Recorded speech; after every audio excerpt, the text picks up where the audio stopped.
I discovered my husband had cheated with my best friend while I was working overseas at a baby shower they hosted for their unborn child. I returned from my work trip earlier than scheduled. I didn't tell anyone I was returning. I wanted to surprise Miguel. When I arrived on our street, I noticed a few automobiles parked in front of our house. The garden was adorned with blue and pink balloons, and a banner proclaimed, "Welcome our little miracle." I parked my car a block away and walked over. The door was slightly open, and music and laughter could be heard from inside. When I walked in, I froze in the center of the living room. Carmen, my dearest friend, was clearly 6 months pregnant. My mother-in-law, Rosa, was softly massaging her belly as my mother poured drinks. Gifts were arranged on a beautiful table. "So, is the nursery ready?" my Aunt Elena said. "Almost," Carmen responded. Miguel insisted on painting it himself. "He's been working on it every weekend." My spouse strolled in at that very moment, bearing more drinks. He approached Carmen and hugged her from behind, his hands resting on her stomach. "We just need to set up the crib," he told us. "We picked it out together last week." I watched as my mother stiffened when she saw me. She hurried over. "Anna, we weren't expecting you today," she said softly, taking my arm. "Let's go outside. We need to talk." I pushed free from her grip. "Talk about what?" I inquired. "About how my husband got my best friend pregnant while I was working in another country." The buzz in the room subsided. Carmen was the first to notice me. Her face became pallid. Miguel stood motionless, his hands resting on her tummy. "Anna," he started. "Don't you dare," I interrupted him. "How long have you been cheating on me?" No one responded. My father, standing in a corner, was unable to look me in the eye. "I can explain," Carmen replied, taking a step forward. "We didn't want you to find out like this." "Oh. And how were you planning to tell me? After the baby was born? Or when they turned 18? My mother-in-law stepped in. "Anna, please think about the baby. Carmen doesn't need this stress in her condition." "Her condition?" I asked, laughing dryly. "The same condition I was in 2 years ago when I lost my baby." "Where was your concern then, Rosa?" The hush that ensued was deafening. My mom tried again. "Honey, I know this is difficult." "Difficult for whom?" I demanded. "For me, who worked nonstop for 9 months while my husband was sleeping with my best friend? Or for all of you, who had to keep up the charade?" Miguel eventually walked away from Carmen. "Anna, can we talk privately? Don't make a scene." "A scene?" I sneered. "No, Miguel. A scene would be telling everyone how you convinced me to take that overseas job. How you said we needed the money to start our family." I turned to face Carmen. "Did he tell you that? Or did he say he was lonely and abandoned while his cruel wife chased her career?" Carmen began crying. "It wasn't like that. We didn't plan this." "Of course not," I replied mockingly. "I suppose you just tripped and fell pregnant by my husband? These things happen, right?" The visitors started shifting uncomfortably. Some grabbed their bags and prepared to go. My father has finally spoken up. "Anna, calm down. You're upset." "Upset?" I laughed bitterly. "No, Dad, I'm perfectly calm. In fact, I'm grateful." My mother frowned, puzzled. "Grateful?" she repeated. "Yes," I said, my voice steady. "Because now I see everyone for who they really are. My husband, the liar. My best friend, the traitor. And my family, the cowards who chose to protect this lie instead of me." I strolled over to the present stand and chose one at random. "This one's yours, Mom," I said, holding it up. "You bought a nice gift for your son-in-law's mistress's baby." "Anna, please," my mother begged. I ripped the package paper open. The baby's attire was white with blue embellishments. "How thoughtful," I replied, my voice full with sarcasm. "I hope you kept the receipt." Miguel moved closer, attempting to take the gift from my hands. "Enough, Anna. You're making a fool of yourself." "Making a fool of myself?" I snorted. "No, Miguel, you did that all on your own, getting my best friend pregnant while I was paying all the bills." My mother-in-law stood up in indignation. "This is too much," she exclaimed. "Miguel was just looking for the happiness you couldn't give him. Always busy, always working." "You're right, Rosa," I responded coldly. "I was too busy working. Working to pay the mortgage on the house where your son was sleeping with my best friend." I gazed around the room. Every familiar face suddenly resembled that of a stranger. "You know what?" I said. "You can keep the house, the furniture, the gifts. But, Miguel, I suggest you get a good job because you won't have access to my money anymore." Miguel's cheeks turned pale. "What are you talking about?" I'm talking about how, while I was overseas, I wasn't just working, I was also consulting a lawyer. I have proof of every penny I spent on this house, on you, on our marriage. I turned and went out of the house, not looking back. My hands were trembling, my breathing was uneven, but I refused to give up in front of them. They did not deserve to see my tears. I went away, ignoring the curious eyes of the neighbors, who had most likely heard everything that had happened. I got in my car and slammed the door shut. My fingers grew white from the tight hold I had on the steering wheel. My vision had dimmed, but I refused to cry. I started the engine and drove away from that nightmare, with no destination or direction. My phone was full of messages. I missed calls from my mother. Miguel sent text messages. Even Carmen. Please, Anna, we need to talk. This wasn't supposed to happen this way. You don't understand the whole situation. Oh, I understand. I really understood. I realized that while I was working to support my home, family, and marriage, they were all together. Every time Miguel called and said he missed me, I knew he was telling a lie. I realized that whenever Carmen stated she was busy and couldn't talk, it was because she was busy with him. A nasty taste entered my mouth. Disgust. I'm disgusted with myself for not noticing it sooner. After driving for a time, I turned into the parking lot of an unrelated hotel. I needed someplace to breathe. I wasn't returning to that house. That house now served as a monument to my humiliation. I headed to the front desk and reserved a room for a few days. The receptionist gave me an odd look, possibly due to my untidy appearance, but handed me the key without asking any questions. When I entered the room, I shut the door and collapsed on the bed. Only then did the weight of everything overwhelm me.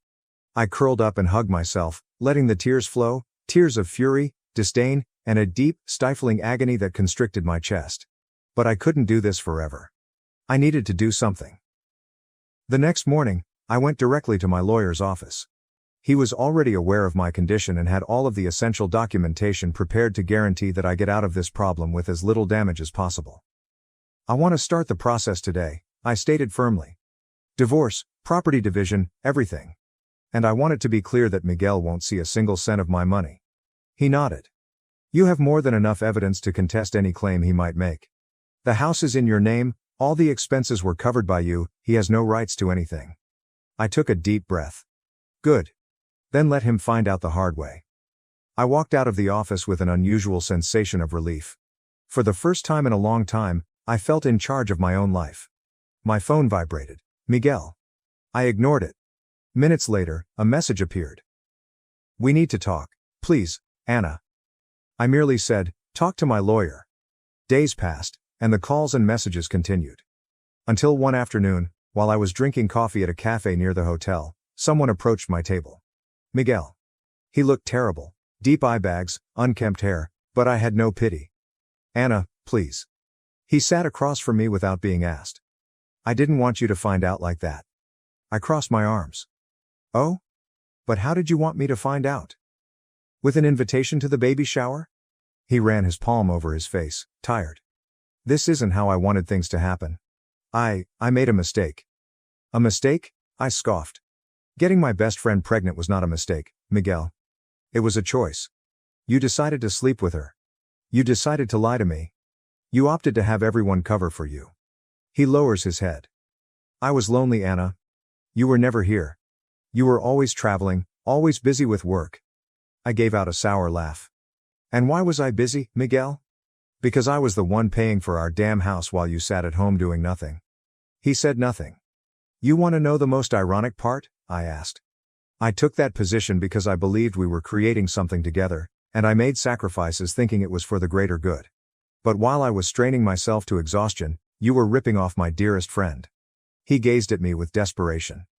I know I messed up, Anna, but can't we fix this another way? I leaned forward and looked right into his eyes. We're correcting it. My lawyer has already filed for divorce. You will not receive a penny from me. And as for that child, I hope you are a decent father, because I want you out of my life. Anna, please. It's over, Miguel. I stood up and went away, not looking back. The news quickly spread. My true friends, those who had not deceived me, stood by my side. And my family? Oh, they attempted to contact out.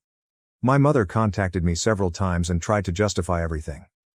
We didn't want to hurt you, sweetheart, it was complicated for all of us. You need to forgive. Forgive? I moved on.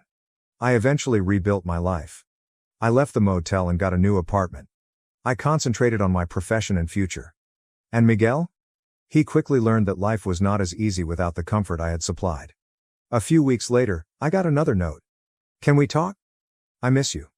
I smiled and deleted the message without responding, and for the first time in a long time, I felt liberated. When I finally received word that Miguel had been legally served with the divorce papers, I knew his real misery had only begun. He attempted to reach me in every manner possible. He called me dozens of times each day. I've sent an unending number of messages. He even showed up at places I frequented. But I did not respond. I did not give him a chance. I refused to allow him to control me. One night, when I was returning to my apartment, I noticed my mother standing outside. Anna, we need to talk. I rolled my eyes. I already knew what it was about. We have nothing to talk about. Miguel is desperate. You're taking everything from him, she exclaimed, as if I were the antagonist in this scenario. I crossed my arms. Oh, now he's the victim? Honey, he made a mistake, but that doesn't mean you should ruin his life, my mom replied. I laughed without humor. He ruined my life, Mom. He cheated on me, got my best friend pregnant, and all of you covered for them. And now you have the nerve to tell me that I'm being cruel. She groaned and reached for my hand, but I pulled away. What you're doing to him? This isn't right, Anna. Anger flared in my chest. Oh, you want to talk about what's right? I snapped at you. Was it right for me to pay the mortgage alone while he was screwing my best friend? Was it right that I worked my ass off while he played the perfect husband? Now, he gets to deal with the consequences. She looked at me as though I were a monster. He has nowhere to go, she muttered. I shrugged. Not my problem. She shook her head, disbelieving. I didn't raise you to be this way, Anna. And I didn't expect my own mother to take the side of a cheating bastard. I turned around and walked into my building, not looking back. Days passed, and Miguel's plight only worsened. Since I had paid for everything, he was now drowning in bills. The mortgage payments were past due, and without my money, he swiftly fell into financial despair. Then came the eviction. I knew it was coming when I got confirmation that he hadn't made any payments. And I made it a point to personally see the moment he was forced to leave my house. When I arrived, the place was in disarray. Boxes were spread over the front yard. Miguel was disputing with the eviction officer. Carmen stood behind him, gripping her pregnant tummy with a terrified gaze. Anna, he said when he spotted me. You can't do this to me. I crossed my arms, feeling a dark sensation of contentment grow within me. I can, and I did. This isn't fair. I lived in this house. No, I replied coldly. I paid for this house. You were just a parasite living in it. His face flushed red with frustration. Where the hell do you expect me to go? I shrugged. Not my problem. Carmen gazed at me with desperation in her eyes. Anna, please, please. She had the audacity to look me in the eyes and say please. I took a step towards her. Oh, so now you can say my name? Before it was just, I hope she never finds out, wasn't it? She lowers her head. It wasn't supposed to be like this. But it is. And now, you and Miguel have to deal with it. Miguel rubbed his hands across his face, appearing weary. You don't have a heart, he mumbled. I tilted my head. Funny, because you sure loved that heart when it was paying all your bills. He opened his mouth to argue, but then closed it again when the officer approached. Time's up. You need to vacate the property now. Miguel's expression changed to one of utter terror. He looked around and realized he was out of options. He grabbed a box and banged it on the ground. You just want to see me destroyed, don't you? I leaned in closer, meeting his stare without pity. Yes. He clenched his jaw and marched out, Carmen trailing behind him. I stood there, watching him leave, broken, homeless, and powerless. Over the next few days, my entire family turned against me. My aunts called me. My mother arrived at my apartment again. Even my father, who normally remained out of things, attempted to intercede. Anna, he's sleeping on your mother-in-law's couch. Don't you think this has gone too far? No, Dad, I don't. Carmen is pregnant, they have nothing? Great, I remarked, my voice full of sarcasm. Then Miguel can finally do what he should have done a long time ago. Get a job. My mother threw up her hands, exasperated. You're obsessed with revenge. And you're obsessed with protecting a cheater. They couldn't change my mind. And Miguel? Oh, Miguel was in ruins. There is no home. There's no comfort. He no longer had access to the money he had been stealing from me for years. I heard from some mutual friends that he had started working odd jobs to make ends meet, but it wasn't enough. And then the unavoidable occurred. Miguel walked up to my apartment. He appeared unhappy, thinner, with black circles beneath his eyes. "Anna, please. I have nothing left," he said. I stared at him. "I know I need help." I inclined my head and pretended to think. "Like I needed help when I found out you were cheating on me?" He closed his eyes, annoyed. "I was an idiot. I know that. But I can't change the past." I crossed my arms. "No, but you sure as hell can suffer in the present." His palms tightened into fists as he swallowed his pride. "You don't have to be this cruel." "Oh, but I do," I replied, my tone mocking. "I learned from the best." With that, I slammed the door in his face. For the first time in years, I felt peaceful. Miguel was now discovering what life was like without me. And me? I was finally free. Miguel sunk deeper, exactly as I predicted. There is no home, no money. There's no comfort. He had transformed from a privileged, dependent husband to a desperate man who hopped from job to job simply to stay afloat. And me? I moved on. I did not feel sorry for him. In fact, every time I heard of another calamity in his life, I felt a strange kind of joy. It was a great taste of justice to know that all he had done to me would come back to haunt him. And then I got the finest news I'd had in months. Carmen has filed for divorce. I discovered it from an acquaintance, one of the few people who still dared to speak with me after everything had transpired. She ran into me in a cafe, paused for a bit, and smiled slightly before dropping the bombshell. "She left him." I blinked. "What?" "Carmen. She filed for divorce. And she wants alimony." I couldn't stop myself from laughing, and it was a big, true laugh from the core. "Are you serious?" I said, still chuckling. "Dead serious. Miguel can't hold a stable job, and she doesn't want to be the one supporting him." Oh, the irony was great. Carmen had swore Miguel was her genuine love. I worked hard to support him, but he clung to me like a parasite. I had now done the same thing to him as he had to me. I left him when he was no longer useful. "And she wants alimony?" I inquired, still beaming. "Yeah. She claims he promised to take care of her, and now that she has a baby, she needs financial support." I couldn't stop laughing.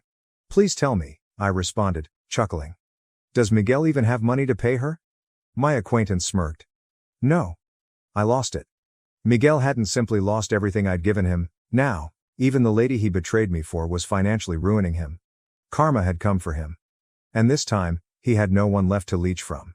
I had to see it. The following week, I made an unintentional appearance at a location I knew Miguel still frequented, a dingy bar where we used to hang out. One of the few places he could still afford. He was sitting at the counter, resembling a ghost of his old self. Thinner. Dark rings appeared under his eyes. His beard is untidy. Of course, he was holding a cheap beer. I strolled in gently and took my time, then sat 2 seats away. He quickly noticed me. His expression hardened. "What do you want?" he asked quietly, his voice raspy and exhausted. "Nothing," I replied, picking up my own drink. "Just enjoying the view." He breathed deeply. "Are you happy now?" I sipped, enjoying the moment. "Yes, very." He scoffed and shook his head. "You think this is funny?" "Miguel, I find this hilarious. You abandoned our marriage for Carmen, and look where you are today. She left you and took what little you had left." He ran a hand over his face, obviously fatigued. "You don't understand." "Oh, I understand completely. Tell me how your great love fell apart so swiftly." He remained silent for a long time before glancing at his empty glass. "She said she couldn't be with someone who had nothing to offer." I grinned. "Funny, right? That's exactly what you said about me." He closed his eyes, his jaw stiffening. "You don't get it, Anna." "Oh, I do. You were only suitable for her when it was convenient. Now that you can't provide the comfortable life she desired, she threw you away like junk." He did not argue, because he could not. I rose up, prepared to depart. "You know what's the best part?" I asked, staring down at him. "You deserve every bit of this." And I walked away, leaving Miguel to drown in his own despair. Following that day, I cut off all ties to my past. I alienated myself from my family. The hypocritical aunts who often told me to forgive. My mother insisted that I had gone too far. I owed nothing to any of them. I only owed myself. So I started afresh. I completely reconstructed my life. I bought a new apartment exclusively for myself. I sold everything that reminded me of that miserable period in my life. I donated some items. Others were burned. Miguel and Carmen were eliminated. I went out more. I met new folks. I enjoyed life without carrying dead weight on my back. For the first time in years, I had control over my life. And as I moved forward, Miguel kept falling apart. Months later, I learned that he had attempted to appeal the divorce decision, arguing that he deserved alimony instead. Of course, the judge laughed at him and refused everything. I also discovered that Carmen continued to drain what little money he had left. And me, I have never felt better. The world was finally as it should be. I was free. And Miguel was receiving just what he deserved. My sister betrayed me after I took her in, having an affair with my husband, getting pregnant, and demanding I leave so they could start a family. I'm 34 years old, and a few months ago, I allowed my sister, Julie, 28, to move in with me because she was in a bad financial situation. Julie lost her work when her firm closed, and 2 weeks later, she became gravely ill with West Nile virus. After discussing it with my parents, I agreed she could move in with me for a few weeks so I could care for her, monitor her recovery, and help her save money on rent because it was evident she wouldn't be able to work again soon. She was at rock bottom, and I was the one who stepped up to help her because our parents live far away and she does not have many friends who can support her. I believed it was the appropriate thing to do, assist a family member or friend in need. But how did she compensate me? By engaging in an affair with my husband. On top of that, she had the audacity to tell me that I should leave so they could start their happy family, because she is now pregnant. This all came to light a few days back. Julie invited my husband and me to sit down because she had something important to say. I believed she was finally going to move out after recovering well in recent weeks. I imagined she was going to proclaim that she was ready to return to work and leave our life. Instead, she revealed that she and my husband had been having an affair for the past few weeks, and she was now pregnant. When I looked at my husband, I could see he was just as shocked as I was. Julie had clearly not discussed it with him before telling me. That explains a lot. After admitting she was pregnant with my husband's child, she apologized for what had transpired and said she knew how surprised I was. But she said, "What's done is done, and the past can't be changed." She then had the arrogance to ask me to leave the house since she would be uncomfortable around me in her current state. I was furious, but I remained calm. I discreetly assured her that I wasn't leaving because the house was mine. If anyone had to leave, it would be her, and she could take my unfaithful husband with her. They could have their happy family anywhere they wanted since I was going to file for divorce and did not want to see one of them again. I spoke as quietly as I could, trying to keep my wrath under control and handle the matter with dignity. They had already surprised me, so I was not going to let them see me lose control. When I told her this was my property and I was not leaving, she thought I was joking. But then my spouse stepped in and confirmed that I was not joking. He explained that he owned nothing, which surprised Julie. He had apparently lied to her about everything. For reference, my husband and I have been together for 8 years and married for the past 5. A few months after our wedding, I took a gamble and launched my own business. Fortunately, it did quite well, so my husband and I decided he could stay at home and pursue writing full-time, a passion he has always enjoyed. For the past 4 years, he's been working on his big novel while doing housework. We didn't have children, so there wasn't much to do. The house and everything in it belonged to me because I purchased them, and we both agreed that owning everything made sense. I bet he regrets it now. When my husband acknowledged to Julie that he didn't own anything and had lied, she lost it. She began ranting at him, calling him a phony and a liar, and claiming she had been duped. It was pleasant to see her lose her cool with him, but I was unconcerned about their conflict. I just wanted them out of my house. I had to intercede and tell them to stop yelling at each other because I wanted them to go right away. I didn't give them much time to pack, I simply wanted them out of my sight. To his credit, my spouse understood he couldn't persuade himself out of this. He understood how much I treasured my self-esteem and dignity, and he knew I'd never forgive adultery. So he discreetly walked into our bedroom and began packing. Julie, on the other hand, dropped on her knees and begged me for forgiveness. She stated she'd do everything to correct it, but she needed a place to live and couldn't be evicted, especially since she was pregnant with my nephew. The mention of family infuriated me. I grabbed her arm, yanked her up, and pushed her out the door. I was tough, but I didn't care. I was infuriated. I was furious that she dared to call us family after sleeping with my husband. She continued to wail and beg on the porch, but I closed the door. Then I went to the guest room and hurriedly put all of her belongings into her luggage before throwing them outside. I warned her to leave or I'd contact the cops. She kept crying, but I simply slammed the door and returned inside. A few minutes later, my husband emerged with his baggage and apologized sincerely. I pretended to not hear him. Julie screamed and begged on the porch for approximately an hour after he departed, but I turned on my headphones and ignored her. I eventually sensed the silence, and realized she had finally departed. That night, I called my lawyer, explained everything, and stated that I intended to file for divorce. I had planned to notify my family and friends later, but my dad called the next day. They thought what I had done was terrible. They accused me of being unkind and inconsiderate to Julie, who had recently been through a lot. I found this unusual because my parents had always treated all of us equally. It wasn't like Julie was their favorite. But when they started defending her, something didn't feel right with me. They informed me that they knew she was pregnant and that I couldn't kick her out of the house in that condition, especially because she was between jobs and recovering from a terrible illness. They told her it would take some time to get back on her feet. And, anyway, she didn't have anyone else who could take care of her like I could.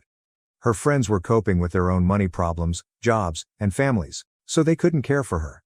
My parents insisted that as her sister, the least I could do was forgive her ignorance and be there for her. Furthermore, they reminded me that my husband had seduced her, not the other way around. They claimed he told her that he was in charge of our finances and a prominent novelist and screenwriter. He reportedly did not want celebrity, thus he remained incognito. My sister, being naive, believed everything and thought he was important. That's why she believed his falsehoods. But then things got worse. She claimed she was having an affair with him and believed they could drive me out of the house together. Unfortunately for them, their scheme failed. Especially because they had not even synchronized their stories. When she admitted everything, she wrecked it for both of them. So I stood my ground. I looked her in the eye and said, "What sister? I don't have a sister." Then I argued that I had every right to kick her out because she chose to betray me and my husband. It didn't matter if he played a role. They both opted to stab me in the back. It made no sense to kick him out and let her stay as if nothing had occurred. I didn't care if she was pregnant or unemployed. I had previously weighed those concerns before allowing her to stay with me for months. How did she compensate me? By having an affair with my spouse inside my own home. Besides, it's not like she was significantly pregnant and unable to cope on her own. She was barely a couple of weeks along. Even if she was 9 months pregnant, I would have kicked her out. What she did was awful. She was ready to throw me out because she thought the house belonged to my husband, so I consider it poetic justice. But my parents insisted I was being too tough. They focused on how I handled the matter rather than what she did. I was bored of hearing the same arguments, so I hung up. Since then, we have not spoken. Do you believe I was wrong to kick my pregnant sister out of my home? Update 1. I understand that some people think forcing a pregnant lady out of my house is wrong, but keeping her under my roof after what she did would be insanity. Fortunately, most people agree I was correct and believe she should find another place to stay. Yesterday I blocked my parents. This scenario has taken a significant emotional toll on me, but I am unable to stop working. I'm the boss, therefore I have to have a tough demeanor at work. It's business as usual, but when I return home, I completely broke down. The emotional pain is overwhelming. A few days ago, my lawyer and I filed for divorce. My husband will be served soon, and I doubt he will oppose it. He knows me well enough to know I will not let him off the hook if he tries. But, even though I am sure of my decision, it still aches. Winning the divorce will not magically make things better. I can't believe that after 8 years together, he'd betray me, with my own sister. I truly believed we were in love, that we would grow old together. Now I'm questioning everything we've ever had. Perhaps this was not his first affair. Perhaps this is not his first arrest. The thought of that tears my heart. But all I can do now is accept it and try to go on. He is the only one that has not attempted to contact me since I kicked him out. My parents and Julie have tried, but only to persuade me to let her stay again for free. My folks are taking her side, which is absurd.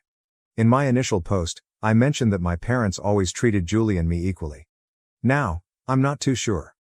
I never had big expectations for Julie. We weren't best friends, but our friendship wasn't horrible. That is why I agreed to help her and allow her to stay with me.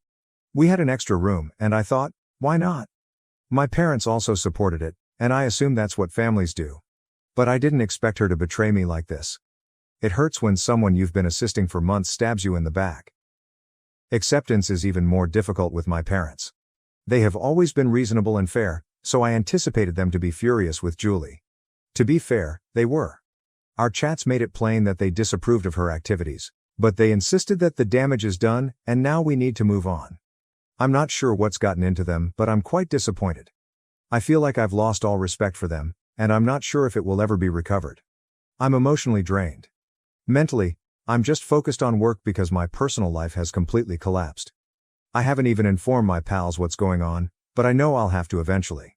My spouse and I have many shared acquaintances, and I'd rather they heard the truth from me than what he says.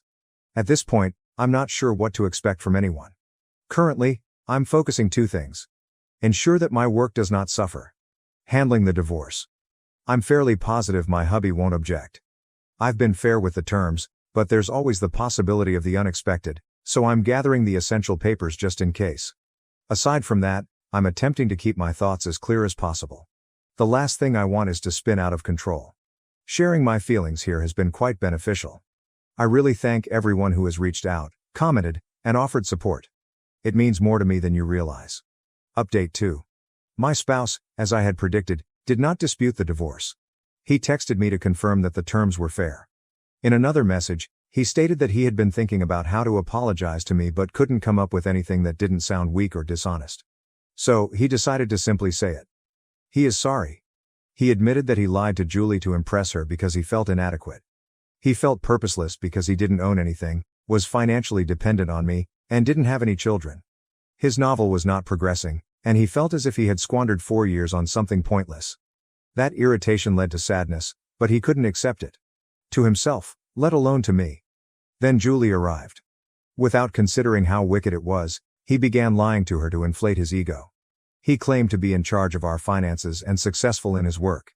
Eventually, they slept together. He expected it to be a one-time error, but it spun out of control. Despite his guilt, he could not stop. It became his technique of avoiding all that was wrong in his life. When Julie became pregnant and we had our argument, everything fell apart. He said he truly regretted everything. He admits he wrecked what we had, but he claimed it was the first and last time he cheated. He implored me to believe him, hoping that one day I would forgive him. I cried after reading that message. It was another reminder of what I had lost. I felt I knew this man. That we had a solid connection based on love. But everything fell apart in one day. Losing that trust is painful, and I know everyone who has experienced divorce or betrayal understands how I feel. A part of me wanted to detest him. To concentrate on all the bad things he has done. However, it still hurts. I hated myself for crying at his message. But after I finished, I gained enough strength to block him.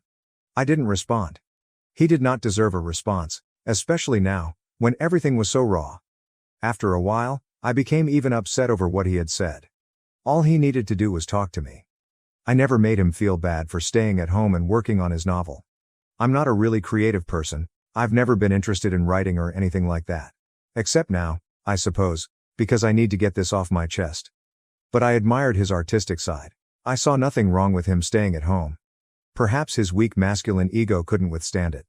Perhaps other people made comments that made him bitter. But after 8 years together, he could have at least told me what was going on. We married because we wanted to support each other, and I would have been there for him. Maybe we could have worked things out together, but he decided not to. He relied on Julie instead, which is how we ended up in this predicament. The more I think about it, the more horrible and tragic it appears. He lied about so many things to make himself look bigger and better. It is pathetic. I loved him for who he was, but it wasn't enough for him. This will never make sense to me. At least with Julie, I understand her motivation. She desired my life without making any effort. She felt she could accomplish this by becoming pregnant and moving in with my so-called wealthy spouse. But now, I can just choose to ignore her existence. In a few months, I'll be finished with the divorce, and I won't have to see or worry about him again. Update 3. It's been a few days since my last update, and I've enjoyed some tranquil days. But this morning, my folks arrived at my residence. It was unusual because they had rarely visited my father's hometown since moving there to oversee the family business with my uncle. Usually, Julie and I had to go see them. The fact that they flew to see me indicated something significant. But I knew they were just here to chat about Julie. So, as I opened the door, I informed them directly. If they came here to talk about her, I didn't want to hear it. There's only one Sunday a week, and I wasn't going to waste it rehashing the same theme. I had said what I needed to say, and there was nothing further to talk. I made it clear, they could only come in if they apologized to me first. They had 2 options. Apologize, leave. I set very clear boundaries. My parents, however, insisted that they had come particularly to discuss Julie. They stated that we needed to discuss this since the way I was treating her and them was not appropriate. To them, we were family, and families deal with things differently. Once again, they began with the family angle. And, like with Julie, I lost my tolerance. This is not how families treat one another. At least not in the type of family I'd like to have. I will offer them this. In this family, we approach things differently. My sister sleeps with my husband, and I kick her out of the house. That is obviously different from most families. I lay everything out for them. They tried to stutter and argue, but I didn't let them. I rushed through everything they could have said. By the end, my mother was in tears. But they were on my land, and I could talk to them as I pleased. Especially since they decided to trouble me this morning. The entire conversation should have been addressed to Julie, the person who truly did something wrong. Not me. After I finished ranting, my mother was sobbing so hard that my father informed me he never wanted to communicate with me again. He called me a terrible daughter for making my own mother cry, the lady who gave me life. But I don't care. They can call me insane if they want. I know I am not, and that is sufficient for me. If anyone is insane, it is them. Or my sister. And honestly, perhaps all three of them. Update 4. It's been a month since I last updated. I haven't contacted anyone in my family, including Julie, and especially not my parents. I just know that they've been sending her money.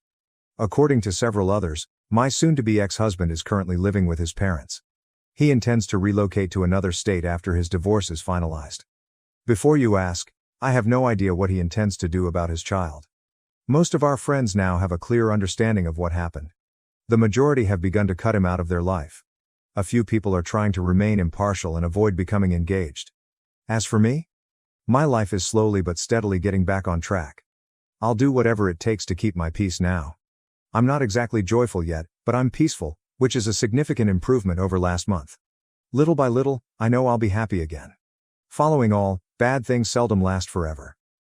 Update 5. This update is very recent since some new developments have occurred that you may be interested in learning about. My sister lost the baby and blamed me for it. According to her, the stress I produced led to her miscarriage. My parents are also on this mission with her. The bright side is that they don't annoy me directly. This is all coming from neutral folks who claim they are not taking sides but nonetheless accuse me of killing a baby out of pride. It's funny, though, because none of these folks have welcomed my sister into their houses. So, by their logic, they're equally culpable as I am. If my sister was concerned about her pregnancy, she should not have slept with someone else's husband, particularly her sister's. At the very least, she should have used protection. Nothing in this circumstance is normal. But when people make such illogical allegations, it isn't worth my time or energy. Update 6. My ex-husband contacted me a few hours ago, and you will not believe what he said. No, he did not beg me to return. We didn't end on such bad terms, which is why I reacted. He admitted he was wrong and, to his credit, made the divorce procedure simple.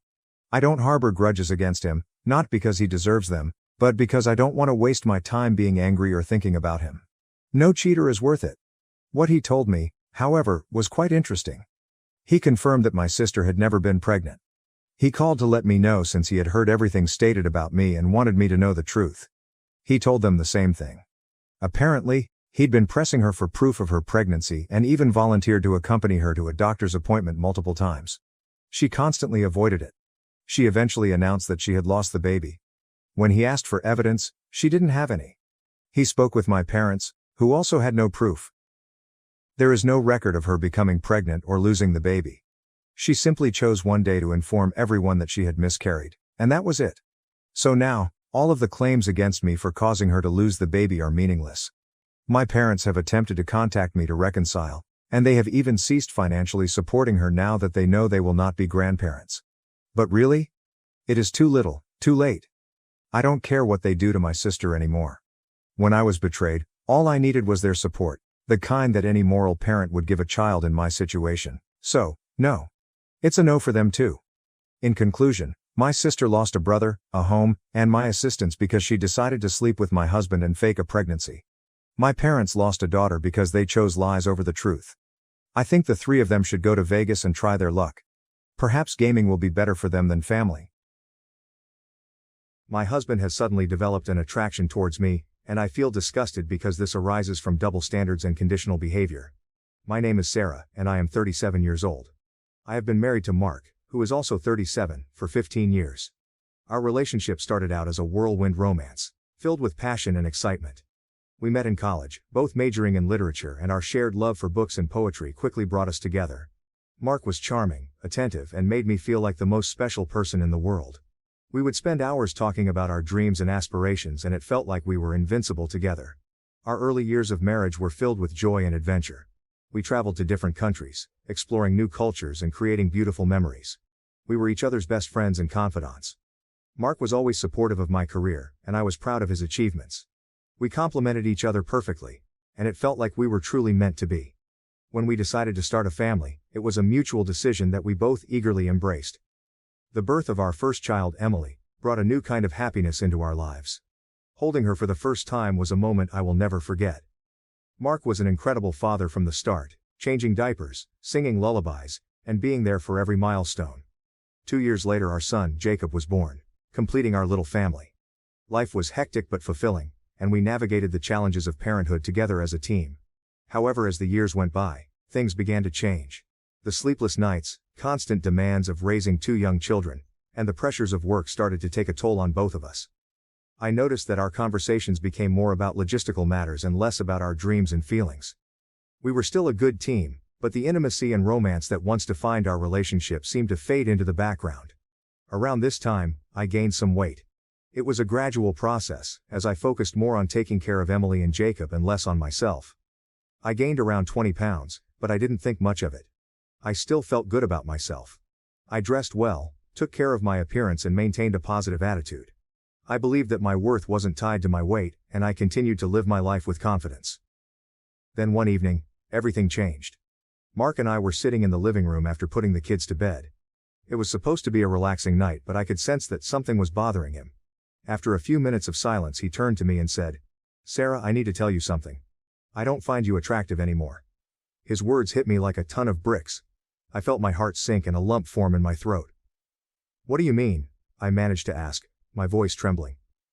"It's just, you've gained weight, and I don't feel the same way about you physically," he replied, avoiding my gaze. I was devastated. Here was the man I had loved and cherished for so many years, the father of my children, telling me that he no longer found me attractive because of a few extra pounds. It felt like my entire world was crumbling. I had always believed that our love was deeper than physical appearance, that it was built on mutual respect, shared experiences, and emotional connection. But in that moment, all of those beliefs were shattered. I tried to hold back my tears, but they came pouring out uncontrollably. "I can't believe you're saying this," I sobbed. "Do you have any idea how hurtful this is?" Mark looked uncomfortable, but he didn't retract his words. "I'm sorry, Sarah. I just wanted to be honest with you." His honesty felt like a betrayal. I had always prided myself on being confident and self-assured, but his comment shook me to my core. I began to question my worth, my attractiveness, and my value as a partner. I couldn't understand how the man who had once adored me could now see me as less desirable because of some extra weight. In the days and weeks that followed, I fell into a downward spiral. I felt unloved and unwanted. The lack of physical affection from Mark only intensified my feelings of inadequacy. Sex became infrequent, and even non-sexual affection like hugs and kisses were rare. I started to withdraw emotionally, feeling that I wasn't good enough for him anymore. I tried to compensate by putting even more effort into my appearance. I dressed in stylish clothes, spent more time on my makeup, and even changed my hair color and style, hoping to reignite the spark in our relationship. But no matter what I did, it never seemed to be enough. Mark remained distant and uninterested, and his rejection continued to weigh heavily on me. As time went on, the emotional toll of feeling unloved and unwanted began to affect my physical health as well. I gained even more weight, falling into a cycle of comfort eating to cope with my feelings of depression and low self-esteem. I felt trapped in a body that I no longer recognized and a marriage that seemed to be falling apart. Despite my efforts to maintain a sense of normalcy for the sake of our children, the strain in our relationship was becoming more and more evident. Emily and Jacob were perceptive, and I could see the confusion in their eyes as they sensed the tension between us. I wanted to be strong for them, but I couldn't shake the overwhelming sadness that had taken hold of me. Reflecting on those early years of our marriage, it was heartbreaking to see how far we had drifted apart. The love and connection that once defined us seemed like a distant memory, overshadowed by feelings of rejection and inadequacy. I longed for the days when we were each other's everything, but I couldn't see a way to bridge the growing divide between us. In the months following Mark's confession, my life began to unravel in ways I never anticipated. The lack of sexual and non-sexual affection from him was like a constant reminder of my inadequacy, a silent affirmation of my deepest insecurities. Every touch that was withheld felt like a rebuke. Every kiss that didn't happen was an affirmation of my undesirability. The emotional distance between us grew wider each day, and I found myself spiraling into a state of profound depression and self-doubt. I would lie awake at night, staring at the ceiling, replaying his words over and over in my mind. "I don't find you attractive anymore." It became a mantra of rejection, echoing in the quiet moments when I was alone with my thoughts. During the day, I put on a brave face for Emily and Jacob, but inside, I was falling apart. My confidence, once unshakable, crumbled under the weight of Mark's rejection. I began to see myself through his critical eyes. The mirror, once a tool for self-adornment, became an enemy. I scrutinized every inch of my body, fixating on the imperfections that I believed had driven Mark away. The weight I had gained after having kids seemed to mock me, each extra pound a symbol of my failure to maintain his interest. My self-esteem plummeted, and with it, my sense of worth. Depression settled over me like a dark cloud, sapping the joy from activities I once loved. I stopped meeting friends. Too ashamed to face them, afraid they might see the cracks in my facade. I withdrew from social gatherings, finding solace in isolation. Food became both a comfort and a punishment. I would binge on junk food, seeking solace in the temporary satisfaction it provided, only to be consumed by guilt and self-loathing afterward. The weight gain was slow but relentless. As the pounds piled on, my energy levels dropped, and I found it increasingly difficult to engage in physical activities. Exercise, which had once been a source of joy and empowerment, now felt like a futile endeavor. I was caught in a vicious cycle. The more weight I gained, the worse I felt about myself, and the worse I felt, the more I turned to food for comfort. Mark's rejection permeated every aspect of my life. Our interactions became strained and awkward. I would catch him looking at me with a mixture of pity and frustration, which only deepened my sense of failure. The few times I tried to initiate intimacy, his lukewarm responses or outright rejections cut me to the core. The sting of his disinterest was a constant reminder that I was no longer desirable in his eyes. Even the simplest acts of affection were fraught with tension. A touch on the arm, a peck on the cheek, a hug. These gestures, once effortless, now felt forced and uncomfortable. I yearned for the days when our physical connection was a natural extension of our love. But now, every touch seemed to come with an unspoken judgment, an unvoiced criticism of my changed body. Our sex life, which had once been vibrant and fulfilling, dwindled to almost nothing.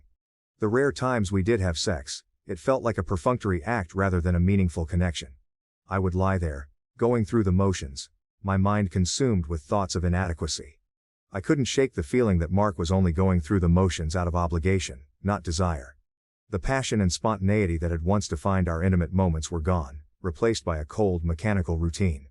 The emotional toll of Mark's rejection extended beyond our bedroom.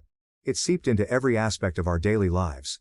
I became hypersensitive to his moods and reactions, constantly seeking his approval and validation.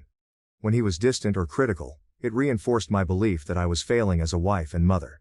When he was kind or complimentary, it felt like a fleeting reprieve, a temporary suspension of his disappointment in me. My depression affected my ability to be present for Emily and Jacob. I tried to shield them from the turmoil in my heart, but children are perceptive. They sensed the tension between Mark and me, and I could see the confusion and concern in their eyes. I wanted to be strong for them, to be the mother they deserved, but it was a daily struggle to find the energy and motivation to keep going. The house, once a place of warmth and love, felt cold and oppressive. Chores that used to bring me a sense of accomplishment now felt like insurmountable tasks. I would let the laundry pile up, neglect the cleaning, and order takeout more often than I cared to admit. My neglect of these duties only added to my feelings of inadequacy and failure. Mark's rejection also impacted my work. As a freelance writer, I had always taken pride in my ability to craft compelling stories and meet deadlines. But now, my creativity felt stifled, and my productivity plummeted. I would sit in front of my computer, staring at a blank screen, unable to summon the words that once flowed so easily. The deadlines loomed, and the pressure mounted, but my mind was too consumed with self-doubt and despair to function effectively. I felt like I was living in a fog, disconnected from the world around me. The joy and vibrancy that had once defined my life were replaced by a dull, persistent ache. I missed the woman I used to be, the confident, passionate, and loving partner who embraced life with enthusiasm. But she felt like a distant memory, overshadowed by the weight of Mark's rejection and my own self-loathing. In the quiet moments when I was alone, I would cry until there were no tears left. I mourned the loss of the intimacy and connection that had once defined our marriage. I mourned the loss of my self-esteem and the confidence that had once been my hallmark. And most of all, I mourned the loss of the belief that our love was strong enough to withstand any challenge. As I navigated this dark and lonely path, I couldn't help but wonder if there was any way back. Could I find a way to rebuild my sense of self-worth and reclaim the love and intimacy that had been lost? Or was I destined to remain trapped in this cycle of rejection and despair? The future felt uncertain, and the weight of that uncertainty was almost too much to bear. In the wake of Mark's devastating admission, I resolved to do whatever it took to regain his attraction. I couldn't bear the thought of our marriage continuing in this loveless, distant state. Desperation fueled my determination, and I embarked on a journey of transformation, hoping that if I changed my appearance, I might rekindle the spark in our relationship. First, I tackled my fitness. I joined a gym and committed to a rigorous workout routine, pushing my body to its limits in an effort to shed the pounds I had gained. Every morning I woke up early to squeeze in a workout before the kids woke up, running on the treadmill until my legs felt like jelly. I hired a personal trainer to guide me through weightlifting and cardio sessions, and I attended yoga classes to improve my flexibility and mental well-being. The physical exertion was grueling, but I pushed through, driven by the hope that a fitter body might make me more appealing to Mark. Alongside my fitness regimen, I overhauled my diet. I swapped comfort foods for salads and smoothies, meticulously counting calories and tracking my macronutrients. I researched the latest diet trends and consulted nutritionists, determined to find the perfect balance that would help me lose weight quickly. I filled our fridge with fresh vegetables, lean proteins and healthy snacks, avoiding the sugary treats and processed foods that had once been my go-to during moments of stress and sadness. I also decided to change my appearance more drastically, focusing on my hair, which had always been a point of pride for me. Mark had once casually mentioned that he found certain hair colors and styles more attractive, so I took his comments to heart. I dyed my hair a different shade, experimenting with various colors until I found one that I thought he might like. I went from brunette to blonde and then settled on a rich auburn, hoping to catch his eye. I also changed the length and style, cutting it short and then growing it out long, trying to find a look that would reignite his desire. Throughout these changes, I sought validation from Mark, looking for any sign that my efforts were making a difference. I would catch him glancing at me and wait for a compliment or a spark of interest, but more often than not his reactions were lukewarm. He would acknowledge the changes with a polite nod or a brief, "You look nice," but the passion and attraction I yearned for remained absent. Despite my relentless efforts, our sex life showed no signs of improvement. Intimacy remained rare, and when it did happen, it felt mechanical and devoid of emotion. I continued to initiate, hoping each time that this would be the night when things turned around, but the outcome was always the same. Mark's disinterest was palpable, and his lack of enthusiasm only deepened my frustration and despair. The more I changed, the more I realized that the problem might not lie solely in my appearance. My frustration grew as I began to question the root of our issues. I had transformed my body, altered my diet, and even changed my hair, but nothing seemed to reignite the spark between us. I felt like a stranger in my own skin, constantly adapting to what I thought Mark wanted, but never truly feeling like myself. Mark's casual comments about his preferences continued to influence my actions, creating a cycle of change and disappointment.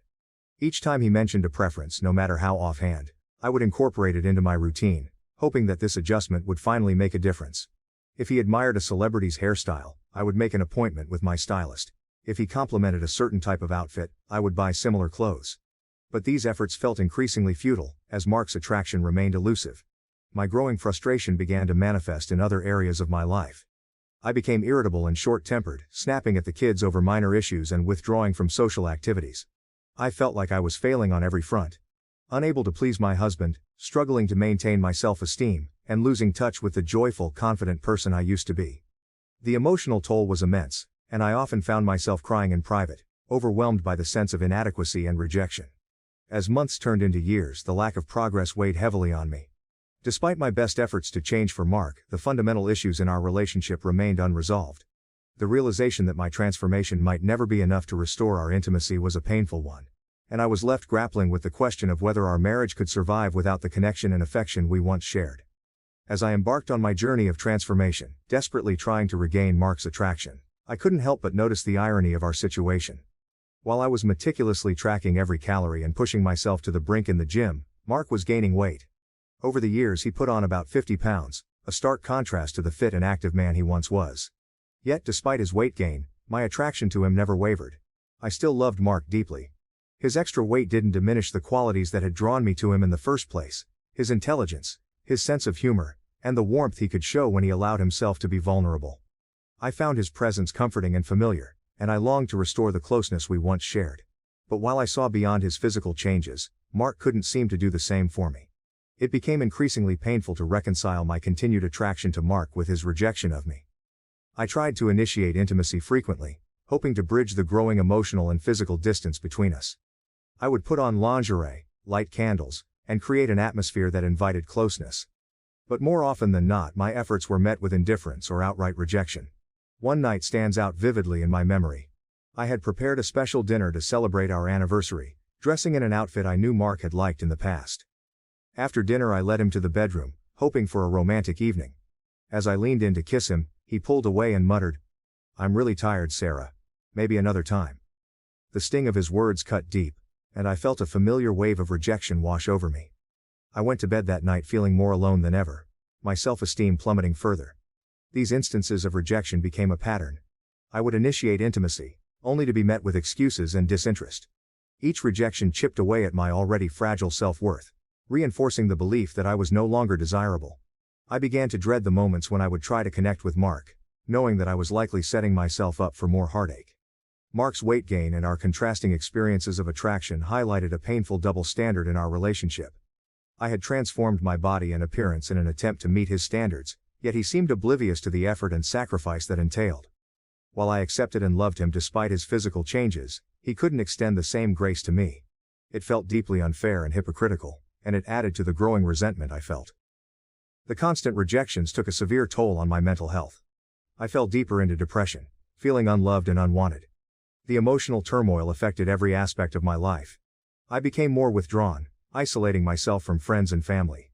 I felt too ashamed to share the truth about my marriage, so I put on a brave face and pretended everything was fine. But inside I was struggling to keep it together.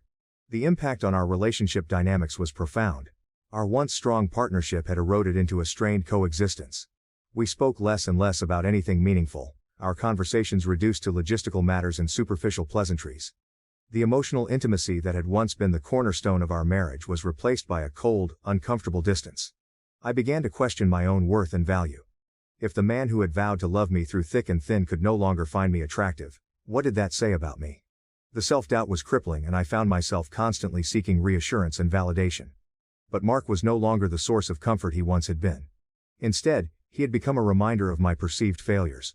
My frustration and sadness often manifested as anger and irritation.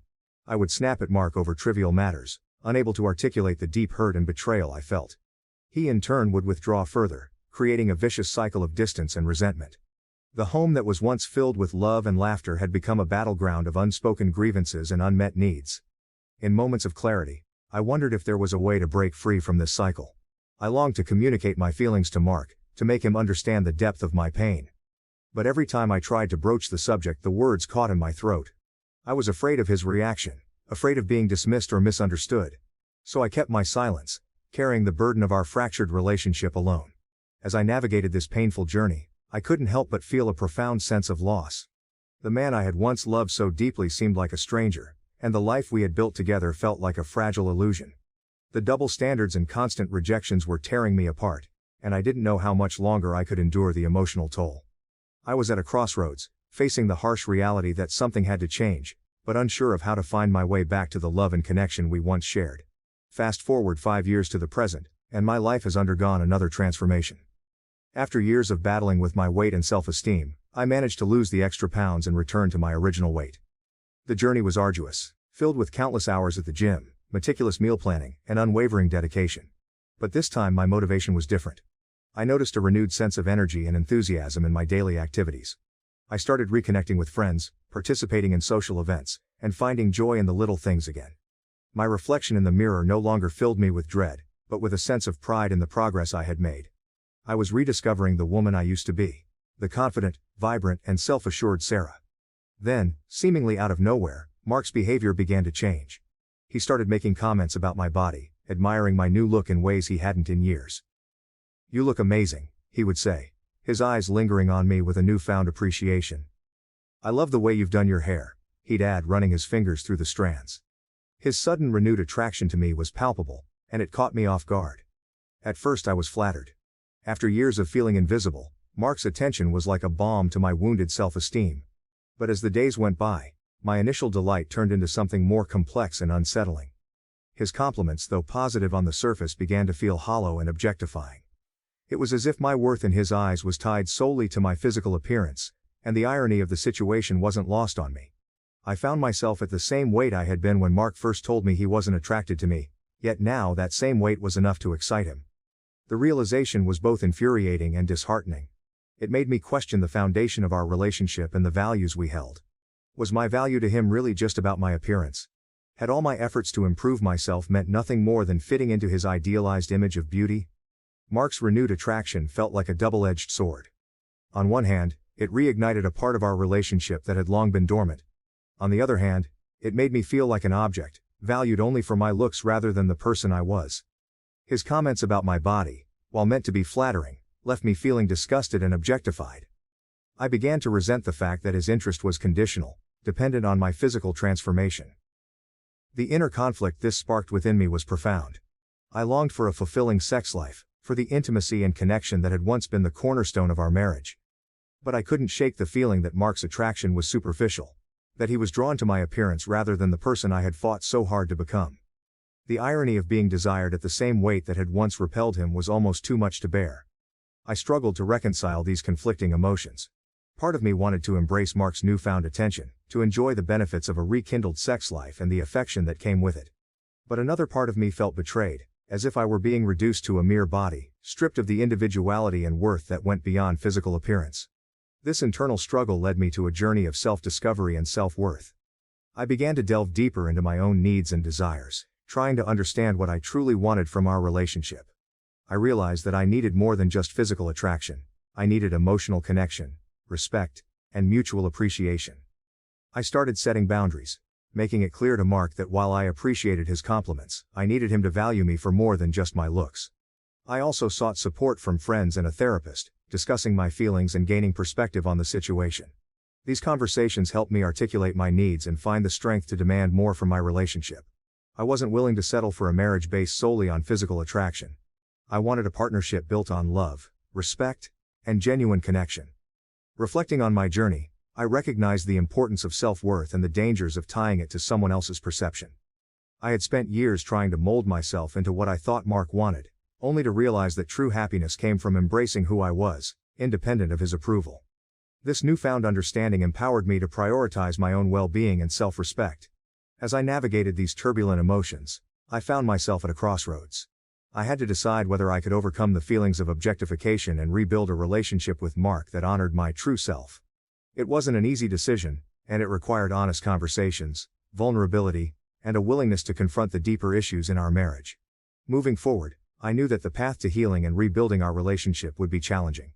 It would require both of us to look beyond physical appearances and rediscover the emotional and intellectual connections that had brought us together in the first place. I was determined to communicate my needs clearly, to demand the respect and appreciation I deserved, and to ensure that our relationship was based on more than just superficial attraction. In conclusion, my journey of self-discovery and self-worth had brought me to a place of clarity and empowerment. I had learned the importance of valuing myself and setting boundaries in my relationship.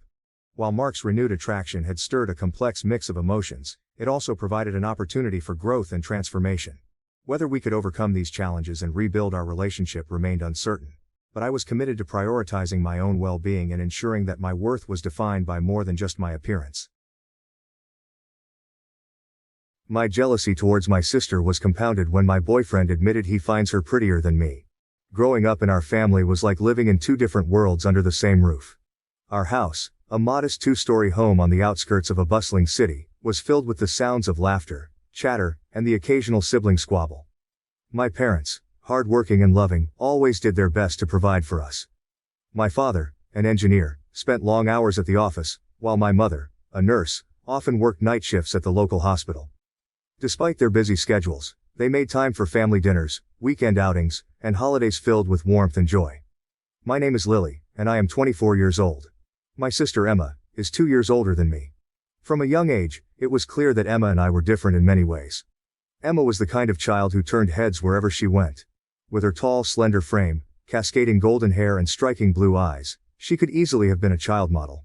Her beauty was undeniable and magnetic, drawing attention and admiration from everyone she encountered. Even as a toddler, people would stop my mother in the grocery store to comment on how beautiful Emma was. I, on the other hand, was often described as cute.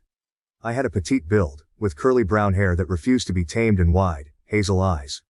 While Emma's beauty was the kind that commanded attention, mine was more subdued, often overlooked in the shadow of her radiance.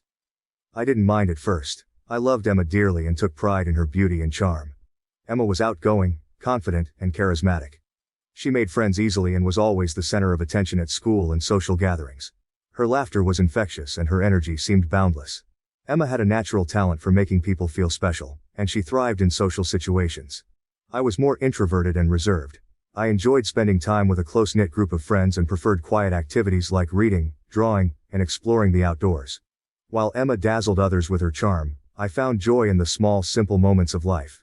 I was content to observe and listen, often playing the role of the supportive sister who stood in the background, cheering Emma on from the sidelines. Despite our differences, Emma and I shared a close bond during our early childhood years. We would spend hours playing in the backyard, creating imaginary worlds and embarking on grand adventures. Emma was always the leader, inventing elaborate storylines and assigning roles, while I happily followed along, adding my own touches to our fantastical tales. Our parents did their best to treat us equally, showering us with love and support. However, as we grew older, the differences in how people perceived us became more pronounced. At family gatherings, relatives would gush over Emma's beauty, often overlooking me in their admiration. Teachers at school would comment on Emma's potential to become a model or actress, while my achievements in academics and art were noted but not celebrated with the same enthusiasm. One of my earliest memories of feeling overshadowed by Emma's beauty occurred when I was 6 years old. It was Emma's 8th birthday, and our parents had thrown a big party to celebrate. The house was filled with family and friends, laughter and music echoing through the rooms. Emma wore a beautiful pink dress with a matching bow in her hair, looking like a princess from a fairy tale. I wore a simple blue dress, feeling pretty but plain next to Emma's dazzling appearance. As the guests arrived, they flocked to Emma, showering her with compliments and gifts. "You look like a little princess, Emma," they would exclaim. "You're going to break so many hearts when you grow up." Meanwhile, I stood nearby, smiling politely, waiting for someone to notice me. A few guests did, offering kind but brief comments like, "Lily, you look cute too." But the focus was always on Emma. I remember feeling a pang of jealousy that day, a confusing and unwelcome emotion that I didn't fully understand at the time. I loved Emma and wanted her to be happy, but I couldn't help but feel invisible in her shadow. It was a feeling that would follow me throughout my childhood and into my teenage years, growing stronger with each passing year. Family outings were another reminder of the differences in how we were perceived. Whether we were at the park, the zoo, or on a beach vacation, Emma always drew admiring glances and comments from strangers. "What a beautiful child," they would say to my parents. "She should be in movies." My parents would smile proudly and thank them, while I stood quietly by their side, wishing for a fraction of the attention Emma received. The first day of elementary school was a milestone for both Emma and me. Emma, with her natural charisma and stunning looks, was immediately popular. She made friends effortlessly, her laughter and charm drawing others to her like a magnet. I admired her ability to connect with people and often found myself standing quietly by her side, watching as she navigated the social landscape with ease. Emma's popularity grew quickly. She was invited to every birthday party, chosen first for group activities, and always had someone to sit with at lunch. I, on the other hand, struggled to fit in. Making friends didn't come naturally to me. I was shy, preferring the company of a good book to the noise of the playground. While Emma thrived in the social environment of school, I often felt like an outsider looking in. In the classroom, the differences between us were equally apparent. Teachers adored Emma. They praised her participation, her enthusiasm, and her ability to brighten the room with her presence. "Emma, you're such a delight," they would say. "Your smile just lights up the classroom." I couldn't help but notice that their praise for me was more subdued. "Lily, you did well on your spelling test," they would say, their tone lacking the same warmth and excitement. As the school year progressed, several significant events highlighted the growing gap between Emma and me. One such event was the annual school talent show. Emma decided to perform a dance routine, and she practiced diligently every day after school. Our parents were thrilled and supportive, attending every practice session and offering words of encouragement. When the night of the talent show arrived, the auditorium was packed with students, parents, and teachers. Emma took the stage in a sparkling costume, her confidence radiating through the room. She performed flawlessly, her movements graceful and captivating. The audience erupted in applause, and I felt a surge of pride for my sister. But as the cheers grew louder, so did the pang of jealousy in my heart. Later that evening, as we gathered in the school gymnasium for refreshments, Emma was surrounded by admirers. "Emma, you were amazing. You should be a professional dancer." The compliments flowed freely, and I watched from the sidelines, feeling small and insignificant. No one seemed to notice my presence, and I couldn't shake the feeling of being overshadowed. One particular family gathering stands out in my memory. It was Thanksgiving, and our house was filled with the delicious aroma of roasted turkey and pumpkin pie. Relatives had traveled from near and far to join us, and the dining room buzzed with conversation and laughter. Emma, dressed in a stylish outfit that accentuated her beauty, was the center of attention as usual. As we gathered around the dinner table, our Aunt Margaret turned to Emma and said, "Emma, darling, you're looking more stunning than ever. You should be on the cover of a magazine." Everyone nodded in agreement, their eyes fixed on Emma. I felt a familiar knot tighten in my stomach. "And Lily, how are you doing in school?" Aunt Margaret added, almost as an afterthought. I forced a smile and replied, "I'm doing well, thank you." But the words felt hollow, and the conversation quickly shifted back to Emma. As the evening wore on, I found myself retreating to a quiet corner, unable to shake the growing sense of jealousy and inadequacy.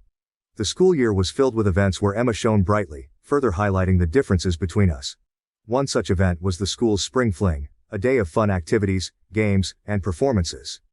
Emma was chosen to be the lead in the school play, a fairy tale princess who saved the day with her bravery and beauty. She rehearsed her lines with enthusiasm, and our parents couldn't have been prouder. On the day of the Spring Fling, the entire school gathered in the auditorium to watch the play. Emma's performance was, as expected, flawless. She captivated the audience with her charm and grace, earning a standing ovation. I watched from the audience, clapping along with everyone else, but inside, I felt a mix of pride and resentment. After the play, there were games and activities on the school lawn. Emma was surrounded by friends, all eager to be seen with the school's star. I wandered the grounds, feeling out of place and disconnected. I wanted to join in the fun, but my shyness held me back. As I watched Emma laughing and playing with her friends, I couldn't help but wonder if I would ever feel as confident and accepted as she did. The first feelings of jealousy and resentment began to take root during these formative years. I loved Emma deeply, but I couldn't ignore the constant comparisons and the favoritism that seemed to follow her everywhere. It wasn't just the teachers and family members who favored her, it was everyone. Even our peers seemed to gravitate towards her, leaving me feeling like an afterthought. One Christmas, our family gathered at our grandparents' house. The living room was filled with twinkling lights, and the scent of freshly baked cookies filled the air. As we exchanged gifts, our relatives couldn't help but comment on Emma's appearance. "Emma, you're growing more beautiful every year. You look like a movie star." I received kind but less enthusiastic comments. "Lily, you're looking nice today," they would say, their eyes already drifting back to Emma. That night, as we lay in our shared bedroom at our grandparents' house, I confided in Emma about how I was feeling. "Emma, do you ever get tired of all the attention?" I asked, my voice barely above a whisper. Emma sighed and turned to face me. "Sometimes, Lily. It can be overwhelming. But I'm grateful for it too. You know, you have so many amazing qualities that people notice too. You're smart, creative, and kind. Don't let anyone make you feel less than you are." I appreciated Emma's words, but they didn't fully alleviate my feelings of jealousy and inadequacy. It was hard to feel confident when I was constantly being compared to someone who seemed to have it all. As we progressed through elementary school, there were more events and activities that highlighted the differences between Emma and me. One such event was the annual science fair. Emma and I both participated, and while I worked diligently on my project about the solar system, Emma chose a project about butterflies that showcased her artistic talents. On the day of the science fair, the gymnasium was filled with colorful displays and eager students.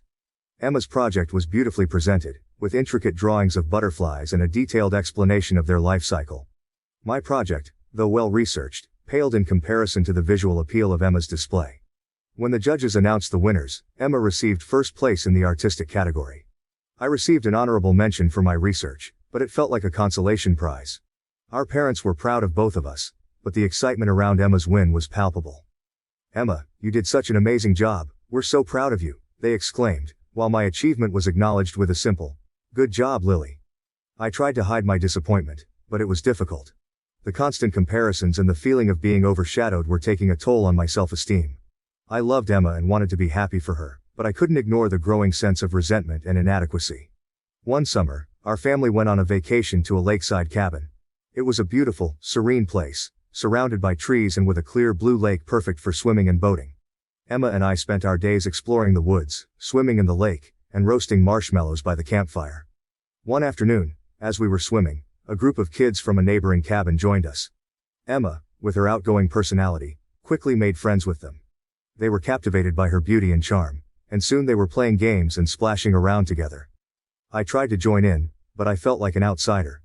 The kids seemed more interested in Emma, and I found myself drifting to the edge of the group, watching from a distance. That evening, as we sat by the campfire, I couldn't help but feel a pang of jealousy. Emma had a way of making friends effortlessly, while I struggled to fit in. It was a feeling that I was becoming all too familiar with, and I didn't know how to deal with it. As we moved through elementary school, the differences between Emma and me continued to shape our experiences. Emma's popularity and ease in making friends stood in stark contrast to my struggles. I found solace in my studies and hobbies, but the social dynamics of school were a constant challenge. One day, during recess, a group of girls invited Emma to join their game of hopscotch. I stood nearby, hoping to be included, but they didn't seem to notice me. Emma, always the kind sister, turned to me and said, "Lily, come play with us." The girls exchanged glances but didn't protest, so I joined in. As we played, it became clear that the girls were more interested in Emma. They complimented her on her hopscotch skills, giggled at her jokes, and vied for her attention. I felt like a background character in my own life, struggling to find my place in a world that seemed to revolve around my sister. By the time we reached 5th grade, the divide between Emma and me had grown wider. Emma was elected class president, a role that suited her outgoing personality and leadership skills. She thrived in the spotlight, organizing events, leading discussions, and earning the admiration of teachers and students alike. I continued to excel in academics, often earning top grades and praise from my teachers. But the recognition I received felt different from the adoration showered on Emma. My achievements were acknowledged with polite applause, while Emma's accomplishments were celebrated with enthusiasm and fanfare. One spring, our school held a field day, a day filled with various athletic events and competitions. Emma, with her natural athleticism and competitive spirit, signed up for multiple events and excelled in each one. She won first place in the relay race, the long jump, and the obstacle course. The crowd cheered her on, and she was awarded a trophy for her outstanding performance. I participated in a few events, but my results were modest in comparison. I placed third in the three-legged race and received a participation ribbon for the tug of war. Our parents congratulated me on my efforts, but their excitement was clearly focused on Emma's achievements. As we walked home that afternoon, Emma carried her trophy with pride, while I clutched my participation ribbon, feeling a mix of pride and frustration. I was happy for Emma, but I couldn't help but feel overshadowed once again. The constant comparisons and the feeling of being in her shadow were taking a toll on my self-esteem, and I didn't know how to break free from the cycle. Despite the challenges and the constant comparisons, there were moments of hope and encouragement. One such moment came from an unlikely source, our art teacher, Mrs. Thompson. She was a kind and perceptive woman who had a talent for seeing the potential in her students. One day after class, Mrs. Thompson asked me to stay behind. "Lily, I've noticed that you have a real talent for drawing," she said, her eyes twinkling with warmth. "Your attention to detail and your ability to capture emotion in your work are truly impressive." I blushed, not used to receiving such direct praise. "Thank you, Mrs. Thompson," I replied, feeling a spark of pride. "I think you should consider entering your artwork in the school's art contest," she continued. "You have a gift, and I believe it's worth sharing with others." Encouraged by her words, I decided to take a chance. I spent hours in my room, working on a piece that I hoped would capture the judge's attention. It was a portrait of a girl standing in a field of wildflowers, her expression a mix of wonder and melancholy. I poured my heart into the drawing, determined to create something that would make me proud. When the day of the art contest arrived, I felt a mix of excitement and nerves. The school gymnasium was filled with colorful displays, each piece a testament to the talent and creativity of the students. Emma accompanied me, her supportive presence a comfort in the sea of competition. As the judges made their rounds, I watched nervously, hoping that my work would stand out. When the results were announced, I was thrilled to hear my name called for first place in the drawing category. The applause was loud and genuine, and for the first time, I felt like I had truly earned my moment in the spotlight. Emma hugged me tightly, her eyes shining with pride. "I knew you could do it, Lily," she exclaimed. "You're amazing." However, when I came home and wanted to show off my achievement to my parents, I walked into the living room and saw Emma already basking in their praise. She had just returned from a photo shoot for a local magazine, and our parents were beaming with pride as she described the experience in animated detail. And then the photographer said I had the perfect look for their cover, Emma exclaimed, her eyes shining with excitement. My parents' faces lit up with admiration. That's amazing, Emma. We're so proud of you, my mother said, giving her a tight hug. My heart sank as I watched the scene unfold. Clutching my certificate and ribbon, I felt my earlier excitement deflate. I wanted to share my success, to feel the same pride and joy from my parents, but the timing seemed all wrong. Not wanting to interrupt Emma's moment, I quietly slipped into my room and gently placed the certificate and ribbon in a drawer. Sitting on my bed, I stared at the drawer, feeling a mix of disappointment and frustration. It wasn't that I begrudged Emma her achievements. I just wished that, for once, I could have a moment where I felt truly seen and celebrated. Later that evening, as I sat at the dinner table, my parents continued to talk about Emma's photo shoot. I listened silently, trying to push away the feelings of resentment that were bubbling up inside me. When there was finally a lull in the conversation, I mustered the courage to speak up. Mom, Dad, I won first place in the art contest today, I said, my voice barely above a whisper. They turned to look at me, their expressions shifting from excitement to polite interest. That's wonderful, Lily, my father said with a smile. Congratulations. Yes, we're very proud of you, sweetheart, my mother added. But their enthusiasm didn't match the excitement they had shown for Emma's news. The conversation quickly shifted back to Emma's photo shoot, leaving me feeling once again overshadowed. As I cleared the dinner table that night, I thought about Mrs. Thompson's encouraging words and the applause I had received at the art contest. Despite my parents' subdued reaction, I reminded myself that my achievement was important and valuable. I had worked hard and earned my success, and I needed to hold on to that sense of pride, even if it wasn't fully recognized at home. In the quiet of my room, I took out the certificate and ribbon again, placing them on my desk where I could see them. They were a reminder of my talent and my potential, a beacon of hope in the midst of my struggle to find my place in a world that often seemed to favor my sister. As I lay in bed that night, I vowed to keep pursuing my passions and to celebrate my own victories, no matter how small they might seem to others. Middle school was a time of significant change for both Emma and me. As we transitioned from childhood to adolescence, the differences between us became even more pronounced. Puberty brought with it a host of physical and emotional changes, and Emma's beauty seemed to blossom overnight. She grew taller, her figure became more defined, and her golden hair and striking blue eyes only became more captivating. It was as if she had stepped out of a magazine, effortlessly embodying the ideal of beauty. With her blossoming beauty came increased attention from boys. Emma was constantly surrounded by admirers, her locker decorated with love notes and flowers. She received invitations to dances, parties, and other social events, becoming a fixture in the middle school social scene. It was clear that Emma enjoyed the attention, and she navigated these new social dynamics with the same ease and charm that had always defined her. I, on the other hand, experienced puberty in a more subdued way. My growth spurt was less dramatic, and my appearance remained relatively unchanged. My curly brown hair and hazel eyes were considered cute, rather than stunning, and I was often overlooked in favor of my sister's striking beauty. I was quieter, more reserved, and focused on my academics and hobbies. While Emma thrived in the social spotlight, I found solace in my studies and my artwork. As Emma's popularity grew, so did her involvement in modeling and beauty pageants. She was scouted by a local modeling agency and began participating in photo shoots and competitions. Our parents were thrilled and supportive, attending every event and cheering her on from the sidelines. Emma's room quickly filled with trophies, sashes, and framed photos from her modeling gigs. She was becoming a local celebrity, and our parents couldn't have been prouder. As high school came to an end, Emma and I found ourselves at a crossroads. Emma had decided to fully pursue her modeling and acting career, a path that had always seemed destined for her. With her undeniable beauty and charisma, she had already made significant strides in the industry. Offers from modeling agencies and casting directors came pouring in, and soon, she was traveling across the country for various gigs and auditions. Our parents were immensely proud of her achievements and supported her every step of the way. I, on the other hand, had chosen a different path. My passion for art and literature had only grown stronger over the years, and I decided to attend a liberal arts college that offered excellent programs in both fields. While Emma's world was filled with glitz and glamour, mine was more subdued but equally fulfilling. I looked forward to immersing myself in my studies, exploring new ideas, and honing my creative skills. The first day of college was a mix of excitement and nervousness. The campus was buzzing with energy as students moved into their dorms and attended orientation events.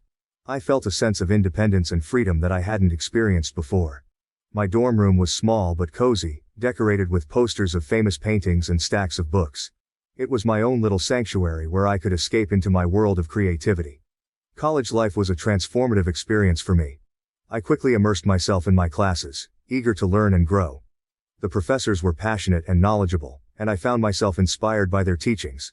My art classes allowed me to experiment with different mediums and techniques, while my literature courses opened my mind to new perspectives and ideas. I also developed close friendships with my fellow students. We bonded over late-night study sessions, shared interests, and the ups and downs of college life. My roommate Sarah was a kind and supportive friend who shared my love for art. We often spent hours in the art studio, working on our projects and discussing our dreams and aspirations. One of the most significant aspects of my college experience was meeting Mark. We met during our sophomore year in a creative writing class. Mark was an English major with a passion for poetry and storytelling. He had a quiet, introspective demeanor that drew me in, and we quickly became friends. Our friendship blossomed into a romantic relationship, and soon, we were inseparable. Mark was a constant source of support and encouragement. He appreciated my artistic talents and often attended my gallery showings and readings. We spent countless hours discussing literature, art, and our future aspirations. Mark's gentle nature and thoughtful insights helped me gain confidence in myself and my abilities. Our relationship continued to grow, and I found myself falling deeply in love with him. Mark's presence in my life was a calming influence, and he helped me navigate the challenges of college with grace and resilience. With him by my side, I felt more confident and capable than ever before. While my college years were filled with personal growth and new experiences, my relationship with Emma became more strained. Her modeling and acting career had taken off, and she was living a glamorous life that seemed worlds apart from mine. Emma's success brought her fame and recognition, and she often appeared in magazines and on television. She attended red carpet events, mingled with celebrities, and traveled to exotic locations for photo shoots. Despite our different paths, Emma and I stayed in touch. She would occasionally visit me at college, bringing with her a whirlwind of excitement and glamour. During her visits, she would regale me with stories of her adventures, describing the luxurious parties, the famous people she had met, and the exciting projects she was working on. While I was genuinely happy for her, these visits also brought up old insecurities for me. One particular visit stands out in my memory. Emma had just returned from a photo shoot in Paris, and she decided to surprise me with a visit. She arrived on campus in a sleek car, dressed in designer clothes and carrying a suitcase full of gifts. As we walked through the campus, students turned their heads to look at her, captivated by her beauty and presence. "Paris was incredible, Lily," she said, her eyes sparkling with excitement. "The Eiffel Tower, the fashion shows, the food, everything was just perfect. And guess what? I met a famous director who wants to cast me in his next film." "That's amazing, Emma," I replied, trying to sound enthusiastic. "I'm really happy for you." As we continued our walk, Emma's stories of her glamorous life filled the air. I couldn't help but feel a pang of jealousy and inadequacy. While Emma was living a life of excitement and adventure, I was focused on my studies and navigating the challenges of college. It was hard not to compare our lives and feel like I was falling short. That evening, as we sat in my dorm room, Emma noticed the stack of books and art supplies on my desk. "You always were the creative one, Lily," she said with a smile. "I wish I had your talent for art." I appreciated her compliment, but it didn't fully alleviate my feelings of insecurity. Despite my achievements and the personal growth I had experienced in college, I still struggled with the constant comparisons to Emma. It was a lingering shadow that I couldn't quite escape. As the years went by, I continued to focus on my studies and my relationship with Mark. I knew that I needed to find my own identity and create a life that was true to myself. College was an opportunity for me to explore my passions and develop my skills, and I was determined to make the most of it. One of the most rewarding experiences of my college years was participating in a study abroad program. I spent a semester in Italy, immersing myself in the rich culture and history of the country. The experience was transformative, allowing me to gain new perspectives and deepen my understanding of art and literature. I visited famous museums, studied the works of Renaissance masters, and filled my sketchbook with drawings of the beautiful landscapes and architecture. Italy also provided a sense of independence and self-discovery. Away from the familiar environment of home and college, I had the opportunity to reflect on my life and my aspirations. I realized that I didn't need to compare myself to Emma or anyone else. My worth wasn't defined by external validation or recognition, but by my own efforts and passions. When I returned from Italy, I felt a renewed sense of purpose and confidence. I threw myself into my final year of college, determined to make the most of my remaining time. I completed my senior thesis, a collection of paintings and essays that explored the intersection of art and literature. The project was a culmination of my years of study and personal growth, and it received high praise from my professors. As graduation approached, Emma decided to visit me once again. She had just finished filming her first major movie and was excited to share the news with me. Her arrival brought a mix of emotions, happiness to see my sister, but also a sense of dread about the inevitable comparisons. Emma arrived on campus with her usual flair, instantly attracting attention wherever she went. Her presence was magnetic, drawing eyes and admiration as she moved through the crowd with grace and confidence. We spent the day catching up, and she shared vibrant stories of her experiences on set, the interesting people she had met, and the exciting opportunities that lay ahead. I listened intently, a mix of admiration and envy swirling within me, struggling to reconcile my complex feelings. That evening, we attended a small gathering with some of my friends. The atmosphere was lively, filled with chatter and laughter. As we mingled, I couldn't help but notice the way people gravitated towards Emma, captivated by her effortless charm and stunning beauty. She seemed to shine even brighter in social settings, her laughter infectious and her stories enthralling everyone around her. Despite the twinge of jealousy I found comfort in having Mark by my side. His presence grounded me, offering a reassuring contrast to Emma's dazzling allure. As the night wore on, I appreciated Mark's steady support, his quiet strength providing a sense of stability amidst the whirlwind of Emma's charisma. From the moment I met Mark, our relationship felt like something out of a beautifully written novel. We met during our sophomore year in a creative writing class, and it didn't take long for me to be drawn to his quiet, introspective nature. Mark had a passion for poetry and storytelling, and his gentle demeanor and thoughtful insights quickly captured my heart. Our friendship began with long conversations after class. We would sit in the campus cafe sipping on coffee and discussing our favorite books, authors, and the themes that resonated most with us. Mark's love for poetry was evident in the way he spoke, his words carefully chosen and imbued with a depth of meaning. I found myself looking forward to these moments, cherishing the time we spent together. One crisp autumn afternoon, Mark invited me to a poetry reading at a local bookstore. The intimate setting, with its dim lighting and the faint scent of old books, created a cozy atmosphere. As we listened to the poets recite their works, I felt a sense of connection and understanding with Mark that I had never experienced before. After the reading, we walked through the city streets, the leaves crunching under our feet, and talked about our dreams and aspirations. It was during this walk that Mark shyly admitted his feelings for me, and I realized that I felt the same way. Our relationship blossomed from there. Mark's presence in my life was a calming influence, and he helped me navigate the challenges of college with grace and resilience. We spent countless hours together, studying, attending art exhibits, and exploring the city. Mark's support and encouragement were unwavering, and he often attended my gallery showings and readings, always the first to offer a kind word or a thoughtful critique. One of my favorite memories from those early days was a spontaneous road trip we took during spring break. We decided to visit a small coastal town known for its picturesque beaches and vibrant art scene. The drive was filled with laughter and music, as we sang along to our favorite songs and shared stories from our childhoods. When we arrived, we spent our days wandering through art galleries, collecting seashells on the beach, and watching the sunset over the ocean. In the evenings, we would sit on the balcony of our little beach cottage, wrapped in blankets, and talk for hours under the stars. It was during this trip that I realized just how deeply I had fallen in love with Mark. Mark had a way of making me feel truly seen and appreciated. He valued my creativity and intelligence, and he often reminded me of my worth, especially during moments of self-doubt. His love was a steady, unwavering force that gave me the confidence to pursue my passions and believe in myself. With him by my side, I felt empowered to take risks and embrace new opportunities. Our relationship wasn't without its challenges, of course. There were times when the pressures of school and our individual ambitions created tension, but we always managed to find our way back to each other. Communication was key, and Mark's patient, understanding nature made it easier for us to navigate any obstacles that came our way. We learned to support each other's dreams and celebrate each other's successes, knowing that our love was strong enough to withstand any difficulties. One particularly challenging period came during our senior year, when I was working on my senior thesis, a collection of paintings and essays exploring the intersection of art and literature. The project was incredibly demanding, and there were times when I felt overwhelmed and unsure of myself. Mark was my rock during this time, offering a listening ear, words of encouragement, and practical support. He would bring me coffee during late-night work sessions, help me organize my thoughts, and remind me to take breaks and care for myself. His unwavering belief in me gave me the strength to persevere and complete the project. As I graduated, Mark and I began to discuss our future together.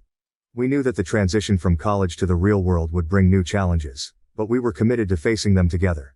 Mark had been accepted into a prestigious graduate program for creative writing, and I had been offered a position as an art instructor at a local community center. We were excited about the opportunities ahead, and the chance to continue growing both individually and as a couple. Our love deepened as we navigated the post-college world. We moved into a small apartment together, filling it with books, art supplies, and the memories we had collected over the years. We continued to support each other's passions. Mark attended my art exhibits, and I went to his poetry readings. Our shared love for creativity and storytelling was a constant source of inspiration and connection. One of the most memorable moments of our post-college life was a surprise trip that Mark planned for our anniversary. He had arranged for us to visit a secluded cabin in the mountains, a place where we could escape the hustle and bustle of city life and reconnect with nature. The cabin was nestled in a lush forest, with a clear babbling brook nearby and a stunning view of the mountains. We spent our days hiking through the woods, exploring hidden trails, and marveling at the beauty of the natural world. In the evenings, we would sit by the fireplace, sipping hot cocoa and sharing our hopes and dreams for the future. It was during this trip that Mark proposed, presenting me with a simple, elegant ring that he had designed himself. His proposal was heartfelt and sincere, a reflection of the deep love and commitment we shared. I joyfully accepted, and we spent the rest of the evening celebrating our engagement under the stars. Our journey towards self-acceptance and confidence in our careers continued to evolve. I found immense fulfillment in my role as an art instructor, helping students discover their own creative potential. Mark's graduate program challenged him to refine his craft, and he began to gain recognition for his poetry. We faced new challenges and uncertainties, but our love remained a constant, guiding us through every twist and turn. My journey towards self-acceptance and confidence in my career was deeply intertwined with my relationship with Mark. His unwavering support and belief in me were instrumental in helping me overcome the insecurities that had plagued me for so long. One of the most significant steps in my journey was the decision to pursue a master's degree in art therapy. Combining my love for art with a desire to help others, I found a sense of purpose and fulfillment that was profoundly rewarding. The program was rigorous, but it allowed me to explore new dimensions of my creativity and develop a deeper understanding of the therapeutic power of art. Throughout my studies, Mark was my biggest cheerleader. He celebrated my successes and provided comfort during moments of doubt. His encouragement gave me the confidence to push myself and take risks, knowing that he believed in my abilities even when I struggled to believe in myself. My first internship as an art therapist was both challenging and transformative. I worked with a diverse group of clients, each with their own unique stories and struggles. Through my work, I witnessed the incredible impact that art could have on individuals' emotional and mental well-being. It was a humbling and inspiring experience that reinforced my commitment to this field. One particularly memorable client was a young girl named Mia, who had experienced significant trauma and struggled with severe anxiety. Through our sessions, Mia began to express her feelings and experiences through her artwork. Watching her transformation and growth was deeply moving, and it affirmed my belief in the power of art therapy. Mia's progress also mirrored my own journey toward self-acceptance, as I learned to trust in my skills and embrace my role as a therapist. My confidence continued to grow as I completed my degree and began working as a full-time art therapist. I developed strong relationships with my clients and colleagues, and I found immense satisfaction in helping others heal and find their own paths to self-acceptance. My work was challenging, but it was also incredibly rewarding, and I felt a deep sense of fulfillment in my career. Throughout this journey, Mark remained a steadfast presence in my life. We continued to support each other's dreams and aspirations, celebrating our individual successes and navigating challenges together.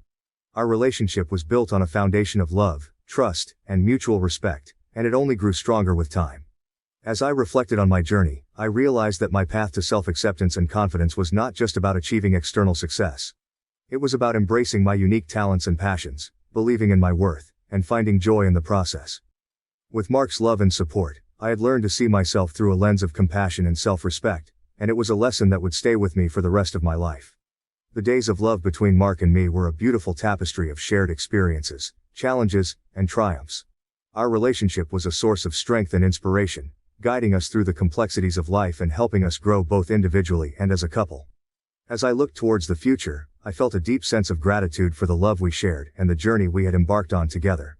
With Mark by my side, I knew that I could face any challenge and continue to pursue my dreams with confidence and resilience.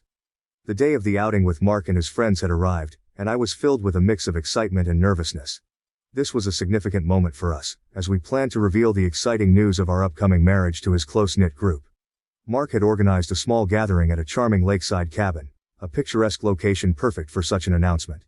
The cabin was nestled among tall pine trees, with a serene view of the lake that shimmered under the late afternoon sun. As we drove to the cabin, Mark and I chatted about the details of our wedding plans, our excitement palpable. He reached over and squeezed my hand, his eyes filled with love and anticipation. "This is going to be great, Lily. "They're going to be so happy for us," he said reassuringly. When we arrived, we were greeted by the warm smiles and friendly banter of Mark's friends. It was my first time meeting most of them, and I was eager to make a good impression. We settled into the cozy living area, which was decorated with rustic furniture and adorned with fairy lights that added a magical touch to the evening. As the evening progressed, the atmosphere grew livelier. We enjoyed a delicious dinner, prepared by Mark's friend Alex, who was an excellent cook. The table was filled with an array of dishes, from grilled vegetables to succulent steaks, and the conversation flowed easily. There was a sense of camaraderie and warmth that made me feel welcome, despite my initial nerves. After dinner, we moved to the spacious deck overlooking the lake. The sun had begun to set, casting a golden glow over the water. Mark and I exchanged a glance, knowing it was the perfect moment to share our news. He stood up, drawing everyone's attention. "Hey everyone, can I have your attention for a moment?" Mark began, his voice filled with excitement. "Lily and I have some news we'd like to share with you all." The group quieted down, all eyes on us. I felt a rush of anticipation as Mark continued.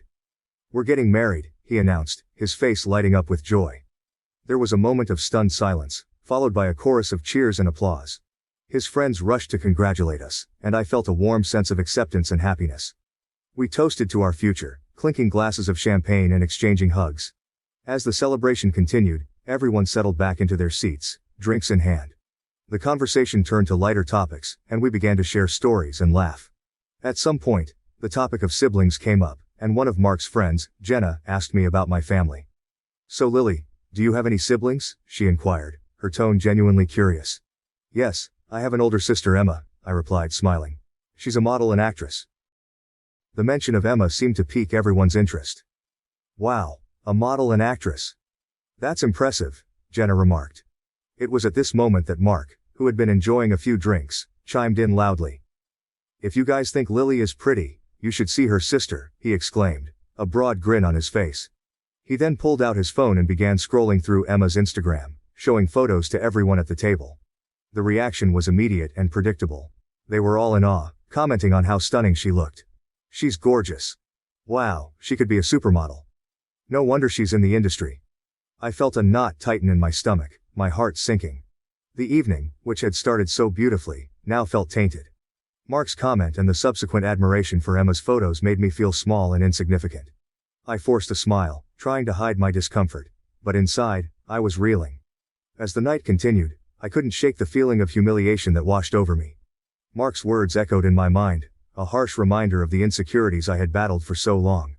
The constant comparisons to Emma, the feeling of being overshadowed, it all came rushing back in that moment.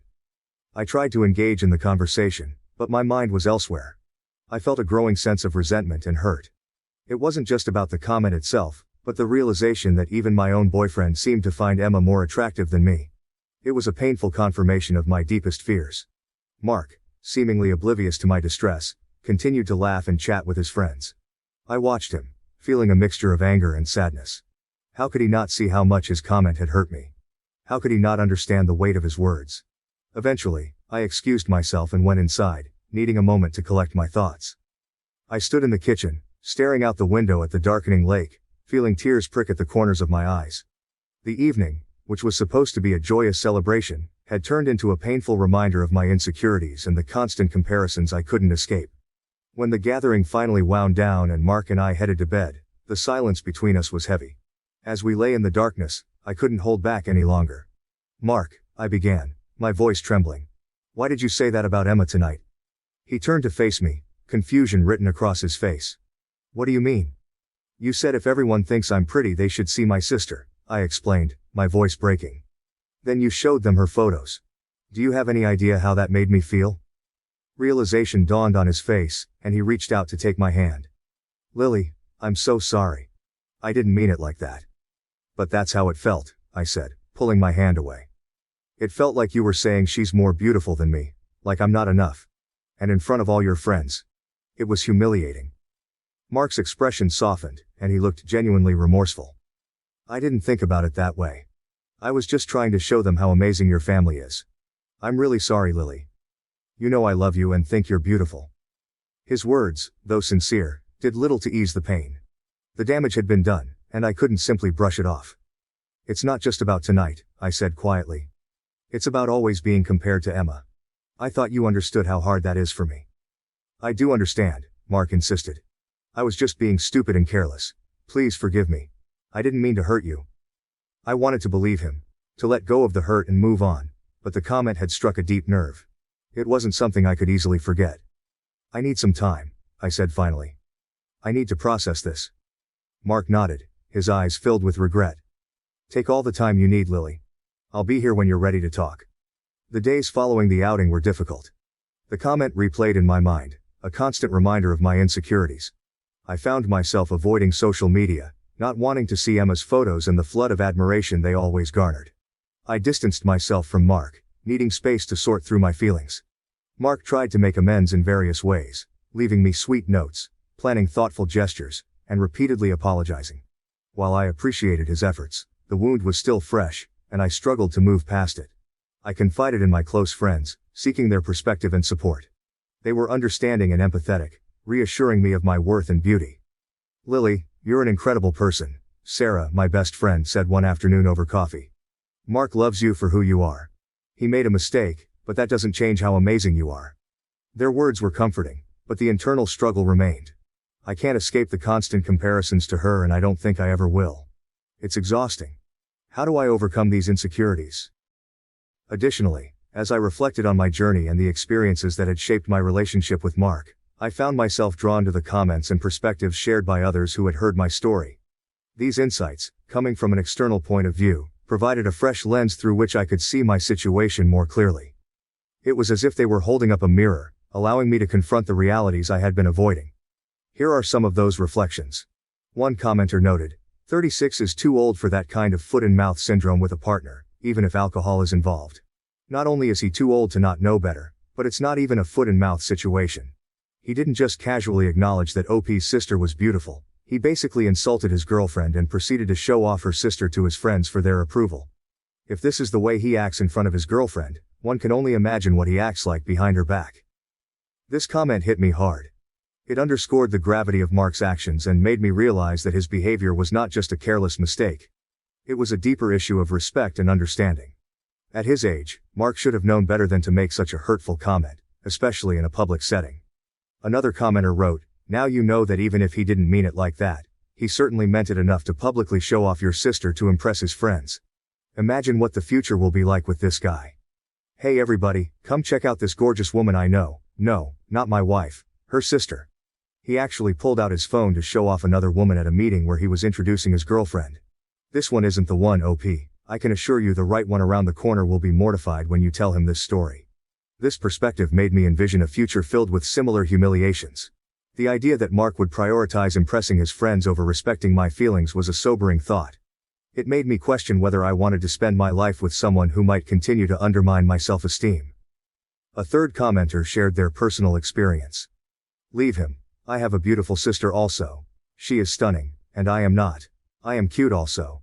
But my husband finds me beautiful and doesn't see the beauty of my sister. He has never compared me to her and never stared at her. He honestly doesn't get the hype of her, but tells me constantly how beautiful I am. You need to find a man like that. There is someone out there who will find you more beautiful than your sister. But it isn't the one you're with now. Leave him and find someone better.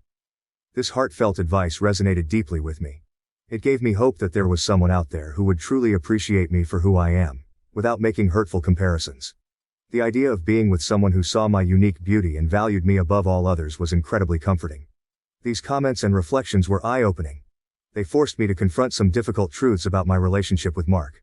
While his efforts to apologize and make amends were sincere, the underlying issues of respect and understanding remained unresolved.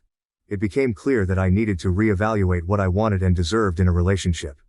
The story narrates a journey fraught with insecurities, emotional turmoil, and ultimately, self-discovery. At its core lies a poignant lesson about the importance of self-acceptance and recognizing one's intrinsic worth. The protagonist, Lily, grapples with a lifetime of comparison to her stunning sister Emma. From childhood to adulthood, she feels overshadowed by Emma's beauty, leading to deep-seated feelings of inadequacy and self-doubt. However, as the story unfolds, Lily embarks on a journey of self-exploration and growth, guided by the support of her friends and the insights gained through therapy. Central to the narrative is the impact of external validation on one's sense of self-worth. Lily's experiences with Mark, her boyfriend, highlight the profound effect that thoughtless comments can have on a person's confidence.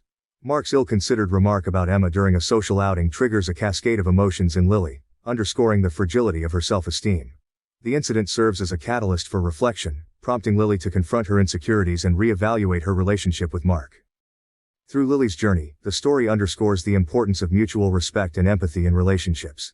Mark's failure to consider the implications of his words demonstrates a lack of sensitivity and understanding towards Lily's feelings. This serves as a poignant reminder that respect is not just about avoiding deliberate acts of harm, but also about acknowledging and honoring a partner's vulnerabilities. Lily's decision to address the issue directly with Mark underscores the significance of open communication in fostering healthy relationships. Moreover, the story highlights the transformative power of self-awareness and personal growth. Lily's journey towards self-acceptance is not without its challenges, but it is through confronting her insecurities head-on that she begins to reclaim her sense of self-worth. With the support of her friends, Lily learns to embrace her individuality and celebrate her unique qualities. The narrative also underscores the importance of surrounding oneself with a supportive network of friends and loved ones. Lily's friends serve as a source of strength and encouragement, offering empathy and understanding during her moments of vulnerability.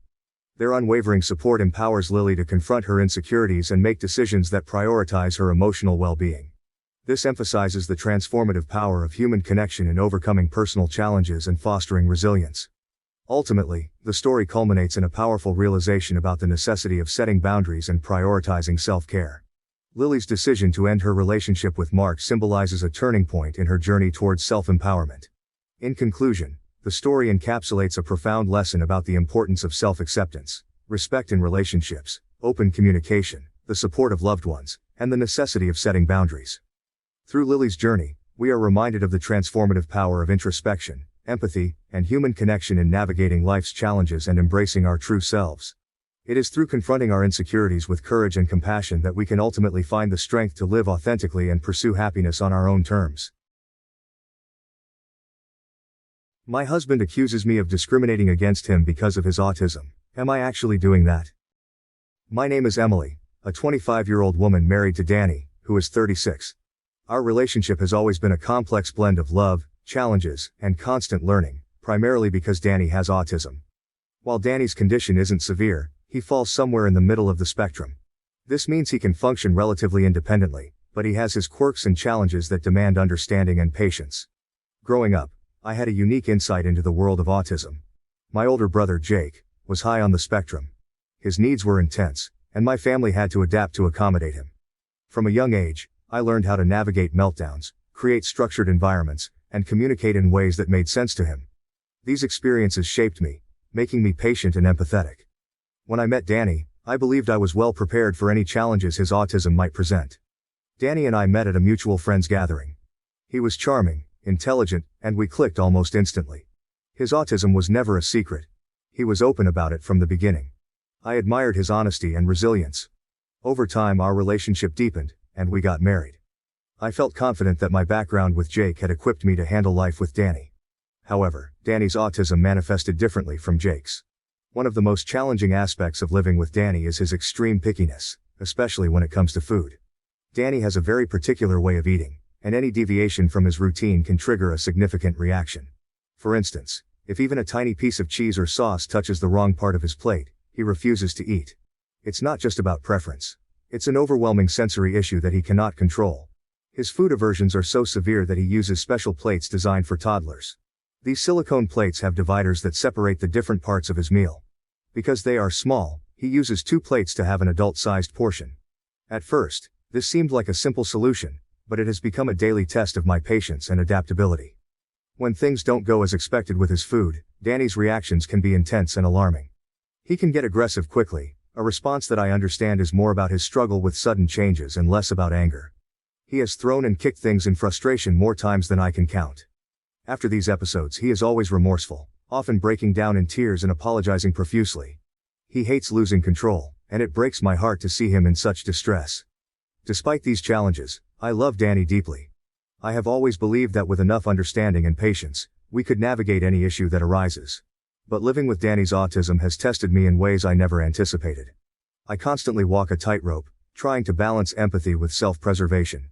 It was a typical Tuesday evening, and I found myself in the kitchen, carefully preparing one of Danny's favorite meals, spaghetti bolognese.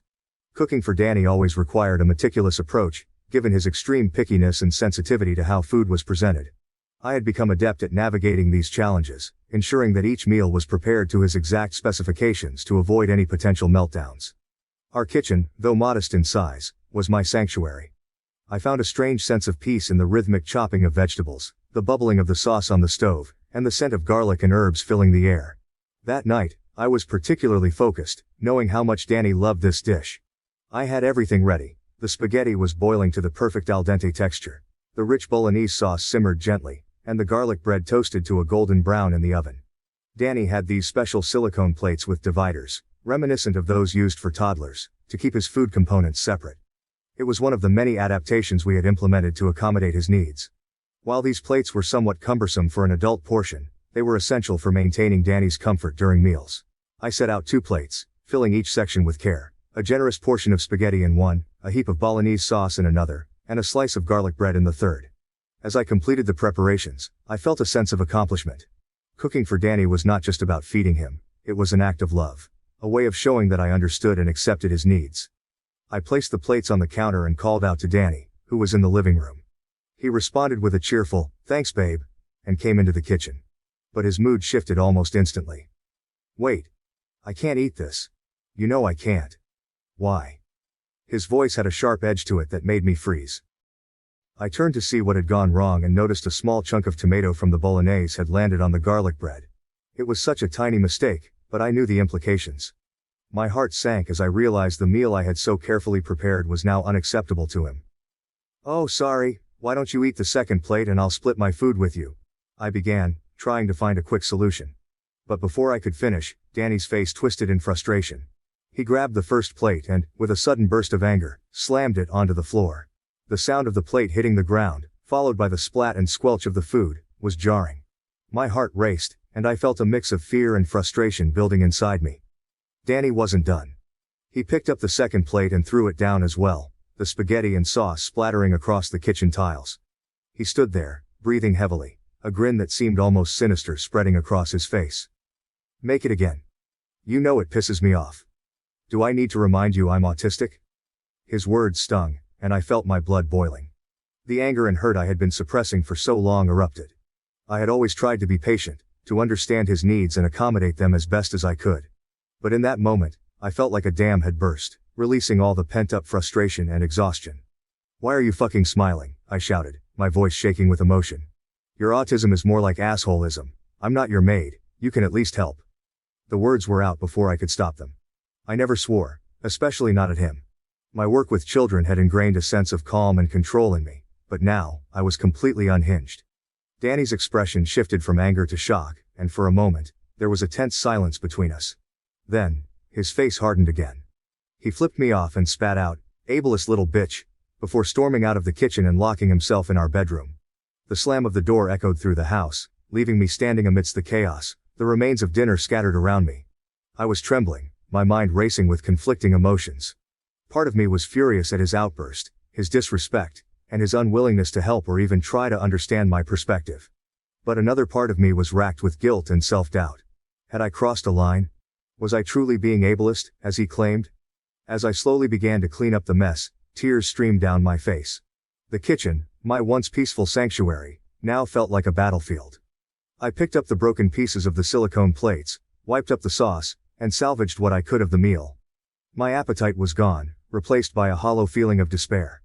I left the cleaned plates on the counter, turned off the stove and took my plate of food to the living room. I sank into the couch, the silence of the house pressing down on me.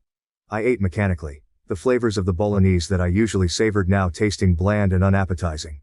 The weight of the evening's events settled heavily on my shoulders, and before I knew it, I had fallen asleep on the couch, exhausted both physically and emotionally. After I finished cleaning up the mess Danny had made, I felt utterly drained. The kitchen, which had always been my haven, was now just a stark reminder of the chaos and turmoil that had erupted earlier. The task of cleaning had been methodical, almost robotic, as I tried to distract myself from the swirling emotions inside me.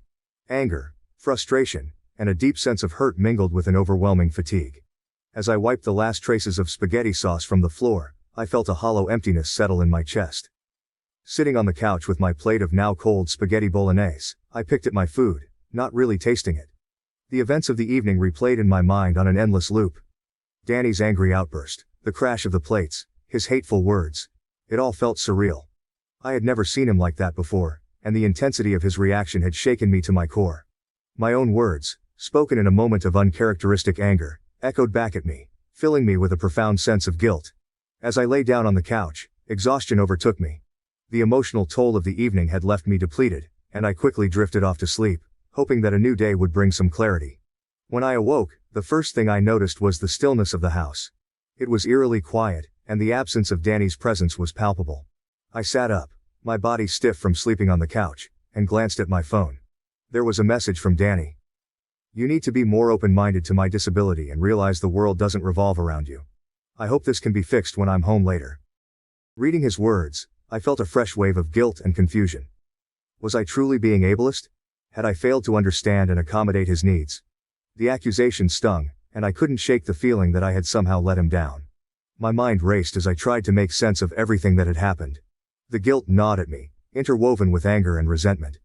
As I sat there, the morning light filtering through the windows, I began to reflect on my behavior and our relationship.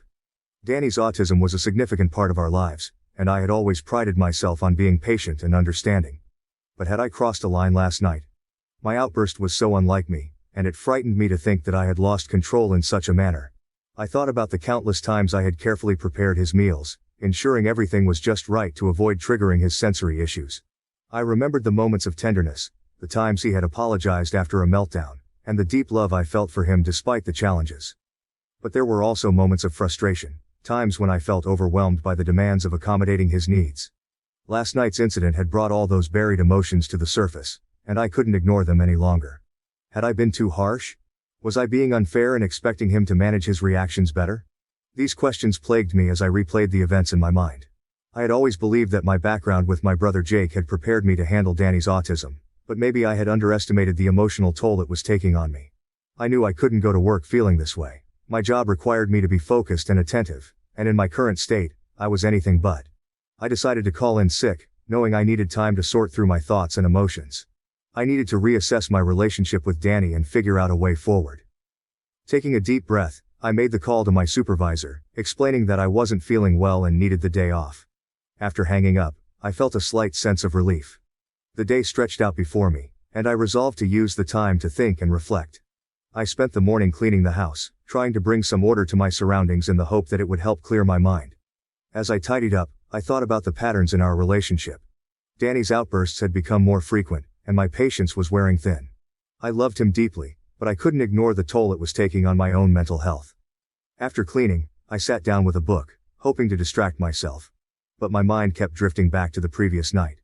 I couldn't escape the feeling that something fundamental had shifted between us. The trust and understanding that had been the foundation of our relationship now seemed fragile and uncertain. In the afternoon, I decided to take a long shower, letting the hot water soothe my tense muscles. As I stood there, I thought about the future. Could we work through this? Was it possible to find a balance where both of our needs were met? Or had we reached a breaking point? By the time I stepped out of the shower, I felt a bit more centered, but the questions remained. I knew I needed to talk to Danny, to try and understand his perspective and share my own feelings.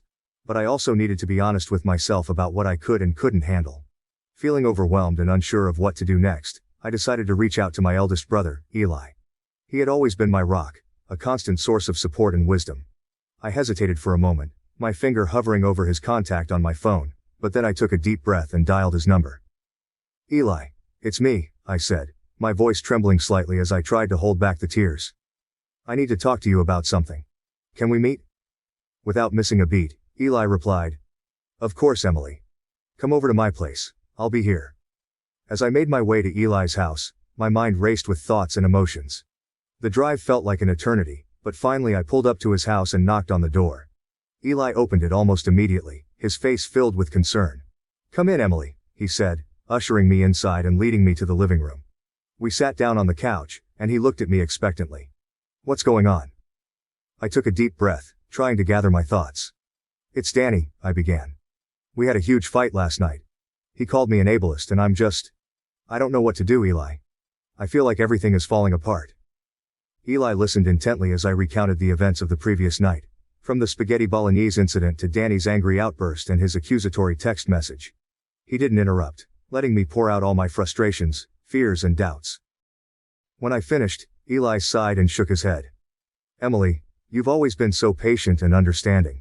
But it sounds like Danny's behavior is really taking a toll on you. You need to take care of yourself too, you know. His words struck a chord with me. I had always prided myself on being able to handle anything life threw at me, especially when it came to Danny's autism. But now, I was beginning to realize that I had been neglecting my own well-being in the process. I just don't know if I can keep doing this, I admitted, my voice barely above a whisper. I love Danny, but his outbursts are becoming more frequent, and I'm exhausted. Eli reached out and took my hand, giving it a reassuring squeeze. Emily, you don't have to go through this alone. Why don't you stay here for a while? Take some time to think things over and figure out what you really want. The relief I felt at his offer was overwhelming. Thank you, Eli. I think I need that. Just some time away to clear my head. As I packed a few essentials and settled into Eli's guest room, I couldn't help but reflect on past incidents with Danny. There had been numerous times when his reactions had seemed disproportionate, his anger flaring up over minor issues. Each time, I had chalked it up to his autism, telling myself that it was something I needed to accept and manage. But now, I was beginning to see a pattern that I had been blind to before. Danny's autism did not excuse his behavior, especially when it crossed the line into verbal abuse and aggression. I thought back to the early days of our relationship, when his quirks had seemed endearing, even charming. But as time went on, those quirks had become more pronounced, and the effort to accommodate them had grown increasingly burdensome. There were moments when Danny's demands felt unreasonable, his expectations of me pushing the limits of my patience and understanding. I had always tried to be the supportive wife, the one who could handle anything, but now I was realizing that my own needs and feelings were just as important. Staying at Eli's house provided me with the space and clarity I needed to reassess my relationship with Danny. I spent time with my nieces, their laughter and energy a welcome distraction from the heaviness that had settled in my heart. Eli and his wife Linda were incredibly supportive, giving me the time and space to process everything without pressure or judgment. As the days went by, I began to see things more clearly.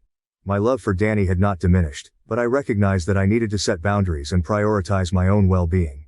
It was not just about managing Danny's autism.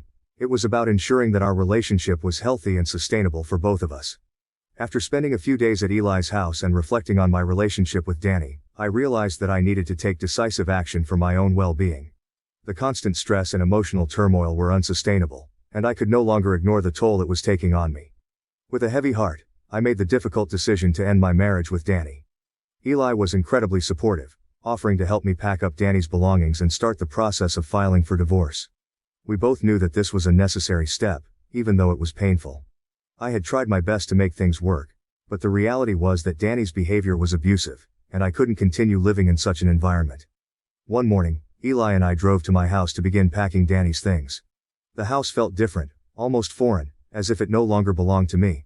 It was a strange mix of sadness and relief, knowing that I was taking a step toward reclaiming my life but also ending a significant chapter. Eli and I worked methodically, boxing up Danny's clothes, books and personal items. As I packed, memories of our time together flooded back, some happy, some painful. I felt a lump in my throat as I came across mementos from our early days, when everything seemed so promising. But I knew that holding on to those memories wouldn't change the present reality. We finished packing Danny's belongings and placed the boxes by the door. The house felt emptier, but also lighter. Eli put his hand on my shoulder, offering a silent message of support. I nodded, grateful for his presence. The next step was to start the process of filing for divorce. I had already done some research and knew the basic steps, but the reality of actually doing it felt daunting. Eli offered to come with me to the lawyer's office, and I gladly accepted his support. We made an appointment and, a few days later, found ourselves sitting in a lawyer's office, discussing the details of the divorce. As I signed the papers, a mixture of emotions washed over me. Sadness, relief, fear, and a small spark of hope for the future. This was a significant step toward reclaiming my life, but it was also the end of something I had once cherished deeply. After leaving the lawyer's office, I felt a bit numb. It was a lot to process, and I knew that the hardest part was still to come, telling Danny. I had decided to inform him over the phone, as I didn't feel safe having this conversation in person. I dialed his number with trembling hands, my heart pounding in my chest. Danny answered on the second ring. "Hey," he said, his tone neutral. "Hi Danny," I replied, trying to keep my voice steady. "I need to talk to you about something important." There was a brief silence before he responded. What is it? I took a deep breath. I've decided to file for divorce. This isn't working, and I need to prioritize my own well-being. Eli and I have packed up your things. You can come by to pick them up whenever you're ready. For a moment, there was silence on the other end of the line. Then, Danny's voice erupted in anger. Are you kidding me? You're abandoning me because of my autism? You're the one who can't handle it. This is abuse, Emily. You're abusing me. His words stung, but I reminded myself to stay calm. Danny, this isn't about your autism. It's about your behavior. The outbursts, the aggression. It's not healthy for either of us. I can't keep living like this. Danny continued to yell, his accusations growing more hurtful. I felt tears welling up in my eyes, but before I could respond, Linda, Eli's wife, took the phone from my hand. Listen here, Danny, she said firmly. Emily has done everything she can to support you, but your behavior is unacceptable. This isn't about your autism, it's about how you treat her. She's making the right decision, and you need to accept it. Stop trying to manipulate her with guilt. There was a pause, and then Danny hung up. Linda handed the phone back to me and gave me a reassuring hug. You did the right thing, Emily. Don't let him make you feel guilty. I nodded, grateful for her support. With Danny's reaction fresh in my mind, I knew I needed to take further steps to protect myself. The next morning, I called a locksmith to change the locks on my house. I couldn't risk Danny coming back and causing more trouble. The locksmith arrived promptly and worked efficiently. As he changed the locks, I felt a sense of security returning. This was my home, and I needed to feel safe in it. Once the new locks were in place, I felt a small but significant weight lift off my shoulders. I also decided to update my emergency contacts. Danny had been my primary contact for years, but that needed to change. I filled out the necessary forms and listed Eli as my new emergency contact. It was a small act, but it felt empowering to take back control of my life. As the days passed, I started to settle into my new reality. It wasn't easy, and there were moments when I doubted myself, wondering if I had made the right decision. But with the support of Eli, Linda, and my close friends, I began to rebuild my life. I focused on self-care, taking long walks, reading, and spending time with my nieces. Slowly, I started to feel more like myself again.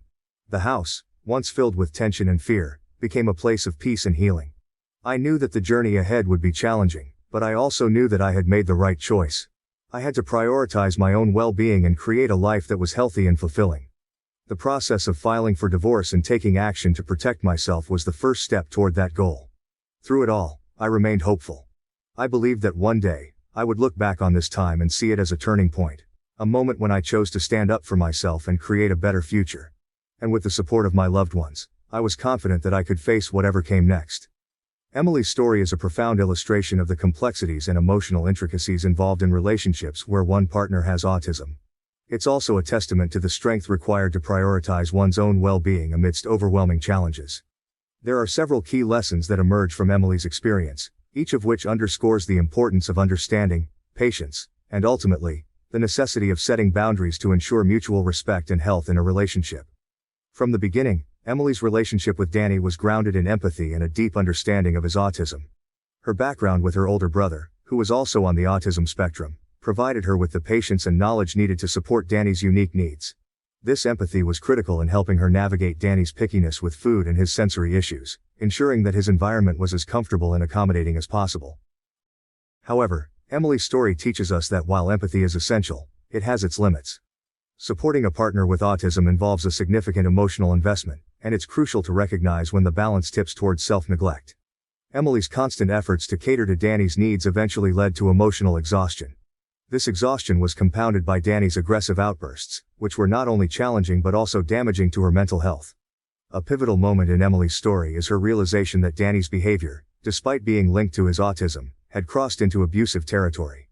His aggressive reactions, such as throwing plates and verbally attacking Emily, highlighted a pattern of behavior that was harmful and unacceptable.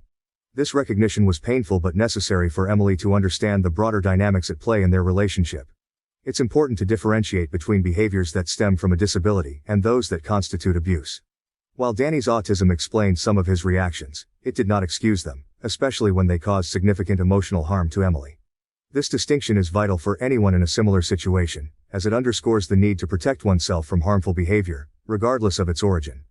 Throughout her ordeal, Emily found solace and strength in her support system, particularly her eldest brother, Eli. Eli's unwavering support provided Emily with the clarity and encouragement she needed to make difficult decisions. His practical help in packing Danny's belongings and his emotional support were instrumental in helping Emily navigate this challenging period. The lesson here is clear. Having a robust support system is crucial when facing personal crises. Friends and family can offer perspective, practical assistance, and emotional reassurance, helping to alleviate the burden of difficult decisions. Emily's ability to lean on Eli and his wife, Linda, demonstrates the importance of surrounding oneself with people who genuinely care and are willing to help. One of the most significant lessons from Emily's story is the necessity of setting boundaries and prioritizing self-care. Emily's decision to file for divorce and change the locks on her home were acts of self-preservation and empowerment. These actions symbolized her reclaiming control over her life and environment, ensuring her safety and well-being. Setting boundaries is essential in any relationship, but it becomes even more critical when dealing with challenging behaviors linked to disabilities. It's important to communicate these boundaries clearly and to enforce them consistently. Emily's experience highlights that self-care is not selfish. It is a necessary component of a healthy, sustainable relationship. By prioritizing her own needs, Emily was able to begin the healing process and create a space for personal growth. As Emily reflected on her relationship with Danny, she gained valuable insights into the dynamics that had shaped their interactions. This introspection allowed her to understand where things had gone wrong, and what needed to change. Recognizing patterns of behavior and their impact is crucial for personal growth and for making informed decisions about future relationships. Emily's journey underscores the importance of learning from past experiences. By reflecting on what she had endured, she was able to identify the changes needed to build a healthier, more fulfilling life. This lesson is universally applicable. Taking the time to understand past mistakes and successes can provide valuable guidance for future actions. Emily's story is ultimately one of empowerment through self-advocacy. Despite the challenges and emotional turmoil, she found the strength to stand up for herself and make decisions that prioritized her well-being. Her journey from understanding and empathy to setting boundaries and seeking support is a powerful reminder that everyone deserves a relationship built on respect, mutual care, and emotional safety. The lessons from Emily's experience are clear. Understand and empathize, but recognize your limits. Differentiate between challenging behavior and abuse. Lean on your support system. Set and enforce boundaries. And reflect on the past to inform your future. By doing so, you can navigate even the most complex relationships while maintaining your sense of self and well-being. My wife doesn't want me to get pregnant through IVF because she doesn't want man's sperm in me, which really confuses me. My name is Emma, and I'm 27 years old. 7 years ago, in Copenhagen, my life changed in ways I could never have imagined. It was a vibrant city, full of life and possibilities, and I was a 20-year-old student, ready to embrace everything it had to offer. I was studying primary education, driven by my love for children and teaching. Little did I know that a simple party would introduce me to someone who would become the love of my life. It all started at a mutual friend's party during university. I had been hesitant to go, preferring quiet evenings with a book over loud gatherings. But a friend convinced me, insisting I needed to socialize more. The party was in a cozy apartment in central Copenhagen, filled with students laughing and chatting. I felt out of place, trying to find a corner where I could blend in with the background. That's when I noticed another girl doing the same. Her name was Sophia. She was standing alone on the balcony, looking at the city lights. Sophia had an air of quiet contemplation about her, as if she were lost in her own thoughts, away from the buzz of the party. Her dark hair fell in loose waves around her shoulders, and she wore a simple yet elegant dress that highlighted her natural beauty. There was something about her that drew me in, perhaps the way she seemed so comfortable in her solitude, or maybe it was the slight hint of a smile playing at the corners of her lips. I mustered the courage to join her. As I stepped onto the balcony, the cool night air embraced me, offering a welcome contrast to the warmth and noise inside. I greeted her, and she turned to look at me with curious dark eyes. Up close I could see the intelligence and warmth in her gaze. We exchanged a few polite words about the party and our mutual friend who had invited us. There was a natural ease to our conversation. A flow that felt both comforting and exciting. We started talking about our studies. Sophia was studying engineering, and as she spoke about her projects, her eyes lit up with passion. She described the challenges she faced in a male-dominated field and her determination to excel. I could see the dedication and drive in her, and it was inspiring. I shared my own experiences studying primary education, my love for teaching, and the joy I found in working with children. She listened intently, her genuine interest making me feel valued and understood. As we talked, I found myself drawn to her not just physically, but intellectually and emotionally. Sophia had a way of speaking that was both articulate and thoughtful. She expressed her ideas clearly and confidently, yet there was a humility about her that made her incredibly approachable. I admired her strength and the quiet resilience that seemed to underpin everything she did. We continued our conversation, moving from our studies to our future aspirations. Sophia spoke of her dreams to design sustainable energy solutions, hoping to make a difference in the world. I shared my hopes of becoming a teacher who could inspire and nurture young minds. There was a moment when our eyes met, and I felt a connection that was deeper than words. It was as if we had known each other for much longer than just a few minutes. The sounds of the party faded into the background as we became engrossed in our own little world. I felt completely at ease with Sophia, a sense of comfort and familiarity that was rare for me in social situations. She had a calming presence, and her thoughtful responses and insights made our conversation enriching and engaging. We eventually realized how much time had passed and decided to exchange contact information, not wanting to lose the connection we had just discovered. As I left the party that night, my mind was buzzing with thoughts of Sophia. There was something special about her, something that made me eager to see her again. After our initial meeting at the party, Sophia and I quickly became close friends. We started meeting up regularly, our favorite spots being cozy cafes and serene parks around Copenhagen. There was a quaint little cafe near our university that became our go-to place. It had an inviting atmosphere with warm lighting, comfortable chairs, and the smell of freshly brewed coffee lingering in the air. We would spend hours there, talking and laughing, losing track of time. Our conversations ranged from light-hearted topics to deeply personal stories. Sophia would share her experiences studying engineering, the challenges she faced as a woman in a male-dominated field, and her dreams of designing sustainable energy solutions. Her passion for her work was infectious, and I admired her determination and drive. I, in turn, talked about my love for teaching, the joys and frustrations of working with children, and my hopes of making a difference in young lives. Sophia listened intently, her genuine interest and encouragement making me feel valued and understood. We also bonded over our shared interests in classic literature and science fiction. We would recommend books to each other, discussing the characters and themes in great detail. There was something incredibly comforting about these shared moments, a sense of connection that went beyond words. As our friendship deepened, I started noticing the small quirks that made Sophia unique. The way she furrowed her brow when she was deep in thought, the soft chuckle that escaped her lips when she found something amusing, and the gentle way she would brush a stray lock of hair behind her ear.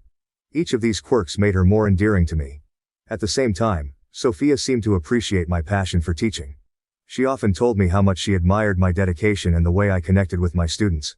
Her compliments meant a lot to me, and I found myself looking forward to our meetups more than anything else. As the months passed, my feelings for Sophia grew stronger. I found myself thinking about her constantly, my heart fluttering whenever we were together. I knew I had fallen in love with her, but the fear of ruining our friendship held me back. I was terrified that confessing my feelings would make things awkward between us, or worse, that she wouldn't feel the same way. One rainy afternoon, we were sitting in our favorite cafe. The soft jazz music playing in the background created a comforting atmosphere. I had been debating with myself for weeks, writing down my feelings in my journal, trying to muster the courage to tell her how I felt. My heart pounded as I decided to finally confess. "Sophia," I began, my voice trembling slightly.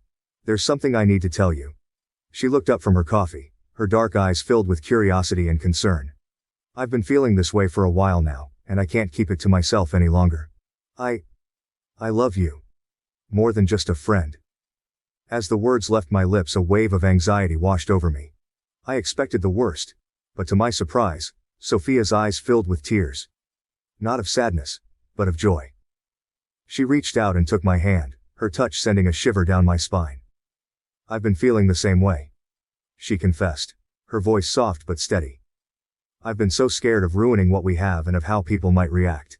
But I love you too, Emma." Her words filled me with a mix of relief and overwhelming happiness. We sat there, holding hands, both of us smiling through our tears. In that cozy cafe, surrounded by the warmth and familiarity of our favorite spot, we shared our first kiss. It was a moment of pure connection and happiness, marking the beginning of our romantic relationship. Our journey was far from easy. We faced societal judgments and prejudice. While Copenhagen was a relatively accepting city, there were still instances of discrimination and hostility. Some of our peers made hurtful comments, and there were moments when we felt the weight of societal expectations pressing down on us. However, we found solace in the acceptance of the local LGBT community, attending events and gatherings that made us feel embraced and understood. Family reactions were another hurdle. My family was immediately supportive. My parents especially were overjoyed and threw a small, intimate party to celebrate our love. They had always been open-minded and loving, and their acceptance meant the world to me. Sophia's family, on the other hand, was more reserved. Her mother was particularly concerned about societal judgment, and her father remained silent, needing time to process the news. Sophia's family, on the other hand, was more reserved. When she first came out to them and told them about our relationship, it was met with a mix of silence and concern. Her mother was particularly worried about societal judgment. She expressed fears about how the extended family and their small-town community would react. Her father remained silent, processing the news at his own pace. The first time I met Sophia's parents, I was incredibly nervous. Sophia had prepared me, explaining that they needed time to adjust. Her mother, Ingrid, greeted me politely but with noticeable hesitation. She was cordial but kept a certain distance. It was clear she was struggling with her own preconceptions and concerns about our relationship.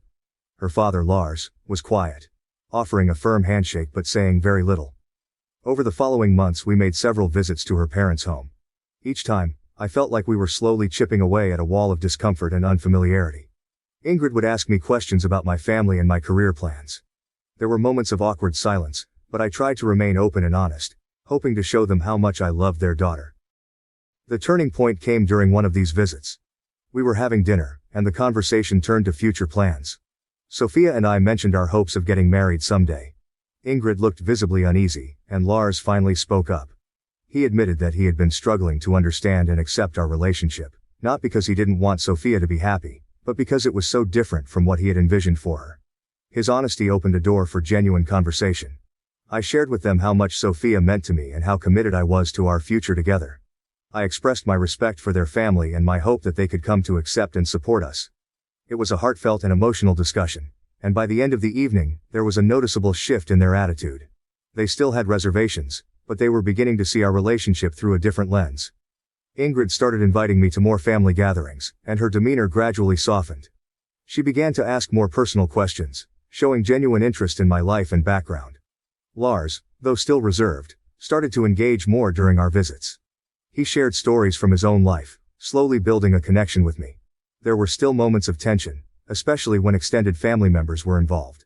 Some of Sophia's relatives were openly skeptical or disapproving, and it was clear that Ingrid and Lars were also navigating these external pressures. However, Sophia and I stood firm, supporting each other and maintaining open communication with her parents. Our involvement in the local LGBT community also played a role in bridging the gap. We invited Ingrid and Lars to attend a Pride event with us, hoping to show them the supportive and vibrant community we were part of. They agreed, albeit reluctantly. The event was an eye-opener for them. Seeing the love and acceptance among the attendees, and the positive atmosphere, seemed to have a profound impact on them.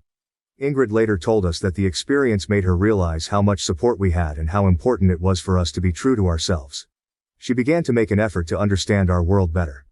We shared articles and books about LGBT issues with her, and she gradually became more educated and empathetic. Over time, their acceptance grew. Ingrid became more affectionate, treating me like part of the family. She would call me to check in and invite us over for dinner regularly. Lars remained quieter but showed his support in his own ways, helping us with practical matters, like fixing things in our apartment, and always being there when we needed advice. Living in Copenhagen, we also faced societal judgments from peers and strangers. There were occasional homophobic remarks and exclusion, but we stood strong together. These experiences, though painful, brought us closer. We learned to lean on each other for strength and support. We also became involved in activism, attending pride parades and advocating for LGBT rights. These activities empowered us and helped us build a network of supportive friends. 2 years into our relationship, we decided to move in together. It was an exciting step, filled with both joy and challenges. We found a small, cozy apartment that suited our needs. Decorating our new home was an adventure. My love for vintage decor clashed with Sophia's minimalist style, but we learned to compromise and create a space that reflected both our personalities. Living together brought us closer, but it also meant adjusting to each other's routines and habits. We had our share of small arguments over household responsibilities, but we always resolved them through open communication. When Sophia and I were together, every moment felt like an adventure. The excitement of discovering each other anew filled our days with joy. We were eager to make each moment special, and our early dating days were marked by romantic gestures that spoke volumes about our growing affection. Sophia had a knack for planning the perfect dates. One of our favorites was a picnic in a secluded spot she had found in one of Copenhagen's beautiful parks. She surprised me with a basket filled with my favorite foods: fresh bread, cheeses, fruit, and a bottle of wine. We spread a blanket under a large oak tree, its branches providing shade and a sense of intimacy. The air was filled with the scent of blooming flowers and the soft hum of nearby chatter. We spent hours talking, laughing, and simply enjoying each other's company. The simplicity of the picnic made it all the more special, a perfect reflection of our blossoming love. Late-night walks became another cherished routine. After a long day, we would meet up and stroll through the quiet streets of Copenhagen, the city lights casting a warm glow on our path. The world seemed to slow down during these walks, giving us the space to connect on a deeper level. We would often end up by the waterfront, watching the moonlight dance on the waves. Sophia would hold my hand, and we would talk about our dreams, our fears, and our hopes for the future. Those walks were a time for us to be completely open with each other, free from distractions. Sophia's surprise dates were always a delight. One evening, she took me to an outdoor movie screening. It was a classic romantic film, and she had prepared a cozy setup with blankets and pillows. We sat under the stars, the cool night air wrapping around us as we watched the movie. The magic of the film, combined with the enchantment of being with Sophia, made it an unforgettable experience. She had a way of turning ordinary moments into extraordinary memories. As our relationship deepened, so did our trust. We began sharing our deeper insecurities and personal challenges, finding solace and strength in each other's support. I confided in Sophia about my fears of not being good enough as a teacher, my worries about failing my students, and the pressure I felt to live up to my own expectations. Sophia listened with patience and understanding, offering words of encouragement that bolstered my confidence. One of the major challenges we faced early on in our relationship was Sophia's struggle with sexism and homophobia at her engineering firm. It was a difficult time for her, and seeing her in pain was heart-wrenching. Sophia had always been passionate about her work, but the toxic environment was taking a toll on her mental health and self-esteem. She would come home exhausted and demoralized, the weight of her experiences evident in her eyes. Sophia confided in me about the specific incidents that made her feel isolated and undervalued. She spoke about the offhand remarks, the condescending attitudes, and the blatant discrimination she faced. One particularly painful incident involved a project she had been leading. Despite her expertise and hard work, a male colleague was given credit for her achievements. The frustration and hurt she felt were palpable, and I was determined to help her navigate through it. Together, we devised a plan to address these challenges. I encouraged Sophia to document the instances of discrimination and to seek support from her company's HR department. We researched her rights and found resources that could help her build a strong case. It wasn't easy, but Sophia's resilience and determination shone through. She confronted her superiors and demanded the respect she deserved. Her courage was inspiring, and I stood by her every step of the way. Our relationship grew stronger as we faced this adversity together. Sophia's fight against sexism and homophobia became a shared battle, one that united us in a profound way. I made sure she knew she wasn't alone, that I was there to support her unconditionally. Whether it was listening to her vent after a particularly tough day or helping her prepare for meetings with HR, I did everything I could to be her rock. In the midst of these challenges, we found strength and solidarity in the LGBT community. We decided to attend a pride parade together, hoping to draw strength from the collective power of the community. The parade was a vibrant and joyous celebration of love and acceptance. The streets were filled with people of all ages, genders, and backgrounds, united by a common cause. The atmosphere was electric, and the sense of belonging was overwhelming. As we marched together, hand in hand, I felt a renewed sense of hope and determination. The parade was a powerful reminder that we were part of something larger than ourselves, a community that stood together in the face of adversity. Sophia and I cheered, danced, and celebrated our love openly, surrounded by people who understood our struggles and supported our journey. The Pride Parade strengthened our bond and gave us the courage to continue fighting for what was right. It reminded us that we were not alone, that we had allies and a supportive network behind us. The sense of solidarity and empowerment we felt that day carried over into our everyday lives, giving us the strength to face any challenge that came our way. Back in our everyday lives, we continued to support each other through the highs and lows. Sophia's determination and resilience paid off, and she began to see positive changes at work. Her superiors started to recognize her contributions, and she found allies among her colleagues who supported her fight for equality. It was a slow process, but the progress she made was a testament to her strength and perseverance. Our relationship flourished as we navigated these challenges together. The trust and support we built during this time laid a strong foundation for our future. We learned to communicate openly, to lean on each other during tough times, and to celebrate each other's successes. The weekend getaway that Sophia planned was a complete surprise. She had hinted for weeks about a special trip, building my anticipation and curiosity. On the Friday morning of our departure, she packed the car with supplies, and we set off on a drive away from the city's hustle and bustle. The urban landscape gradually gave way to rolling hills and serene countryside, and I felt a sense of peace wash over me as we left the familiar sights behind. After a few hours, we arrived at our destination, a secluded beach. The scene was breathtakingly beautiful, with golden sand stretching out to meet the gentle waves of the sea. It was a private spot, away from the usual tourist trails, offering a perfect escape from the world. Sophia had chosen a location that was not just picturesque but also incredibly peaceful, a place where we could truly relax and enjoy each other's company. We spent the first day exploring the coastline, collecting seashells and swimming in the clear, cool water. Sophia had packed a picnic basket filled with our favorite foods, fresh bread, cheeses, fruit, and a bottle of wine. We spread a blanket under a large oak tree near the beach, enjoying a leisurely meal while the sound of the waves provided a soothing soundtrack. The simplicity of the picnic made it all the more special, a perfect reflection of our relationship. That evening we sat by a campfire, roasting marshmallows and talking about everything and nothing. The stars above us were bright and numerous, and the moon cast a silver glow over the water. The ambiance was magical, and I felt incredibly lucky to be sharing this moment with Sophia. On the last night of our getaway, Sophia suggested we take a walk along the shore. The sun had set, and the sky was a deep indigo, dotted with countless stars. The moonlight reflected off the water, creating a shimmering pathway along the waves. We walked hand in hand, the cool sand beneath our feet, the gentle breeze carrying the scent of the ocean. Sophia led me to a spot where she had laid out a blanket and some pillows, creating a cozy setup for stargazing. We settled down, and she pointed out constellations, sharing stories and myths associated with them. I was entranced by the beauty of the night sky and the thoughtfulness of Sophia's planning. She had always known how to make me feel special and loved, and tonight was no exception. After a while, Sophia told me she had a small surprise for me. She handed me a seashell, its pearly surface glistening in the moonlight. I opened it, expecting to find a simple token or perhaps a note. Instead, nestled inside the shell was a delicate ring, its design intricate and elegant, perfectly capturing Sophia's taste and thoughtfulness. I looked up at Sophia, my heart pounding with surprise and emotion. She took my hands in hers, her eyes filled with love and sincerity.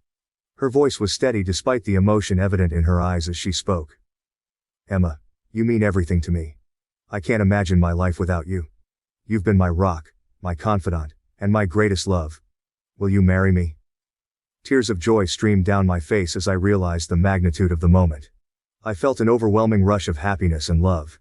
The world seemed to fade away, leaving just the two of us in that perfect magical moment. I could see the depth of her feelings in her eyes, and I knew without a doubt that this was where I belonged. "Yes," I said, my voice trembling with emotion. "Yes, Sophia, I will marry you." The relief and joy on Sophia's face mirrored my own. We embraced, holding each other tightly, both of us overwhelmed by the intensity of our feelings. The love and connection we shared felt more profound than ever before. Our first kiss as an engaged couple was tender and filled with promise, sealing our commitment to each other. We spent the rest of the evening on the beach, talking about our future and dreaming of the life we would build together. The stars seemed to shine brighter that night, as if they were celebrating with us. Sophia had brought a small bottle of champagne, and we toasted to our future, clinking our glasses as we sat on the blanket, the sound of the waves providing a soothing background. The following morning, we watched the sunrise together, sitting wrapped in a blanket, our fingers intertwined. The sky gradually changed from dark blue to hues of pink and orange, signaling the start of a new day and a new chapter in our lives. We were filled with a sense of hope and excitement, knowing that we were stepping into the future together. As we packed up and prepared to leave the beach, I couldn't help but reflect on how far we had come. From our first meeting at a friend's party to this incredible moment of engagement, our journey has been filled with love, challenges, and growth. Sophia's proposal was the perfect culmination of our relationship, a testament to the deep bond we shared and the unbreakable commitment we had to each other. The drive back to Copenhagen was filled with laughter and joy. We talked about our engagement, the wedding we would plan, and the life we envisioned together. The excitement and anticipation of what lay ahead made the journey seem shorter, and before we knew it, we were back home, ready to share our news with friends and family. The engagement marked the beginning of an exciting and somewhat stressful period of wedding planning. Sophia and I were determined to create a day that truly reflected our love and values, blending traditional elements with modern inclusive touches. We quickly realized that planning a wedding was not just about choosing flowers and venues but also about navigating family dynamics and societal expectations. Sophia's family had come a long way since she first came out to them, Her parents, Ingrid and Lars, had grown to accept and support our relationship, but there were still moments of hesitation and uncertainty. They wanted to be involved in the wedding planning, and their support meant a lot to us. However, they sometimes struggled with the idea of a non-traditional wedding. On the other hand, my family was enthusiastic and eager to help from the start. My parents especially were thrilled about the wedding and offered their assistance in any way they could. My mother took on the role of chief planner, coordinating meetings and helping us make decisions. Her excitement was contagious, and her organizational skills were invaluable. Bringing both families together for planning sessions was an interesting experience. There were differences in opinions and expectations, but it was heartening to see everyone working towards a common goal. We had many discussions around the dining table, sipping coffee and brainstorming ideas. Ingrid and Lars slowly opened up, sharing their thoughts and suggestions. They wanted the wedding to be a beautiful and memorable day, and their input, though sometimes traditional, was rooted in a genuine desire to support us. One of the main challenges we faced was balancing traditional wedding customs with our desire for a modern, inclusive ceremony. We wanted our wedding to reflect who we were as individuals and as a couple, which meant incorporating elements that were meaningful to us while respecting the customs and traditions that our families held dear. We decided on a garden wedding, a perfect blend of natural beauty and elegance. The botanical garden we chose was stunning, with lush greenery and vibrant flowers providing a picturesque backdrop. However, planning an outdoor ceremony came with its own set of challenges, such as weather concerns and logistics. Traditional customs, such as walking down the aisle and the exchange of vows, were important to us, but we wanted to put our own twist on them. We decided to walk down the aisle together, symbolizing our partnership and equality. This decision was met with mixed reactions. While my family embraced the idea, Sophia's parents were initially unsure. They had envisioned a more traditional procession, but after some discussions, they came around and supported our choice. Writing our own vows was another way we personalized our ceremony. We spent many evenings crafting words that truly reflected our journey and our commitment to each other. It was a deeply emotional process, filled with tears and laughter, as we revisited memories and expressed our hopes for the future. Sharing these intimate promises in front of our loved ones was incredibly important to us. Navigating the guest list was another challenge. We wanted to invite those who had supported us throughout our relationship, but we also had to consider family expectations. Sophia's extended family included some conservative members who had been less than supportive. Deciding whether to invite them was difficult, but ultimately, we chose to surround ourselves with people who genuinely cared for and supported us. Throughout the planning process, we were overwhelmed by the support and love from our friends and family. Our close friends rallied around us, offering their time and talents to make our wedding special. A friend who was a graphic designer created beautiful invitations and programs, incorporating a subtle rainbow motif that celebrated our pride and love. Another friend, a talented musician, offered to perform at the ceremony, adding a personal touch to our special day. Our families, despite their initial reservations, came together in ways we hadn't expected. My mother and Ingrid formed an unlikely bond over wedding preparations, spending hours discussing flower arrangements and decorations. Lars, who had been more reserved, took on the task of handling logistics, ensuring everything ran smoothly. As the wedding day approached, the sense of unity and support grew stronger.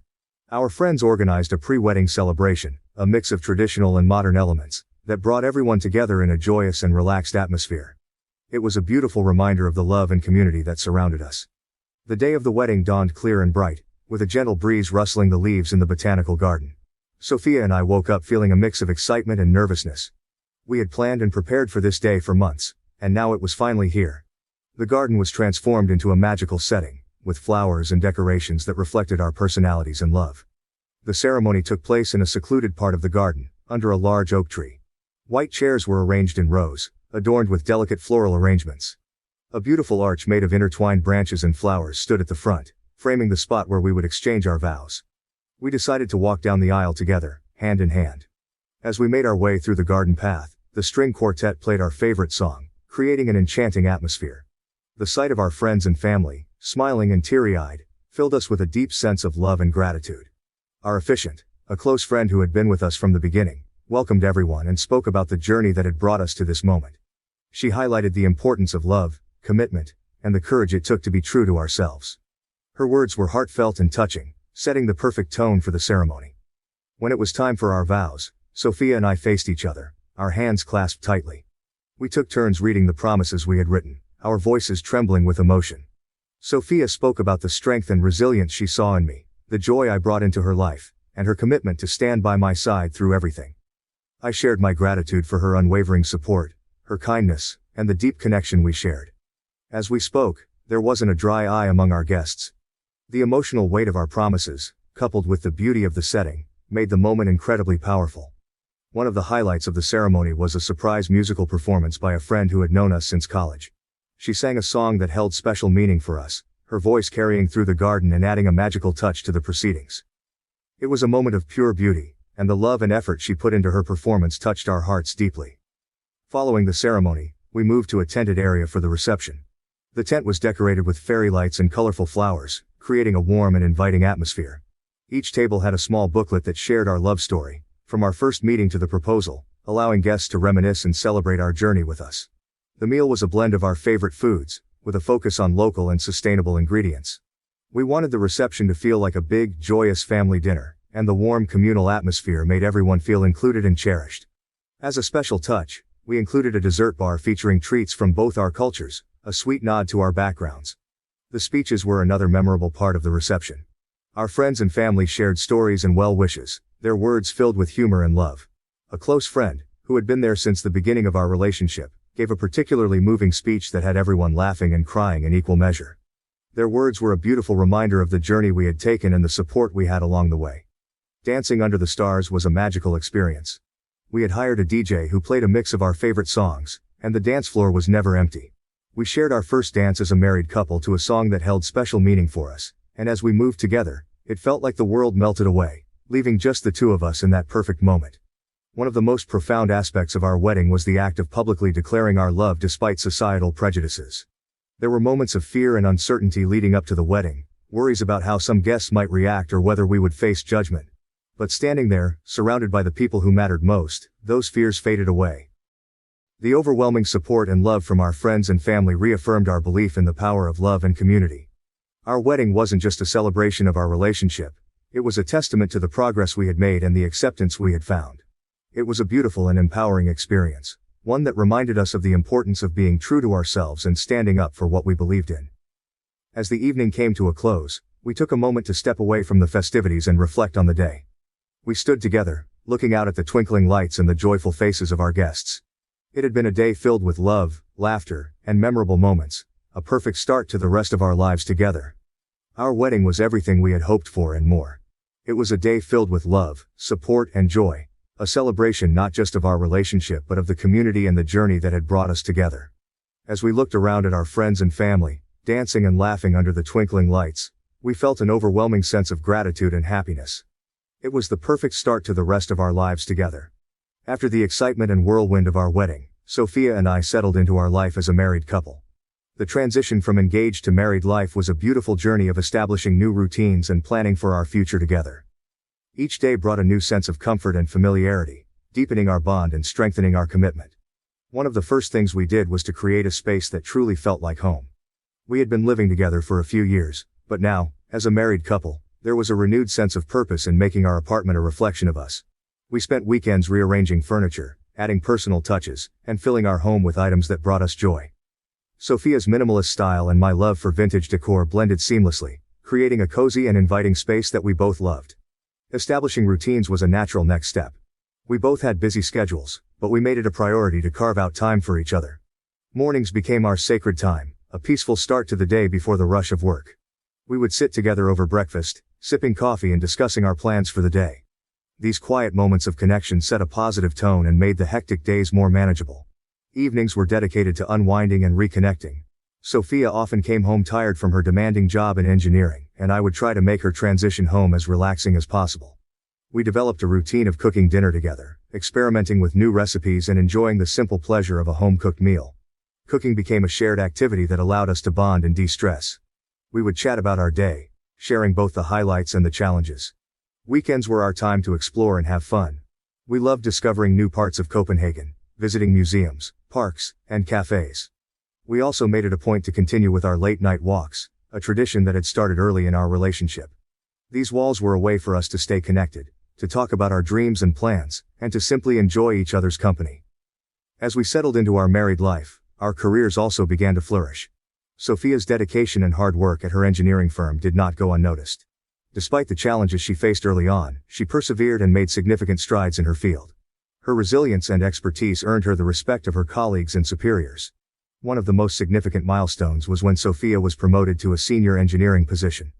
The promotion was a recognition of her technical skills, leadership abilities, and the innovative projects she had spearheaded. It was a well-deserved achievement, and I was incredibly proud of her. The promotion also brought new responsibilities and challenges, but Sophia faced them with her characteristic determination and grace. With her new role, Sophia's work schedule became even more demanding. There were late nights and occasional weekends at the office, but we made it work. We communicated openly about our needs and supported each other through the busy times. Sophia's promotion also meant a better financial situation for us, allowing us to save more for our future goals. Meanwhile, my career as a primary school teacher was also reaching new heights. I had always been passionate about teaching, and my dedication to my students was unwavering. The recognition came when I was awarded Teacher of the Year at my school. It was an honor that filled me with immense pride and gratitude. The award was a testament to my hard work and the positive impact I had on my students. It was a reminder of why I loved teaching and the difference I could make in young lives. The award also brought new opportunities, including an invitation to speak at educational conferences and the chance to mentor new teachers. Balancing our successful careers with our personal life required effort and commitment. We made it a priority to celebrate each other's achievements and to support one another during challenging times. When Sophia had a big presentation or a critical project deadline, I would make sure to be extra supportive, taking on more household responsibilities and providing emotional encouragement. Similarly, when I was preparing for a conference or dealing with a particularly tough school day, Sophia was there to lift my spirits and offer her unwavering support. With our careers on solid ground, we began to think more seriously about our future. We had always talked about the possibility of starting a family, and now that we were married and more established, those conversations became more concrete.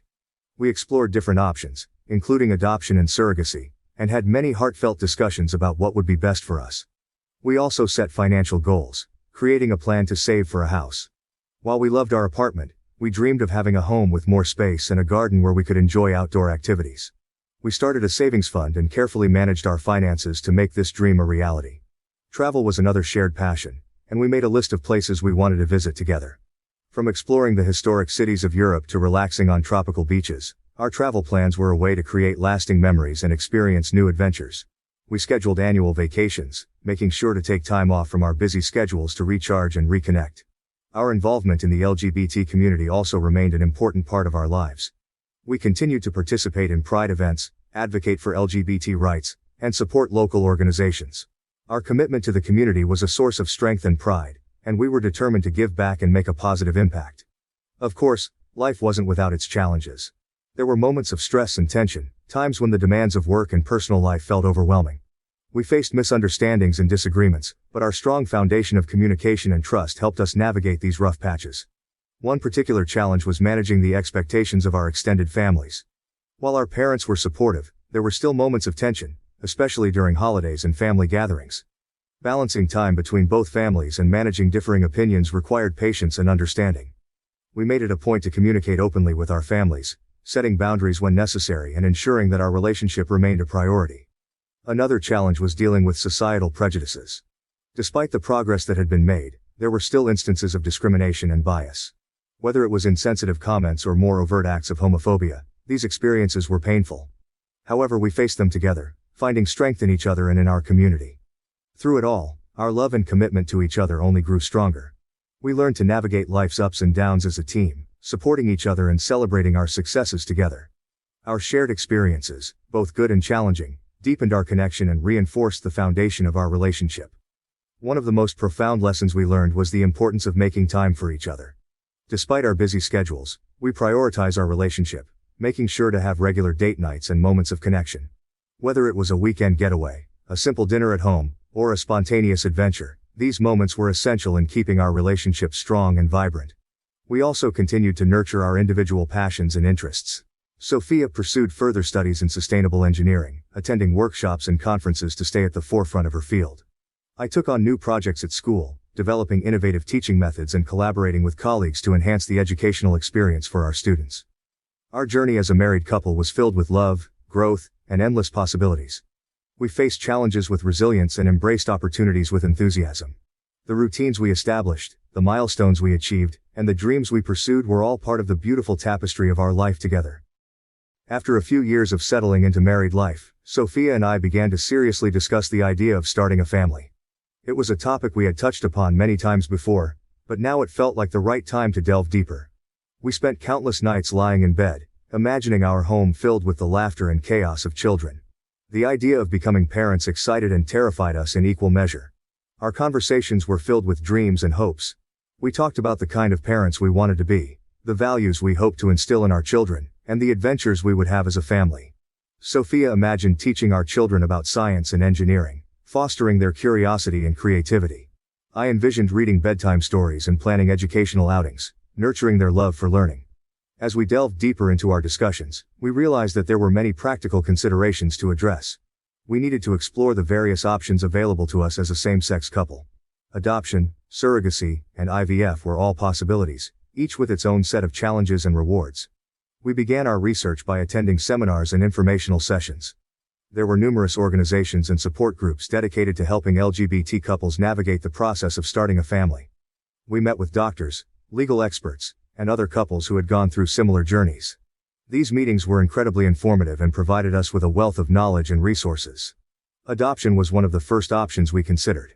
We attended several adoption seminars and met with agencies that specialized in placing children with same-sex couples.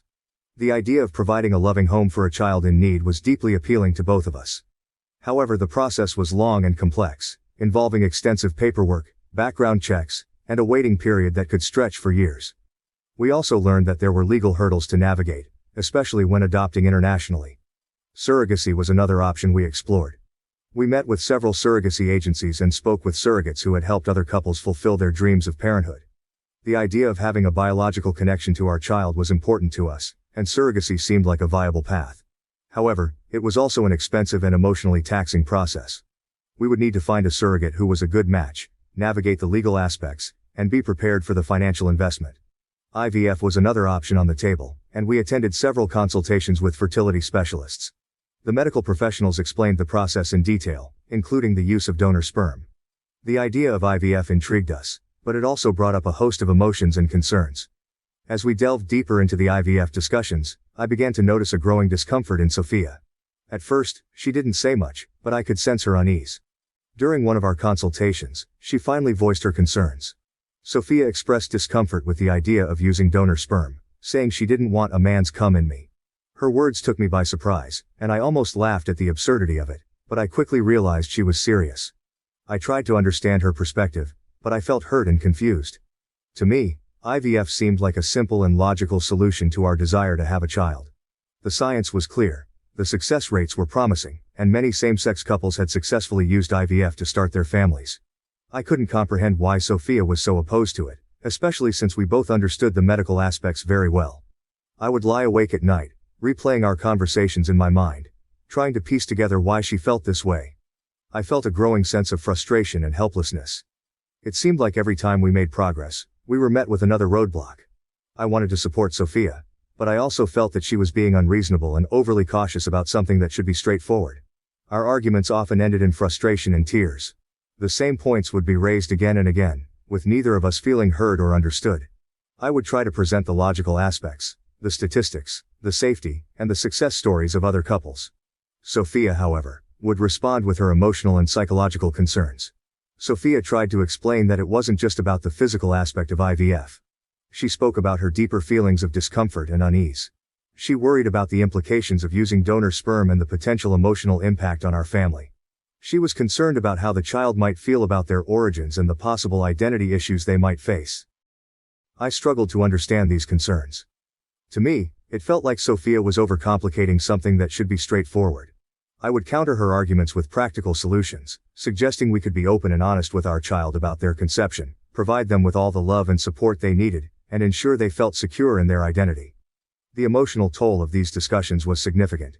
I felt like we were on a constant roller coaster, with moments of hope quickly followed by despair. There were times when I felt like giving up, wondering if we would ever find a resolution that worked for both of us. I questioned whether we were ready for the challenges of parenthood if we couldn't even agree on the first step. I also felt a deep sense of isolation. It seemed like no one else could fully understand the complexity of our situation. Friends and family offered support, but their well-meaning advice often missed the mark. They didn't grasp the intricacies of our emotional and psychological struggles, and their suggestions sometimes felt dismissive of Sophia's concerns. During one particularly intense argument, Sophia broke down and shared more about her fears. She felt like the process of IVF was invasive and that it imposed traditional gender roles on our relationship. She had spent her entire career fighting against sexism and homophobia, and the idea of using donor sperm felt like another way in which societal norms were being imposed on us. She worried about the dynamics it would create within our family and how it might affect our child's sense of identity. Our arguments often ended in frustration and tears. Sophia tried to explain that it wasn't just about the physical aspect of IVF, but also about her deeper feelings of discomfort and unease. She worried about the implications of using donor sperm and the potential emotional impact on our family. I struggled to understand these concerns, feeling like she was overcomplicating something that should be straightforward. The tension began to take a toll on our relationship. We had always been able to communicate openly and support each other through challenges, but this issue seemed to create a rift between us. I felt like Sophia was being irrational and stubborn, while she felt like I wasn't respecting her feelings and concerns. Desperate to find a resolution, we decided to seek counseling. We found a therapist who specialized in working with LGBT couples and booked our first session. The counseling sessions provided a safe space for us to express our thoughts and emotions without judgment. Our therapist helped us unpack the layers of our conflict, exploring the deeper fears and insecurities that were driving our reactions. Through counseling, I began to understand that Sophia's discomfort with IVF wasn't just about the physical process. It was rooted in her feelings about traditional gender roles and societal expectations. She had spent her entire career fighting against sexism and homophobia, and the idea of using donor sperm felt like another way in which societal norms were being imposed on us. She worried about the implications for our family dynamics and the potential for judgment from others. Understanding Sophia's perspective helped me to see the issue in a new light. I realized that her concerns were valid and that we needed to find a solution that respected both of our feelings. We continued to attend counseling sessions, working through our emotions and finding ways to support each other. One breakthrough moment came when Sophia admitted that she felt pressured to conform to traditional notions of family and parenthood. She felt like she was being forced into a role that didn't align with her identity and values. Hearing this helped me to empathize with her struggle and to see that her opposition to IVF was about more than just the physical process. Hearing this, I began to see the issue in a new light. Sophia's discomfort wasn't just about the medical procedure, it was about the deeper implications and her struggle against societal expectations.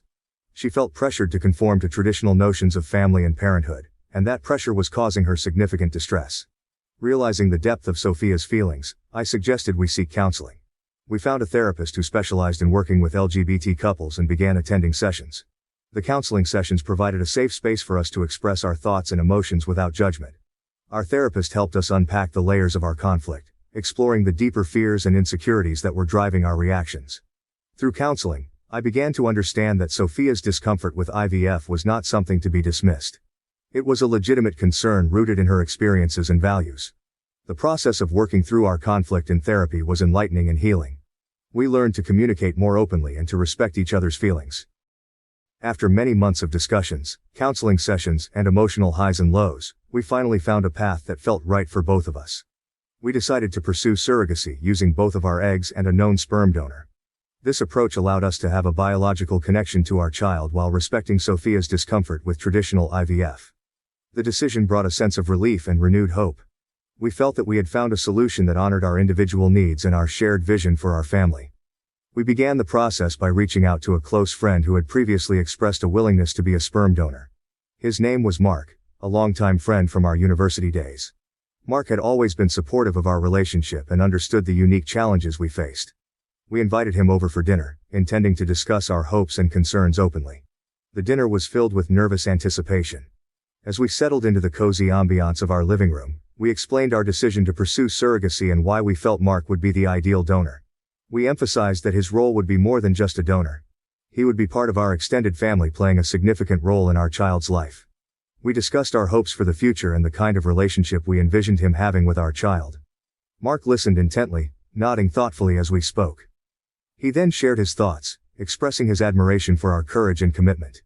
He agreed to help us in our journey to parenthood, stating that he felt honored to be part of something so meaningful. His support and understanding were incredibly reassuring, and it felt like a significant step forward in our journey. With Mark on board, our next step was to find a surrogate. We worked with a surrogacy agency that specialized in matching couples with surrogates who shared their values and vision. The agency was known for its rigorous selection process, ensuring that surrogates were well-informed, healthy, and genuinely committed to helping couples achieve their dreams of parenthood. Our case manager, Sarah, guided us through the process. She provided profiles of potential surrogates, each with detailed information about their backgrounds, motivations, and health. We spent countless hours reviewing these profiles, hoping to find someone who resonated with us. After several interviews, we found a wonderful surrogate named Laura. Meeting Laura for the first time was a heartwarming experience. She had a warm smile and an easygoing demeanor that immediately put us at ease. Laura shared her reasons for becoming a surrogate, explaining that she wanted to help couples like us, because she believed in the importance of family and wanted to give the gift of parenthood to those who couldn't achieve it on their own. We felt an instant connection with Laura. She was kind, empathetic, and genuinely excited to help us bring our child into the world. We spent several meetings discussing our expectations, hopes, and concerns. Laura's openness and sincerity reassured us that she was the right person to join us on this journey. The legal and medical aspects of surrogacy were complex, but we navigated them with the support of our agency and legal advisors. The first step was to create a detailed surrogacy agreement that outlined everyone's rights and responsibilities. This agreement was crucial to ensure that all parties were protected and that there was a clear understanding of the process. Our legal advisor, Emily, was experienced in surrogacy law and guided us through the intricacies of the agreement. We discussed every aspect in detail, from medical procedures to financial arrangements, to the involvement of the surrogate in our child's life. The goal was to create a comprehensive document that addressed all potential scenarios and ensured that everyone felt secure and respected. However, our sense of anticipation and joy was abruptly disrupted by our parents' reactions when we shared our plans with them. We had expected some questions and perhaps a bit of discomfort given their traditional views, but nothing could have prepared us for the intensity of their opposition. The first confrontation came during a dinner at my parents' house. We had planned a special evening to share our news, hoping that the joyful atmosphere would help them embrace our decision. As we sat around the dinner table, Sophia and I carefully explained our journey so far, the consultations, the legal preparations, and our connection with Laura. My parents listened quietly at first, their expressions growing more strained as we spoke. My father was the first to break the silence. "I don't understand why you can't just do it the natural way," he said, his voice laced with confusion and disappointment. "One of you should be carrying the child.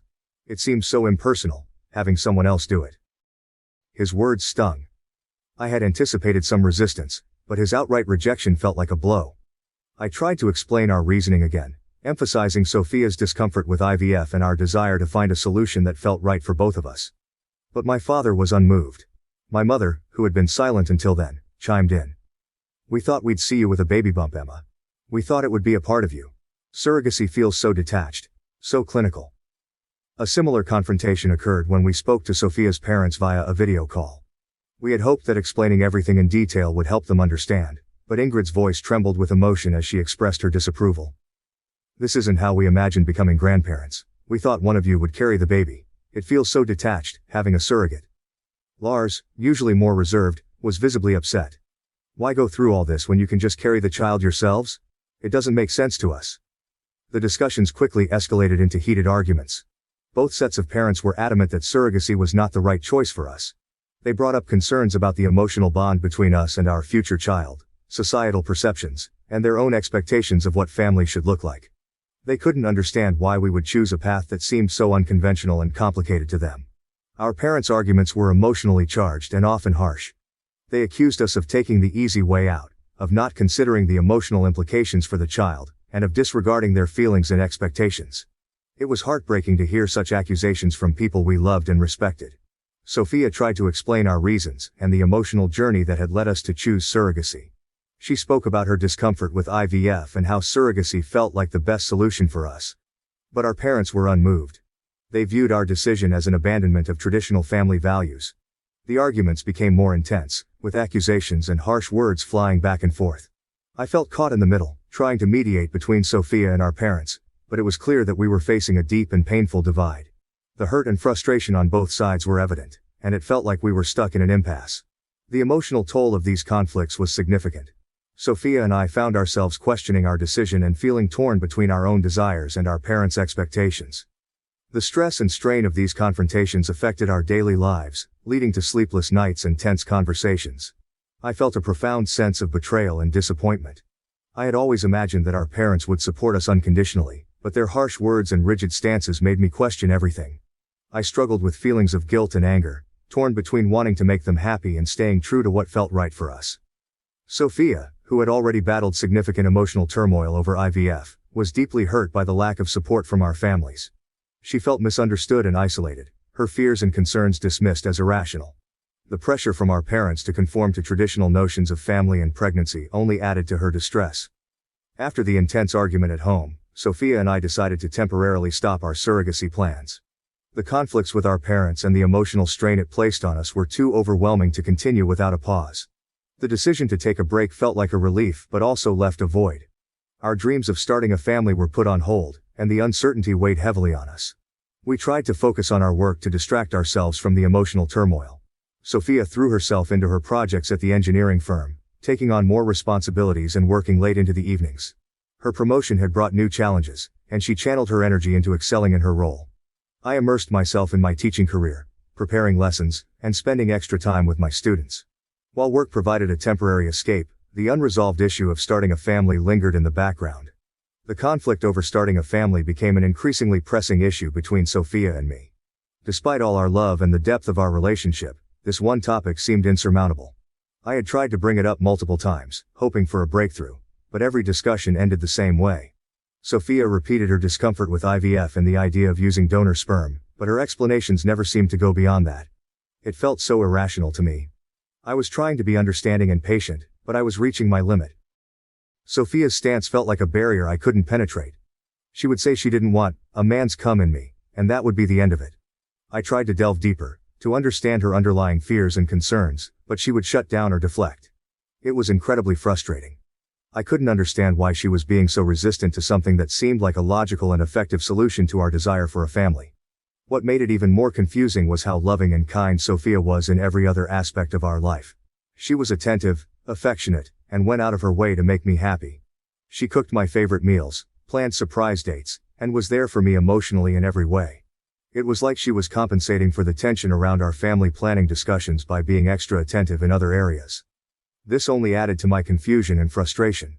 I felt like I was living in two parallel worlds. One where our relationship was perfect, and another where we were stuck in an endless loop of disagreement and misunderstanding. I tried to bring up the topic gently, avoiding pushing too hard to not come off as annoying or demanding. I would mention it casually during our evening walks or while we were cuddling on the couch. But each time, Sophia's response was the same. She would reiterate her discomfort, and the conversation would stall. I began to feel like I was hitting a brick wall. It wasn't that Sophia was refusing to talk about it. She would engage in the conversation, but it always ended at the same point. I asked her if she didn't want children right now, suggesting that maybe we were rushing the process. I wanted to reassure her that we didn't have to make any decisions immediately, and that we could take our time. But Sophia insisted that she did want children. Her words and her actions were at odds, and I couldn't reconcile the two. The emotional toll of this unresolved conflict was heavy. I loved Sophia deeply and wanted to understand her, but I felt shut out. I was in a state of constant confusion and frustration. Every time I tried to make sense of her feelings, I ended up more baffled. It was as if she was keeping a part of herself locked away, and no matter how hard I tried, I couldn't reach it. Sophia's kindness and affection made it even harder. She was doing everything she could to show her love for me, but it felt like a distraction from the real issue. I appreciated her efforts, but it didn't solve the problem. Instead, it made me feel guilty for pushing her on the subject of children. I wondered if I was being unreasonable or if I was missing something important. I found myself questioning everything. Did Sophia really want children, or was she just saying that to avoid disappointing me? Was there something deeper that she wasn't sharing? I knew her so well, yet in this one crucial aspect, I felt like I didn't know her at all. It was a painful realization. The persistent disagreement with Sophia and my own feelings of inadequacy led to a period of intense self-doubt and reflection. I spent countless hours thinking about our situation, trying to understand Sophia's perspective while grappling with my own emotions. I questioned whether I was being unreasonable or if there was something more I could do to bridge the gap between us. Sharing my feelings with others was a challenge. I wanted to talk to my friends and family about the conflict, but I was afraid of offending anyone or making the situation worse. I felt trapped between my desire to resolve the issue and my fear of causing more pain. The weight of the unresolved conflict was a constant burden, and I often found myself lying awake at night, consumed by worry and uncertainty. Work became my refuge during this difficult time. I threw myself into my teaching career with renewed vigor, finding solace in the familiar routines and the joy of working with my students. I volunteered for extra projects, attended professional development workshops, and even started a new after-school program focused on creative writing. The satisfaction of making a difference in my students' lives provided a temporary reprieve from my personal struggles. Sophia also found solace in her work. Her engineering projects were demanding and required her full attention, which helped her cope with the emotional strain at home. She achieved several milestones in her career, earning accolades and recognition from her peers and superiors. While her professional success was gratifying, it also highlighted the growing distance between us as we each dealt with our personal pain in different ways. Despite my best efforts to cope and find a resolution, the conflict between Sophia and me remained unresolved.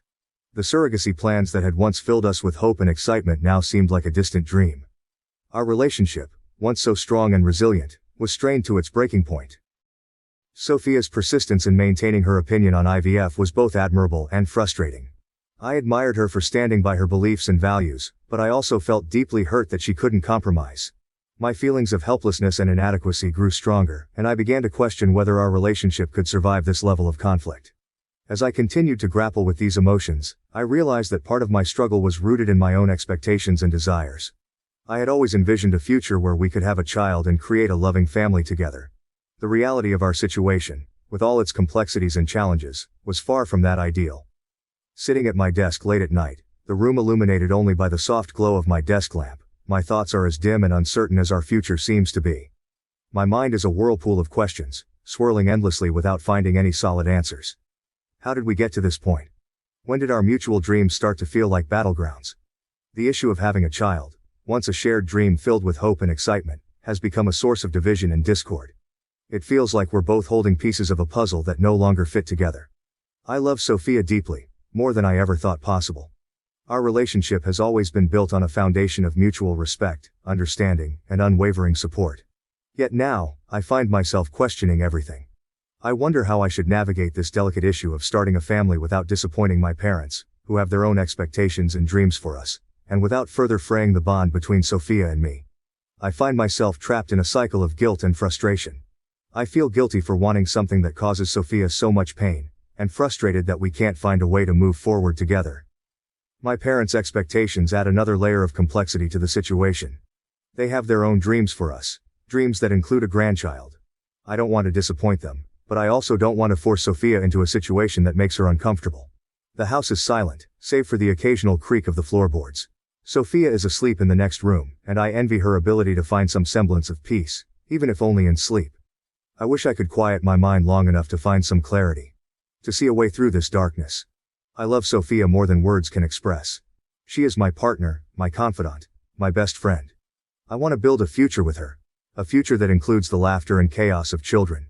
But I also want her to feel safe and respected. To know that her feelings and fears are valid. As I sit there, the quiet of the night pressing in around me, I wonder how we can mend this rift. How can we find a solution that honors both of our needs and desires? Sophia and Emma's story is a deeply moving and multifaceted narrative that offers valuable lessons on relationships, love, and the challenges of starting a family. Their journey underscores the importance of understanding, empathy, and communication in overcoming personal and societal obstacles. Here are some profound lessons drawn from their experiences. One of the central lessons from Sophia and Emma's journey is the power of empathy and understanding in relationships. Initially, Emma struggled to comprehend Sophia's discomfort with IVF. To her, the procedure seemed like a logical solution to their desire for a child. However, Sophia's feelings were deeply rooted in emotional and psychological concerns, including societal expectations and traditional gender roles. Emma's journey to understanding Sophia's perspective underscores the necessity of approaching conflicts in relationships with empathy. Effective communication isn't just about talking, it's about listening deeply and validating each other's feelings. By seeking to understand Sophia's deeper fears and insecurities, Emma learned to appreciate her partner's perspective, which was crucial in finding a path forward. This lesson teaches us that empathy is a critical component of any relationship. Taking the time to truly understand a partner's feelings and concerns can help bridge gaps and resolve conflicts that may seem insurmountable. It's not enough to merely acknowledge a partner's discomfort. One must delve deeper to understand the root causes and address them compassionately. Another significant lesson from their story is the challenge of balancing family expectations with personal values and desires. Both Sophia and Emma faced considerable pressure from their parents, who had traditional views on family and parenthood. Their parents' resistance to surrogacy and insistence that one of them become pregnant highlighted the generational and cultural differences that often complicate family dynamics. This aspect of their story highlights the importance of finding a balance between respecting family opinions and staying true to one's values and needs. While family support and approval are important, personal decisions, especially those as significant as starting a family, must align with what feels right for the couple involved. Sophia and Emma's experience underscores the importance of open dialogue and finding common ground. It shows that while it's essential to consider family expectations, ultimately, the decisions about starting a family must reflect the couple's shared vision and values. This lesson is particularly relevant for anyone navigating similar pressures from family or society. Respecting individual perspectives within a relationship is another crucial lesson from their story. Sophia's discomfort with IVF was not something Emma could initially understand, but it was a deeply personal issue for Sophia. The journey to finding a solution that worked for both of them required Emma to respect Sophia's feelings, even when they didn't align with her own perspective. For my birthday, my friend's boyfriend gave me a family heirloom that he had stolen, and now, everything is in chaos. It was a crisp autumn evening when I gathered with my closest friends to celebrate my 26th birthday. We had chosen our usual spot, a cozy little bistro tucked away in a quiet corner of the city, known for its warm ambiance and delicious comfort food. The place was perfect for our small group, providing an intimate setting where we could laugh, share stories, and enjoy each other's company without the hustle and bustle of larger venues. The bistro was softly lit, with fairy lights strung across the ceiling and candles flickering on each table, casting a warm, golden glow. The aroma of freshly baked bread and simmering stew filled the air, mingling with the sound of soft jazz playing in the background. It was the kind of place where time seemed to slow down, allowing us to savor every moment of the evening. My friends and I had known each other for years, having met during various stages of our lives. Some from university, others through mutual acquaintances. We had formed a tight-knit group, supporting each other through thick and thin. There was an unspoken understanding among us, a mutual respect and affection that made our gathering special. We had developed a tradition when it came to birthday celebrations. Our gifts were always thoughtful but modest, reflecting our shared understanding of each other's financial situations. Most of us were young professionals or grad students, juggling careers, studies, and sometimes both. The gifts we exchanged were typically in the €10–40 range, a book, a voucher for theater tickets, or perhaps a nice bottle of wine. It was never about the monetary value but the sentiment behind the gesture. As I looked around the table, I couldn't help but feel grateful for the friends who had become my second family. There was Emma, my best friend since university. At 26, she was a vivacious and spirited individual, always the life of the party. With her curly blonde hair and infectious laugh, Emma had a knack for making everyone around her feel at ease. She worked as a graphic designer, her creativity evident in everything she did. Emma had a kind heart and a fierce loyalty to those she cared about, making her the glue that held our group together. Next to her sat Jason, 27, a software engineer with a quiet demeanor but a sharp wit. Jason was the problem solver of the group, always ready with a solution or a piece of advice. His dark hair and glasses gave him an intellectual appearance, which matched his personality perfectly. Despite his reserved nature, Jason had a dry sense of humor that never failed to catch us off guard, resulting in fits of laughter at the most unexpected moments. Then there was Sarah, 26, a fellow grad student who shared my love for literature and history. Sarah was thoughtful and introspective, with an uncanny ability to read people and situations. Her auburn hair and green eyes gave her an ethereal quality, and she often seemed lost in her own world of books and ideas.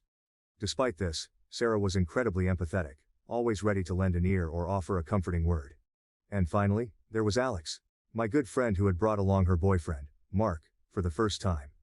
Alex, also 26, was a social worker with a passion for helping others.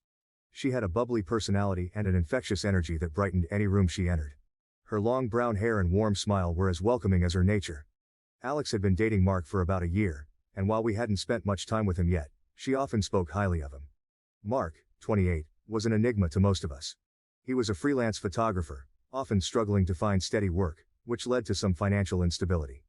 With his rugged good looks, dark hair, and piercing blue eyes, Mark had an air of mystery about him. He was charming and personable, but there was an underlying restlessness in his demeanor, as if he were constantly searching for something just out of reach. As the evening progressed, we enjoyed a delicious meal, accompanied by laughter and heartfelt conversations. The table was soon filled with small, neatly wrapped gifts, each one a testament to our shared understanding of each other's tastes and interests. I had received a beautifully illustrated book from Emma, a handmade candle from Sarah, and a thoughtful card from Jason with a voucher for my favorite bookstore. When it came time for Alex to present her gift, she handed me a small package with a sheepish smile. "This is from both of us," she said, nodding towards Mark. I opened it to find a lovely bracelet, delicate and simple, perfectly suited to my style. I thanked them both, genuinely touched by the thoughtfulness of their gift. However, Mark surprised me by handing me another gift, separate from Alex's. It was a small object, carefully wrapped in plain paper. "This is from me," he said with a smile. "I hope you like it." I unwrapped the gift, revealing a beautiful antique trinket. It was a small, intricately designed item that instantly reminded me of a recent trip I had taken to my mother's home country in winter. I was genuinely moved by the gesture, thanking Mark warmly for the thoughtful gift. Little did I know that this seemingly innocent present would soon unravel a series of unexpected events, leading to revelations and decisions that none of us could have anticipated. As the night drew to a close and I returned home, I couldn't help but replay the evening's events in my mind. It had been a wonderful birthday celebration, filled with the warmth and laughter that only good friends could bring. Yet, as I unpacked the gifts I had received, one particular present stood out. The antique trinket from Mark. Its exquisite design had caught my eye the moment I unwrapped it. But now, in the quiet of my apartment, it seemed to demand even more of my attention. I placed the small item on my coffee table, its intricate details illuminated by the soft light of my reading lamp. The craftsmanship was remarkable, unlike anything I had seen before. Certain elements, such as the delicate engravings and the lustrous finish, hinted at its age and potential value. The more I looked at it, the more questions arose in my mind. Where had Mark found such a unique piece? And why would he choose to give me something that seemed far more valuable than our usual range of gifts? I picked up the trinket again, turning it over in my hands. There was something about the way the light played off its surface, especially the parts that looked like they should be glass but weren't. It was almost as if the object had a story of its own to tell, a history that was waiting to be uncovered. I noticed a small maker's mark on the bottom, an intricate symbol that seemed almost familiar, though I couldn't quite place it. My curiosity now fully piqued, I decided to do a bit of research. I grabbed my laptop and settled onto the couch, determined to find out more about this mysterious gift. I started by searching for the maker's mark, hoping it would lead me to some answers. The first few results were vague, offering little information beyond general descriptions of antique symbols. But then, after several minutes of scrolling and clicking through links, I found a match. The symbol belonged to a renowned artisan from the 19th century, famous for creating high-quality handcrafted items. The trinket, it seemed, was not just any antique.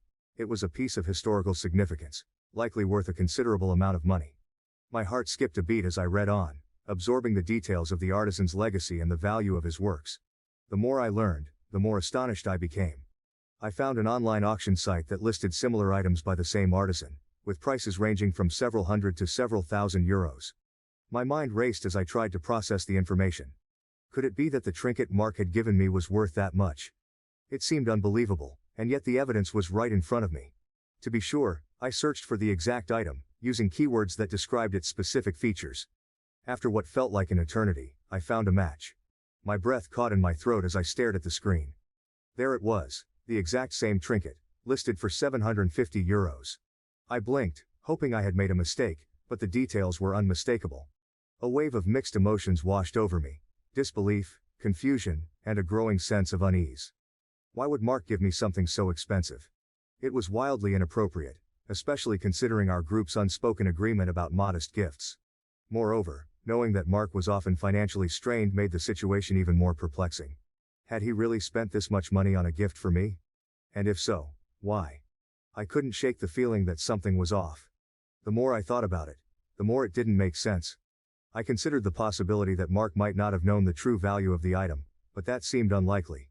The trinket was clearly special, and its worth would have been apparent to anyone who had handled it. The implications of the gift were troubling. I valued my friendship with Alex deeply, and the last thing I wanted was for something like this to cause problems between us. I knew I needed to talk to her about it, but I wasn't sure how to approach the subject. What if she didn't know about the gift's value? Or worse, what if she did and it led to a confrontation between them? As I sat there, turning these thoughts over in my mind, I felt a knot of anxiety forming in my stomach. I couldn't ignore the situation, but I also didn't want to jump to conclusions without more information. The only thing I knew for certain was that I needed to get to the bottom of this, For my own peace of mind and for the sake of my friendship with Alex. I decided to sleep on it, hoping that some clarity might come with the morning. But as I lay in bed, staring at the ceiling, my mind refused to rest. The image of the trinket kept flashing before my eyes, a constant reminder of the questions that still needed answers. The next day, I reached out to Alex, asking if we could meet up. I didn't mention the gift in my message, wanting to talk to her in person. She agreed, and we planned to meet at a cafe later that afternoon. As I prepared for our conversation, I felt a mixture of dread and determination. I needed to handle this delicately, but I also needed to be honest with her about my concerns. When we met, Alex greeted me with her usual warmth and energy, but I could tell something was on her mind as well. After some small talk, I took a deep breath and brought up the gift. I explained how I had researched the trinket and discovered its significant value, and watched as her expression shifted from curiosity to shock.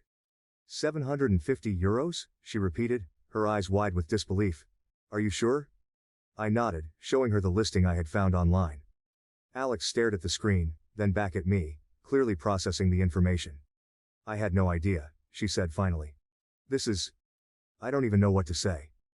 We sat in silence for a moment, both of us grappling with the implications. Alex's face was a mix of confusion and concern. Mark has never been great with money, she admitted. But I don't understand why he would do this. Neither do I said quietly. And that's why I think we need to talk to him. Together. Alex agreed, and we made a plan to confront Mark that evening. As we parted ways, I felt a sense of resolve. Whatever the explanation, we needed to uncover the truth. The trinket, with all its historical significance and unexpected value, had brought us to a crossroads, and there was no turning back now. We spent the next hour discussing how to frame our questions, aiming to keep the conversation as neutral as possible initially. Our plan was to start by asking Mark about the origins of the gift, hoping he would offer some insight without feeling cornered. But we also agreed that if his answers didn't add up, we would press him for the truth. As the time for the confrontation approached, I felt a growing sense of anxiety.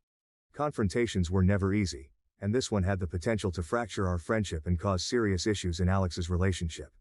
But we both knew that we couldn't ignore the situation any longer. Mark arrived at Alex's apartment around 7 p.m., oblivious to the storm that was about to unfold. He greeted us with his usual charm, but I could sense an underlying tension in his demeanor. We all sat down in the living room, and after some initial small talk, Alex and I exchanged a glance, signaling that it was time to begin. Mark, Alex started, her voice calm but firm. There's something we need to talk to you about. It's about the gift you gave to my name for her birthday. Mark's expression shifted slightly, a hint of apprehension crossing his features. Oh, the trinket. Did she like it? I took a deep breath and spoke up. It's a beautiful gift, Mark. But I did some research and found out that it's worth a lot of money. Around €750, in fact. Mark's eyes widened slightly, but he quickly masked his surprise. Really? I had no idea. Alex leaned forward, her tone more urgent now. Mark, where did you get the trinket? We need to know the truth. For a moment, Mark looked like he was going to evade the question, but then he sighed and rubbed the back of his neck. All right, I didn't exactly buy it. I took it from my parents' house. I felt a jolt of shock, and from the look on Alex's face, she was equally stunned. You stole it? She asked, her voice trembling with a mix of disbelief and anger. It wasn't like that, Mark said quickly. I didn't think it was a big deal. My mom has so many antiques lying around. I thought she wouldn't miss one little trinket. I just wanted to give my name something nice for her birthday. I could hardly believe what I was hearing. Mark, that trinket is worth a lot more than just a nice birthday gift. It has historical and sentimental value. Your mom must be worried sick about where it went. Mark looked genuinely remorseful now. I didn't realize it was that important. I just wanted to do something special. The room fell silent for a moment as we all processed his confession. The air was thick with tension, and I could see the pain in Alex's eyes. She turned to Mark, her voice breaking. How could you do this, Mark? You know how much we've struggled financially, and you go and take something so valuable without even telling me. Mark reached out to her, but she pulled away, tears welling up in her eyes. I'm sorry, Alex. I really am. I don't know what I thought. I messed up. I felt a mixture of anger and sympathy. Mark's actions were reckless and thoughtless, but I could see that he hadn't intended to cause harm. Still, the damage was done, and there was no easy way to fix it. The next morning, I felt a mix of apprehension and determination as I prepared to return the heirloom to Mark's mother. Alex had arranged the meeting, and I could sense her anxiety about the upcoming confrontation. We met at my apartment, where the trinket still sat on my coffee table, an object that had caused so much turmoil in such a short time. Alex and I arrived at Mark's parents' home, a quaint and well-kept house that exuded warmth and history. The front garden was meticulously maintained, with blooming flowers and a neatly trimmed hedge. It was clear that Mark's mother took great pride in her home, which only added to my guilt about the situation. We were greeted at the door by Mark's mother, Mrs. Thompson, a gracious woman in her late 50s. She had an air of dignity and kindness that immediately put me at ease, despite the circumstances. Her eyes, however, betrayed a hint of sadness and worry. "Thank you for coming," she said, her voice calm but tinged with emotion. "Please, come in." We followed her into the living room, a cozy space filled with antique furniture and family photographs. It was easy to see that this was a home steeped in history and love. Mrs. Thompson gestured for us to sit on the plush sofa while she took a seat in an armchair across from us. "I understand you have something to return to me," she said gently, her eyes focused on the wrapped parcel in my hands. "Yes, Mrs. Thompson," I replied, my voice steady despite my nervousness. "This trinket belongs to you. I'm so sorry for any distress this has caused." I carefully unwrapped the item and handed it to her. She took it with reverence, her eyes welling up with tears as she examined it closely. "This belonged to my great-great-great-grandmother," she said softly, her voice breaking slightly. "It has been passed down through generations in our family. I can't thank you enough for returning it." Her words hung in the air, heavy with the weight of history and sentiment. Alex and I exchanged a glance, both of us feeling the profound significance of the moment. Mrs. Thompson placed the trinket on the table beside her and took a deep breath. "Would you like some tea?" she offered, clearly trying to compose herself. We accepted, and she left the room briefly to prepare the tea. When she returned, she carried a tray with a delicate china teapot, cups, and a plate of biscuits. We each took a cup and settled back into our seats. As we sipped our tea, Mrs. Thompson began to share stories about her family and the cultural heritage tied to the heirloom. She spoke of her ancestors, their journey to this country, and the challenges they faced. Her eyes sparkled with pride as she recounted tales of resilience and strength, each story adding layers of meaning to the trinket that had caused so much trouble. Listening to her, I felt a deep sense of respect and admiration for the history she carried with her. It was clear that the trinket was more than just an object. It was a symbol of her family's legacy and identity. "I can't tell you how much this means to me," she said, her voice filled with gratitude. "This heirloom is a tangible connection to my past, and having it back where it belongs is more than I could have hoped for." As we left Mrs. Thompson's home, I felt a mixture of relief and introspection. The heirloom had been returned, and in doing so, we had helped preserve a piece of history that was deeply meaningful to her and her family. But the experience had also given me much to reflect upon. I thought about the implications of the incident for my friendship with Alex. This ordeal had tested our bond in ways I hadn't anticipated. It has forced us to confront uncomfortable truths and navigate a delicate situation with care and honesty. But it also strengthened our friendship, proving that we could rely on each other in times of crisis. The incident also made me reconsider my views on trust and materialism. Trust is a fragile thing, easily broken but difficult to repair. Mark's actions had been a betrayal of that trust, not only to his mother but to Alex and me as well. It made me realize how important it is to be mindful of the impact our actions can have on others, especially those we care about. Materialism, too, took on a new meaning in light of this experience. The trinket, while valuable in monetary terms, held far greater significance because of its history and the stories it represented. It reminded me that the true value of an object often lies not in its material worth, but in the memories and connections it embodies. As I walked home, I felt a sense of closure. Returning the heirloom had been the right thing to do, and it had brought a measure of peace to all involved. The experience had been a challenging one, but it had also offered valuable lessons about integrity, respect, and the enduring power of family and friendship. In the end, I knew that this incident would stay with me for a long time, not as a source of regret, but as a reminder of the importance of doing the right thing, even when it's difficult. It had shown me the strength of my friendships, the importance of honesty, and the profound connections that tie us to our past and shape our future. The experience of receiving an unexpectedly expensive gift and the subsequent journey to uncover its origins and return it to its rightful owner taught me profound lessons about trust, integrity, and the true value of material possessions. Firstly, the incident highlighted the delicate nature of trust in relationships. Trust is a foundational element that binds friendships, romantic relationships, and familial bonds. Mark's actions, although seemingly well-intentioned, constituted a serious breach of this trust. By taking something valuable from his mother without permission and giving it to me, He not only betrayed his mother's trust but also put Alex and our friendship in a precarious position.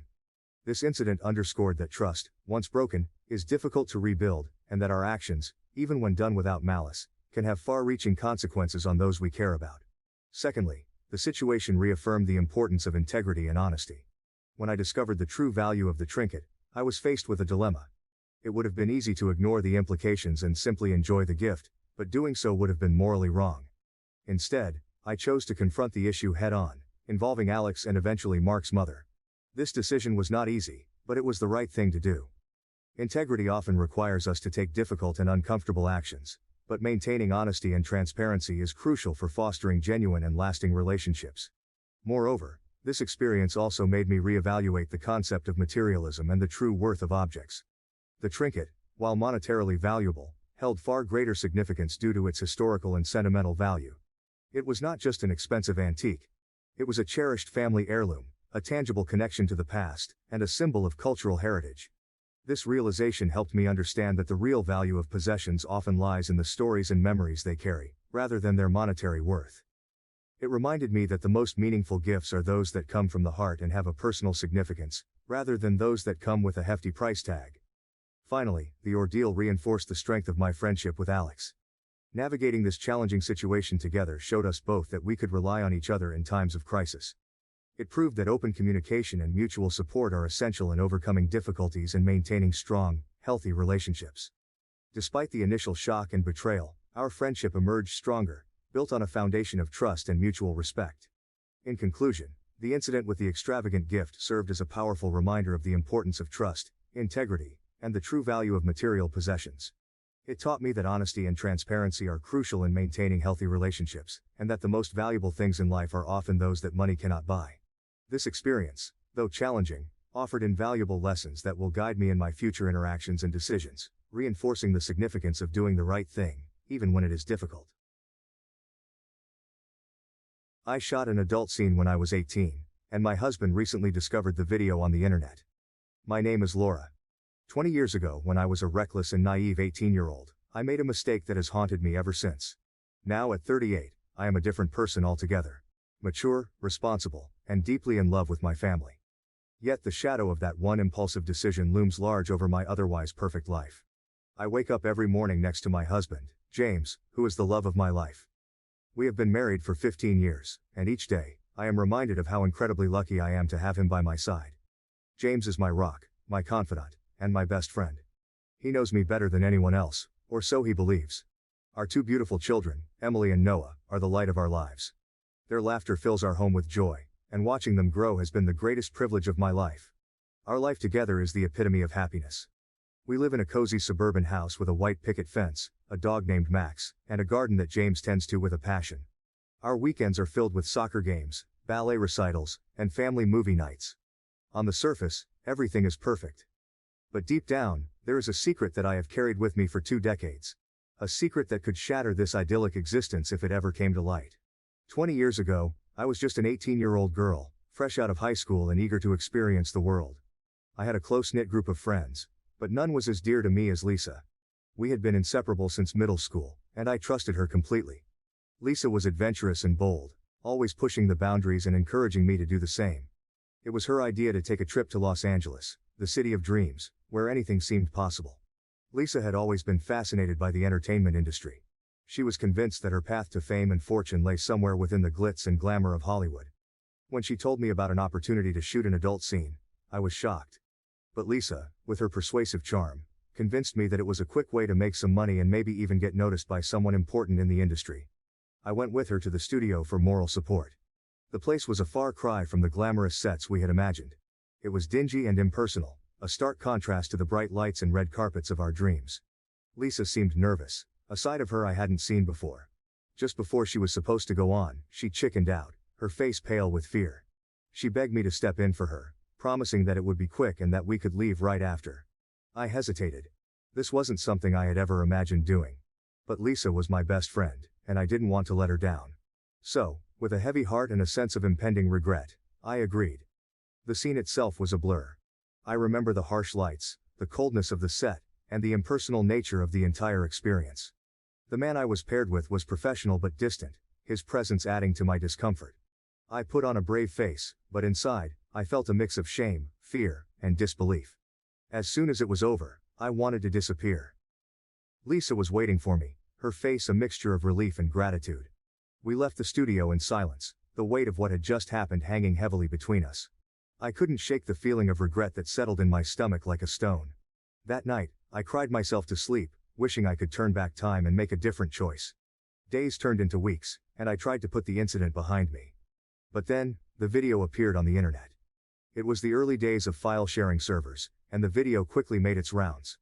Every time I saw a new link or heard someone mention it, my heart would race with fear. I dreaded the thought of someone recognizing me, of my parents finding out, or worse, of my future being tainted by this one mistake. Surprisingly, no one I knew seemed to come across the video. It was as if I had been granted a small mercy. Slowly, the video seemed to fade into obscurity, buried beneath the avalanche of new content constantly being uploaded. I allowed myself to hope that it had disappeared for good. Lisa and I drifted apart after that summer. Our friendship couldn't withstand the strain of what had happened. I enrolled in college, determined to build a new life for myself, far away from the shadows of that mistake. I met my husband a few years later. He was kind, loving, and everything I had ever hoped for in a partner. I never told him about the video. It was a part of my past that I wanted to forget, and I prayed he would never find out. For years, I lived with the secret, always fearful that it might resurface. I would occasionally search for it online, holding my breath each time, but it never appeared. I began to believe that maybe, just maybe, I had been given a second chance. When I met James a few years later, I was determined to leave that part of my life behind. I never told him about the video.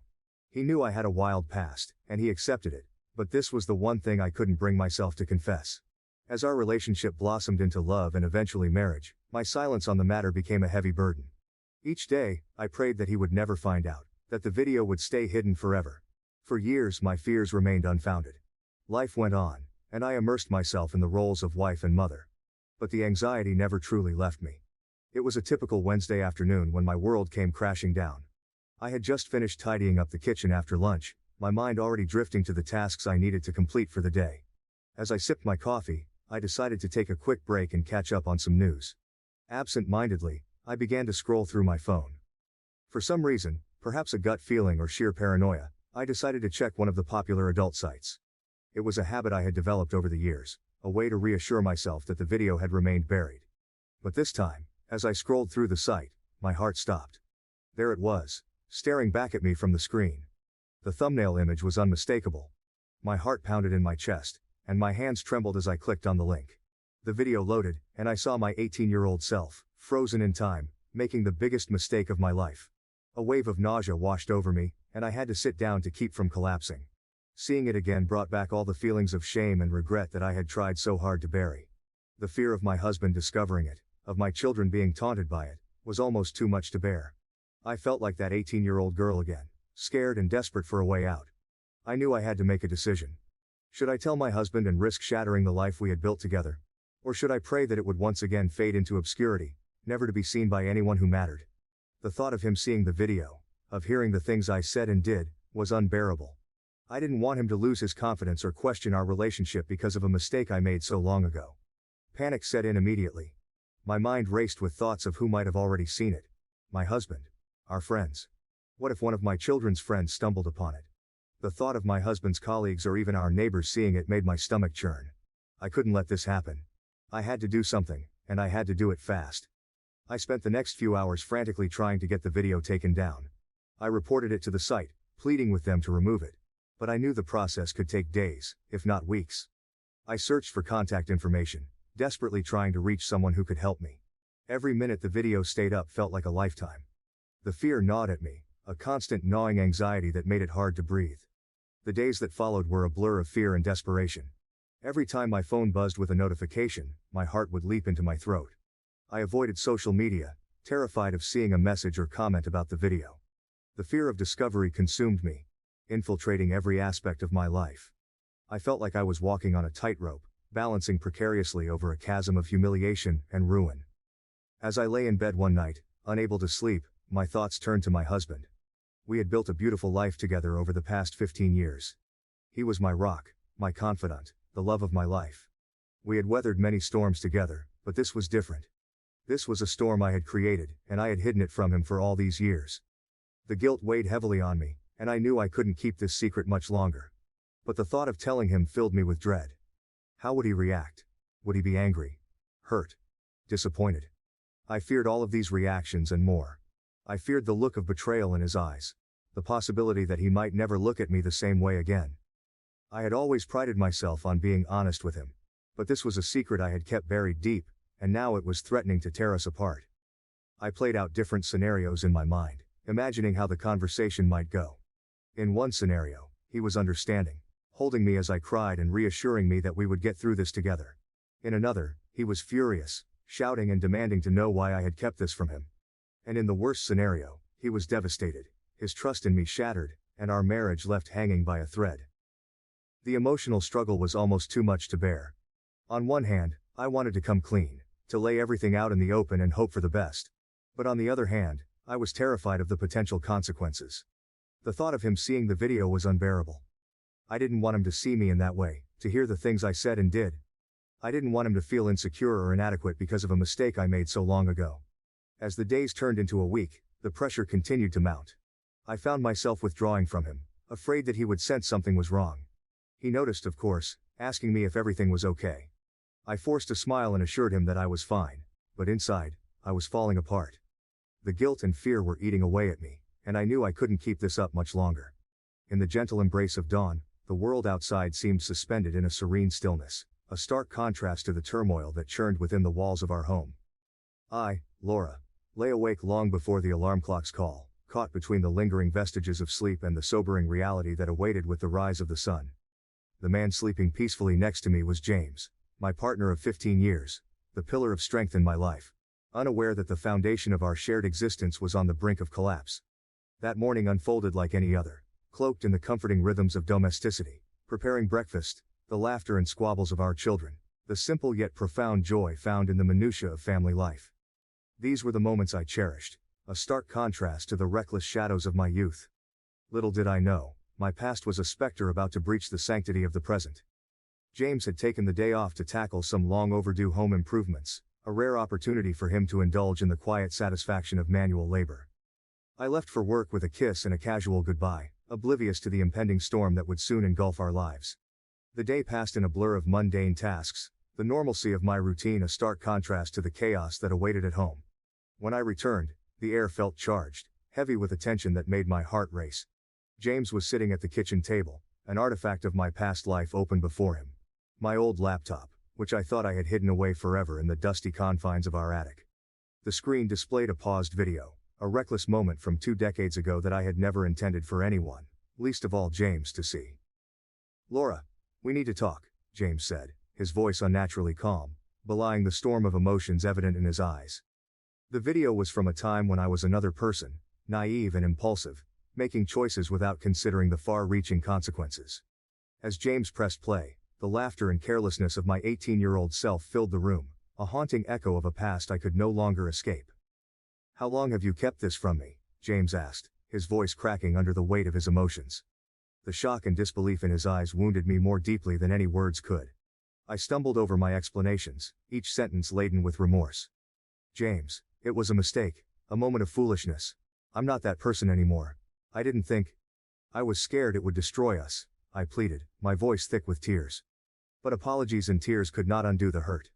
James listened, his face a mask of betrayal and anger. Each word seemed to carve a deeper chasm between us, his trust crumbling under the weight of my concealed past. Our home, once a haven of love and understanding, became a battlefield of emotions. Our conversation stretched into the night, fraught with tears and recriminations. James struggled, not just with the existence of the video but with the implications it had on his self-image and our relationship. He felt betrayed, questioning not only the truth of our past but every truth we had shared since. "I look at you now, Laura, and all I see is a lie. How do I trust anything anymore?" His words cut through the air, heavy with an anguish that I had unwittingly inflicted. The emotional toll was immense. I watched as the man I loved wrestled with his pain, a pain I had caused with a moment's indiscretion long buried. Despite my desperate attempts to bridge the gap between us, to heal the wounds of the past, the damage seemed irreparable. Weeks passed, each day a reminder of the widening rift. The laughter that once filled our home was replaced by an oppressive silence that spoke volumes.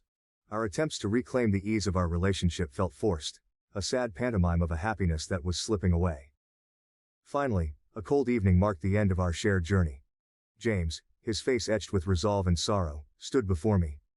"I can't do this, Laura. I can't be the man you need me to be, not with this between us.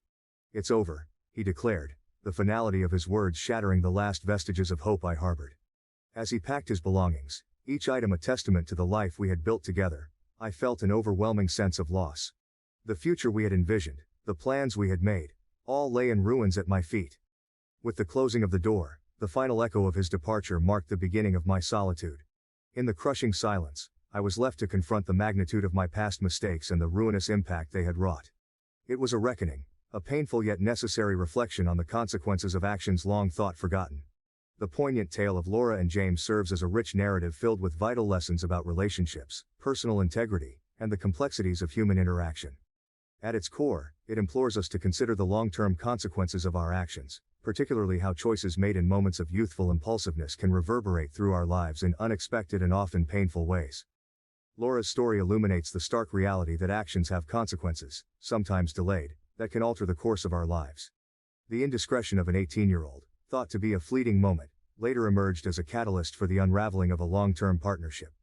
This underscores the importance of foresight in our decisions. Especially in today's digital age, where moments are captured and stored indefinitely, the youth must be cognizant that today's decisions can become tomorrow's burdens or lessons. Entering into a marriage or any significant relationship without complete honesty sets a precarious foundation. Laura's choice to withhold her past from James, despite her reasons rooted in fear of losing him, eventually led to a breach of trust that proved insurmountable. This story powerfully advocates for transparency and honesty from the outset of a relationship. Sharing one's past, especially aspects that might later impact the relationship, is crucial. It not only fosters trust but also builds a deeper understanding and empathy between partners. Communication is the lifeline of any relationship, and Laura and James's story highlights the necessity of effective, open, and honest dialogue. Their inability to communicate effectively in the aftermath of the revelation shows how essential it is to develop these skills.